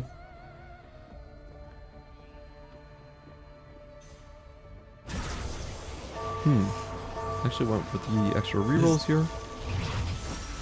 Getting kind of scary from the HP totals as well, right? Ending up here in stage 3, 2 players from Virtus.pro very, very far ahead in the HP totals. Keon, if he manages a 10 win streak, it's going to be a really strong position to play Master E from, where you can kind of have a ton of gold to roll down on 4-1 immediately and just try and maintain the win streak for a little bit longer. Yeah, definitely hard to come and play from behind. I do want to mention, Panda, casting with you this weekend. We've already seen 2 games where teams have came back from 100 HP deficits, and both times I've called the fights way too early and called it incorrectly, so I'm holding my tongue on that. I trust. You got to be a Alright. glorper. Is that what you call it? A glorper. I mean, I'm not sure that's the official name, but we can use that one for now until we get a definitive answer from the organization. And there are many large administrative team, I'm sure, that they have that can reach out to us. We're willing to be absorbed into the GlorpGang. A pivotal turn coming up from NCC1. Another loss coming in here against Agranda. It seems like there's not much Agranda can do to weaken his board. Even if he wanted to, these will be the 2 Corki players most likely. We're seeing the bench depth of Agranda as well. And the items are there already for NCC1. Has the Last Whisper. We'll be looking to get some ribbon items, but he's going to have so much gold to roll with. I imagine on 3-7, not going to wait to 4-1. Yeah, I think that's the case as well. It is a win in the end. I guess you're happy with this win. Yeah. Saves him some extra lives here. I feel like he has to go now. We're on to the Corki races. Ram is found already. The Mighty Mech. Actually sold the Mighty Mech, huh? Yeah, not sure that was a mistake. Yeah, I feel like that has to be a mistake. Critically, no Corkis found. Aesol is just cosplaying as Corki for now. Very, very similar characters, of course. I wonder how many Dark Star players are out there. We still have 2 players that have been trying to Pandora's into AP lines, so I think that's why he was conditioned to just pick up the Aesols. Finally gets his first copy of Corki.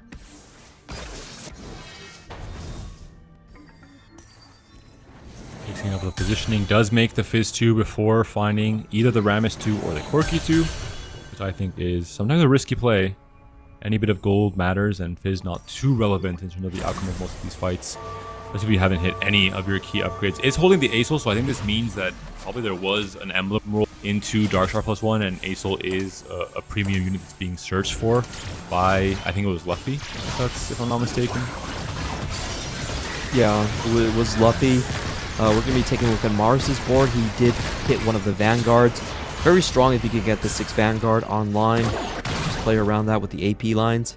Mars has been holding onto Leona's for a very long time. So And Mars is still level 7, so yeah, has still a big spike to hit. Zaya being played here off of the Fountain for Milo. Cyber Implants is level 8, 10 gold to work with, and it's still on Zaya 1, so we'll see what he can make of his board. The Fountain, not really the strongest Zaya constellation, so we'll see if he can make it work for a top 4 at the very least.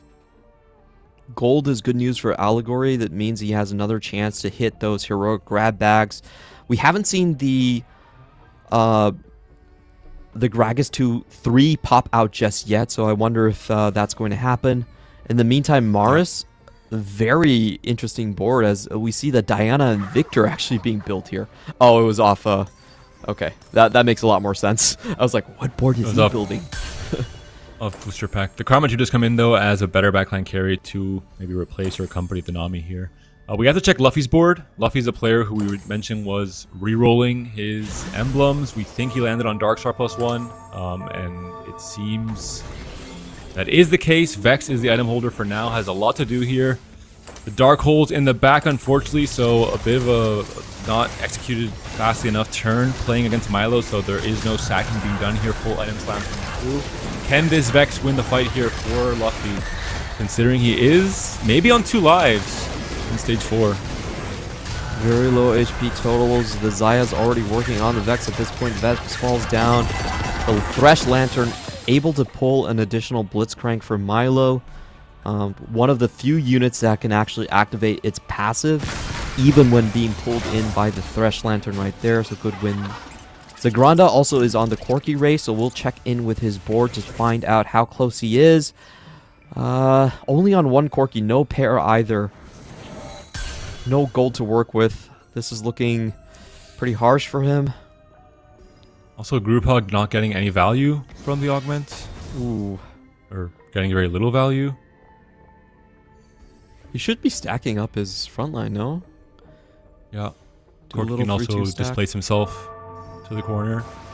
Maybe forgot. A lot of positioning augments have been picked up, so there's going to be some sacrifices made in the positioning, or sacrifices should be made in the first place. NC1 stabilizing on this Corki board. 5 Ramesses making life even more difficult for Zagranda. I will say Luffy just hit the Vex 2. That's actually incredible to hit Vex 2 on level 8. Massive stabilization point here. So, you know, honestly, they're not even that close to falling off. I feel like now Zagranda might be in more danger than Luffy at the bottom. And GC1, the 4 win now. His goal, of course, is to win every single fight in this stage 4 as a Corki player. Varus, no duplicators yet again, so pretty low impact for the reroll players. A huge RNG moment across the board. Can you find with your pairs with the lovers from Varus? 5 and 4 costs being distributed across the board here. Is there love in the air? That's a big question. We'll find out. No, doesn't get anything he needs. Will be a good gold injection. Riven 2 or Corki. Nope, you get Poppy. That's all you get. Unlucky for Zagranda here. It's gonna be hard to hit Rames, right? There he finally realizes he has the group hug. He does pivot into the reverse Christmas tree formation. Corki, of course, similar to past Corkis, he can move out of the way, so he'll displace himself and hopefully get safe. NCC1 just hit Corki as well, we saw there on the right side, so it's looking tough. The 2 weakest or lowest HP GlorpGang members facing off here as well. The Vex 2 was hit, as you mentioned, Clemens, so this should be a win for Luffy. I think Luffy's still in a very good position to win out. You know, he just needs a little bit more front line. The Alawi not doing enough at this point, but with his backline being set up, he has a bright future ahead of him. I feel like Zagranda, unless he gets lucky, you return when he actually gets the Corkis, right? You don't really focus on him right now. In the meantime, Mara is still trying to try to get another useful emblem. In this case, he does find the Dark Star as well. That took a lot of tries, but he finally got there. Congratulations. The fabled 4-4-3 football formation composition here from Maris. 4 Dark Star, 4 Vanguard. I do want to check in an allegory. He just lost his win streak. I wonder if he finally found the self-destruct 2, or even if he committed on that line whatsoever. But first, let's... The Corki battles are starting off. It's Corki 1, it's Ramis 1, it's 14 HP for Zagranda. This is very, very bad news. We'll see what the Riven can do, but she's already down for Zagranda's on the Zagranda's side. A good enough loss could keep Zagranda alive. We're still in stage 4, but it's looking like a pretty big loss in the end. Corki cannot clean up the Poppy. Can he get the Poppy? Oh. Doesn't kill the Riven either, and that's going to be it. Exact lethal. 2 units at 20 or 30 HP, not taken down by the Corki Rockets, and 8th place goes to GlorpGang in this game 3. Oh, he was so close to having another shot at it, but not leaving the Poppy alive was perfect lethal. I thought it was very hard to die on 14 HP. You just needed 2 kills, but was only able to get a single one. So good positioning there on the other side from VP, protecting the weaker units very, very well to get that perfect lethal. It's actually super hard to see. And we're going to be taking a look at Allegory. So he's been denied very heavily, is still 4 copies away from the Gragas 3. He's playing for the Pantheon as well. He's playing for the Pike. Just hit the Pike now. Can maybe switch off the itemizations a little bit. But all in all, I am starting to get very worried for GlorpGang. I think their game is quite destabilized where each of these players' spots are and where they should be at this point in time. Yeah, having to find your spot through Pandora's is just so difficult to play through. I think Luffy did a great job at turning that around with a lot of help from that Vex, to be honest. But Zagranda, as we were mentioning, lost streak into that Corki, being heavily contested. Graves 2 for Zoro. Oh! That might be what they needed. He does have misses as well. I'm not sure if he's trying to pivot into some kind of a hybrid board between MF reroll. He's facing his teammate here in Allegri. Allegri wants to get at least one more cast off to kill some units and not take too big of a loss. Wow, super interesting composition from Zoro. So it's a standard Urgot MF into level up board, but then he has the Grave 2 as the main carry. Gonna deal a ton of damage over to Milo. Yeah, Milo on his last life, playing a fairly subpar Xayah constellation. I think it makes sense. He just tried to make it work with what he was given. Not really seeming to be the strongest board. 4 loss streak now, taking big losses all throughout stage 4 and 5. Could still probably win the matchup against Allegory. Just holding on to those Gragases for his dear life, trying to take Allegory down to 7 and 8th. In the meantime, Kion has already found his Fiora, so he's been sacking for his team, but he's actually ended up with more HP. He has 91 HP. He started with 80 HP on this stage, still has the Fiora, and even with a couple of sacks, in great position. So Kion once again looking like the main carry for his team. Milo does get the best possible matchup. The Pike on the back line. Allegri, if he takes on this Xayah, could win this fight. The 3 Gragas would go back to the pool as well. Milo would be eliminated, and Allegri stays alive with a chance to come back into the game if he hits the Gragas 3. So this is a pivotal win for GlorpGang here. How much gold does Allegri have to roll? Does get some rejuice from Tom Kench. Does There's get a bit Pantheon, gold. but you're still so far away from the Gragas itself. You really want to beat Mars if you face him. 2 off the Gragas. Can't hit it now anymore. Gonna have to hope it's gonna be enough to beat the Dark Shard board from Maris.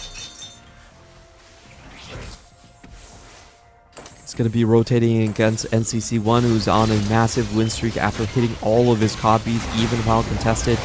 Can the self-destruct do enough damage? Actually doesn't hit any of the main tanks. Going in between the legs of Rammus here.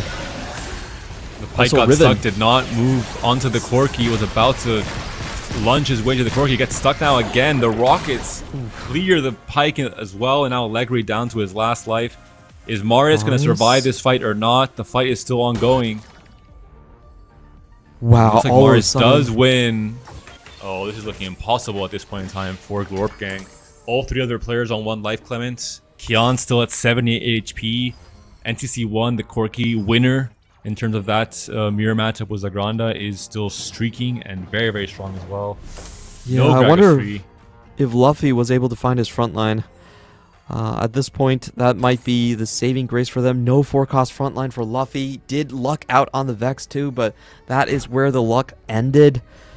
I want to take a look at Zoro as well. Zoro might be one of the stronger boards left here. Graves 2, it's going to be Assault Frame. So doesn't really have that backline damage to contend with these stage 5 boards. This is looking like a loss coming in on the side of GlorpGang, at least in this fight. Their hopes are down to Luffy to pull through.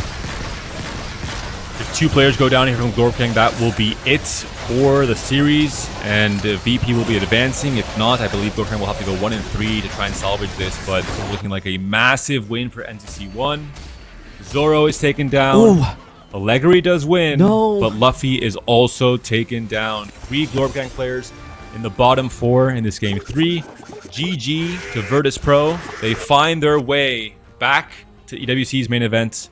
The runner-ups from last year are coming back to try and defend their honor. Just very unfortunate for GlorpGang here. I felt like they didn't handle their reroll spots as well as they could have. I feel like there's a lot of inexperience here, and VP, I'm just saying, guys, chill. You don't want to meet the Frenchies in real life. That might be bad for your health. I mean, chill out. Good win there. And the Gragas not being found is pretty tragic, right? It's Yeah. hero augment that was just very much targeted from the very beginning of the game. We saw Gragas being held by every single player and played in many of the boards from Virtus.pro to make it to this point in time, find the Pike 3, find the Pantheon 3, and not find your main carry made this game quite difficult for Allegri. I think the spot was good for it. You had Sympathetic, you had a pair of Gragas to start things off. It was Varus as well as one of the God offerings. And I think NCC1 as well just won the Corki matchup with the Calcloss by so much compared to Zagranda in terms of what he hits, that it made the game just very difficult for GlorpGang. Yeah, I have to agree with that as well. I feel like, you know, when you're going with the fast aid against Calcloss, it's just, you're at a massive disadvantage in terms of gold and rerolls. So there's no surprise that he actually lost that one. I'm just kind of sad that the rerollers weren't able to stabilize on stage 3, lost a lot of HP. We saw that coming into stage 4. And once again, you know, just props to Keon. I think Keon is been so impressive this entire series, always making his spots work out, always playing tempo, and even being able to sack for the team as well. Yeah, top 2 are first place in every game for Keon up until now. In this series, both of the first 2 games on Fast 9, this game off a 10-win streak with just the Brawler emblem on the Talon, really putting in work against these weaker boards in stage 2 and 3, and then doing a very good job of transitioning that into a Yi board, hitting pretty quickly, having good combat strength with second win, butt armor, and then just being able to free flow his way to level 10, still sitting above 60 HP. And the way he played this game is just absolutely beautiful. His early spot decisions to say, oh, you know what, I'm going to come into this line, I'm going to be holding on to the Gragases in the meantime, making life so hard for Allegory, and just getting the early Fiora too, which is beautiful for VP. They were able to sack multiple rounds with Keon, and Keon was still able to get so much HP here, 66 HP. I think NCC is probably going to sell his board to just end this game quickly so they can go on to celebrations. Oh, I think they're going to play for 3-star forecasts. Judging from what I they're saw in the going to last drag game. it out. All right. I think they're that's the allowed to have case. some fun here. I'm not going to complain too much. This will be the last official 4v4 match for TFT for at least a month.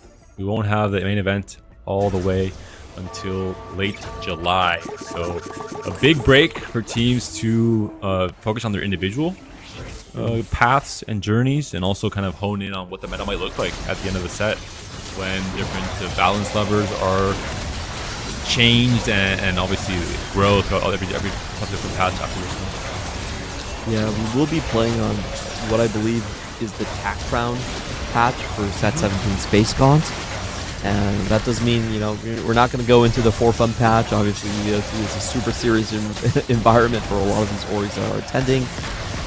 And it will be a very well understood meta. I think that's a great thing about it, is these players that, you know, they don't have to split their focus between their individual success in Tack Crown and their team success in 4v4. Here we go, 3-star Ramus. Where are you? I think Keon's probably holding a few of them. He's been locking them in his shop for like 4 rounds. No, I'm joking. He has no Ramuses. Poppy's got to go. Wow. Can he find it in the last rolls? No. Tragic. Tragic family of Ramuses here. will get slain by the Marauders. A deserved first place for Kian in this third game as well. I think by far and away has been the all-star player for Virtus.pro in this series, and the most important series that this team has played throughout their EWC journey in Set 17 Space Gods. Big props to Virtus.pro on the win. Congratulations to Virtus.pro for making it back. I really hope these boys get a raise. They've done so well for the organization. As I've said, over $1 million in prize pool gained just by their second place in year one, now making it back-to-back into EWC. And what a journey it has been for them in this series. If you think about it, blown out in game one, 7-8 in game two, then comes back with a statement game on game three. Huge props to Kian. You know, Kian, we've seen him play so many games. He was always kind of a fringe pro, but the confidence he got from the last EWC, making it now to TPC by his own merits, he's looking like a future star for the Vietnamese region. And ultimately, the revenge from Virtus.pro. Loss, as we see there at the top of Group B, to GlorpGang yesterday, and then now finally gets the revenge in this final and most important series, of course, throughout this weekend in Stage 2. The bracket we'll be seeing shortly come up, highlighting everything that happened throughout today. In the end, the final results, out of the 8 teams that entered the gauntlet on this global qualifier, only 3 teams have made it out. All gamers in T1 in pretty decisive fashion, I would say, with their 2 wins earlier today, 2-0 and 2-0. And in the end, in a very close-fought battle, it will be Virtus.pro advancing as that third team, defeating GlorpGang 2-1. All in all, props to GlorpGang on their results, making it this far in the journey through the Open and the closed qualifiers and now the global qualifier as well. Shout out to all the teams that made it to the global qualifier. I think it's tough to be so close to reaching your goal, having fought so hard for it across 3 different weekends of tournaments. And in the end, having nothing to show for it really, other than the experience and the growth we've had as a player, as a team. But we hope to see teams like Asudos, teams like GlorpGang, teams like Team Heretics making it back for next year's edition of EWC as well. Yeah, in the end, no Western team did make it out of the last chance qualifier. GlorpGang got extremely close. I still feel pretty good about like the EMEA representatives that we have. We still have Maus, we still have MKOI, and of course we have the Raiko Dasik players forming with the Americans coming in to represent the region. So they still have a very, very strong roster coming into this one. I will have to say, if I have to make a prediction, the CN roster still looks insane. They have 5 teams at this tournament. They have the reigning champions in Weibo with no changes whatsoever to their roster coming into this one. They have all gamers that still kept Li Tuchuan, the winners of the first EWC TFT, going into that one, and even added Vision Esports. Huan Mi is going there. Honglin is still coming back to it. So monster region coming out from CN. They're looking like one of the strongest contenders. For teams in the semifinals, I think APAC might be sending multiple teams to the semifinals. We still have T1 and VP both making it back through the last chance qualifier on the last chances. And then Flash Wolves looking still very, very dominant coming into the region. So a lot of great teams from these 2 regions. I'd say that Americas, for me, looks like the shakiest region out of all of the potential teams going to it. If I had to bet, I'd still say CN looks like the most dominant spot for EWC 2026. And there's going to be a lot to look forward to for EWC, as Clement is mentioning, over in the main event. That'll be happening in July in Paris, as was decided a few weeks ago. TFT will be there. All of these teams that we've had qualify from this weekend, plus a ton of other very strong competitors and organizations will be fighting to become champions in TFT in this 3rd edition. So do not miss that. Make sure to mark your calendars. Be very wary in July for all of EWC's events, not just in TFT. That's going to be it for the show for the Global Qualifier this weekend. Hope you guys enjoyed following along with us on the journeys of these 3 teams who have made it in the end, and the perilous defeats of the other 5 teams who were not quite able to make it. Now to the production crew as well for all of their work up this weekend. Any last words, Clement, from you before we sign off? Just very excited. This is the first time that EWC is going to moving in a sort of roadshow format. We are heading to Paris this time. It won't be Riyadh in the same venue. So I think, extra points for the EMEA boys, perhaps, to shake the Chinese dominance that we've seen in the sport so far. We'll see if that'll be the case. Thank you all for tuning in, and we'll see you in July for EWC's main event for TFT.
Reach your impossible, Lenovo Legion.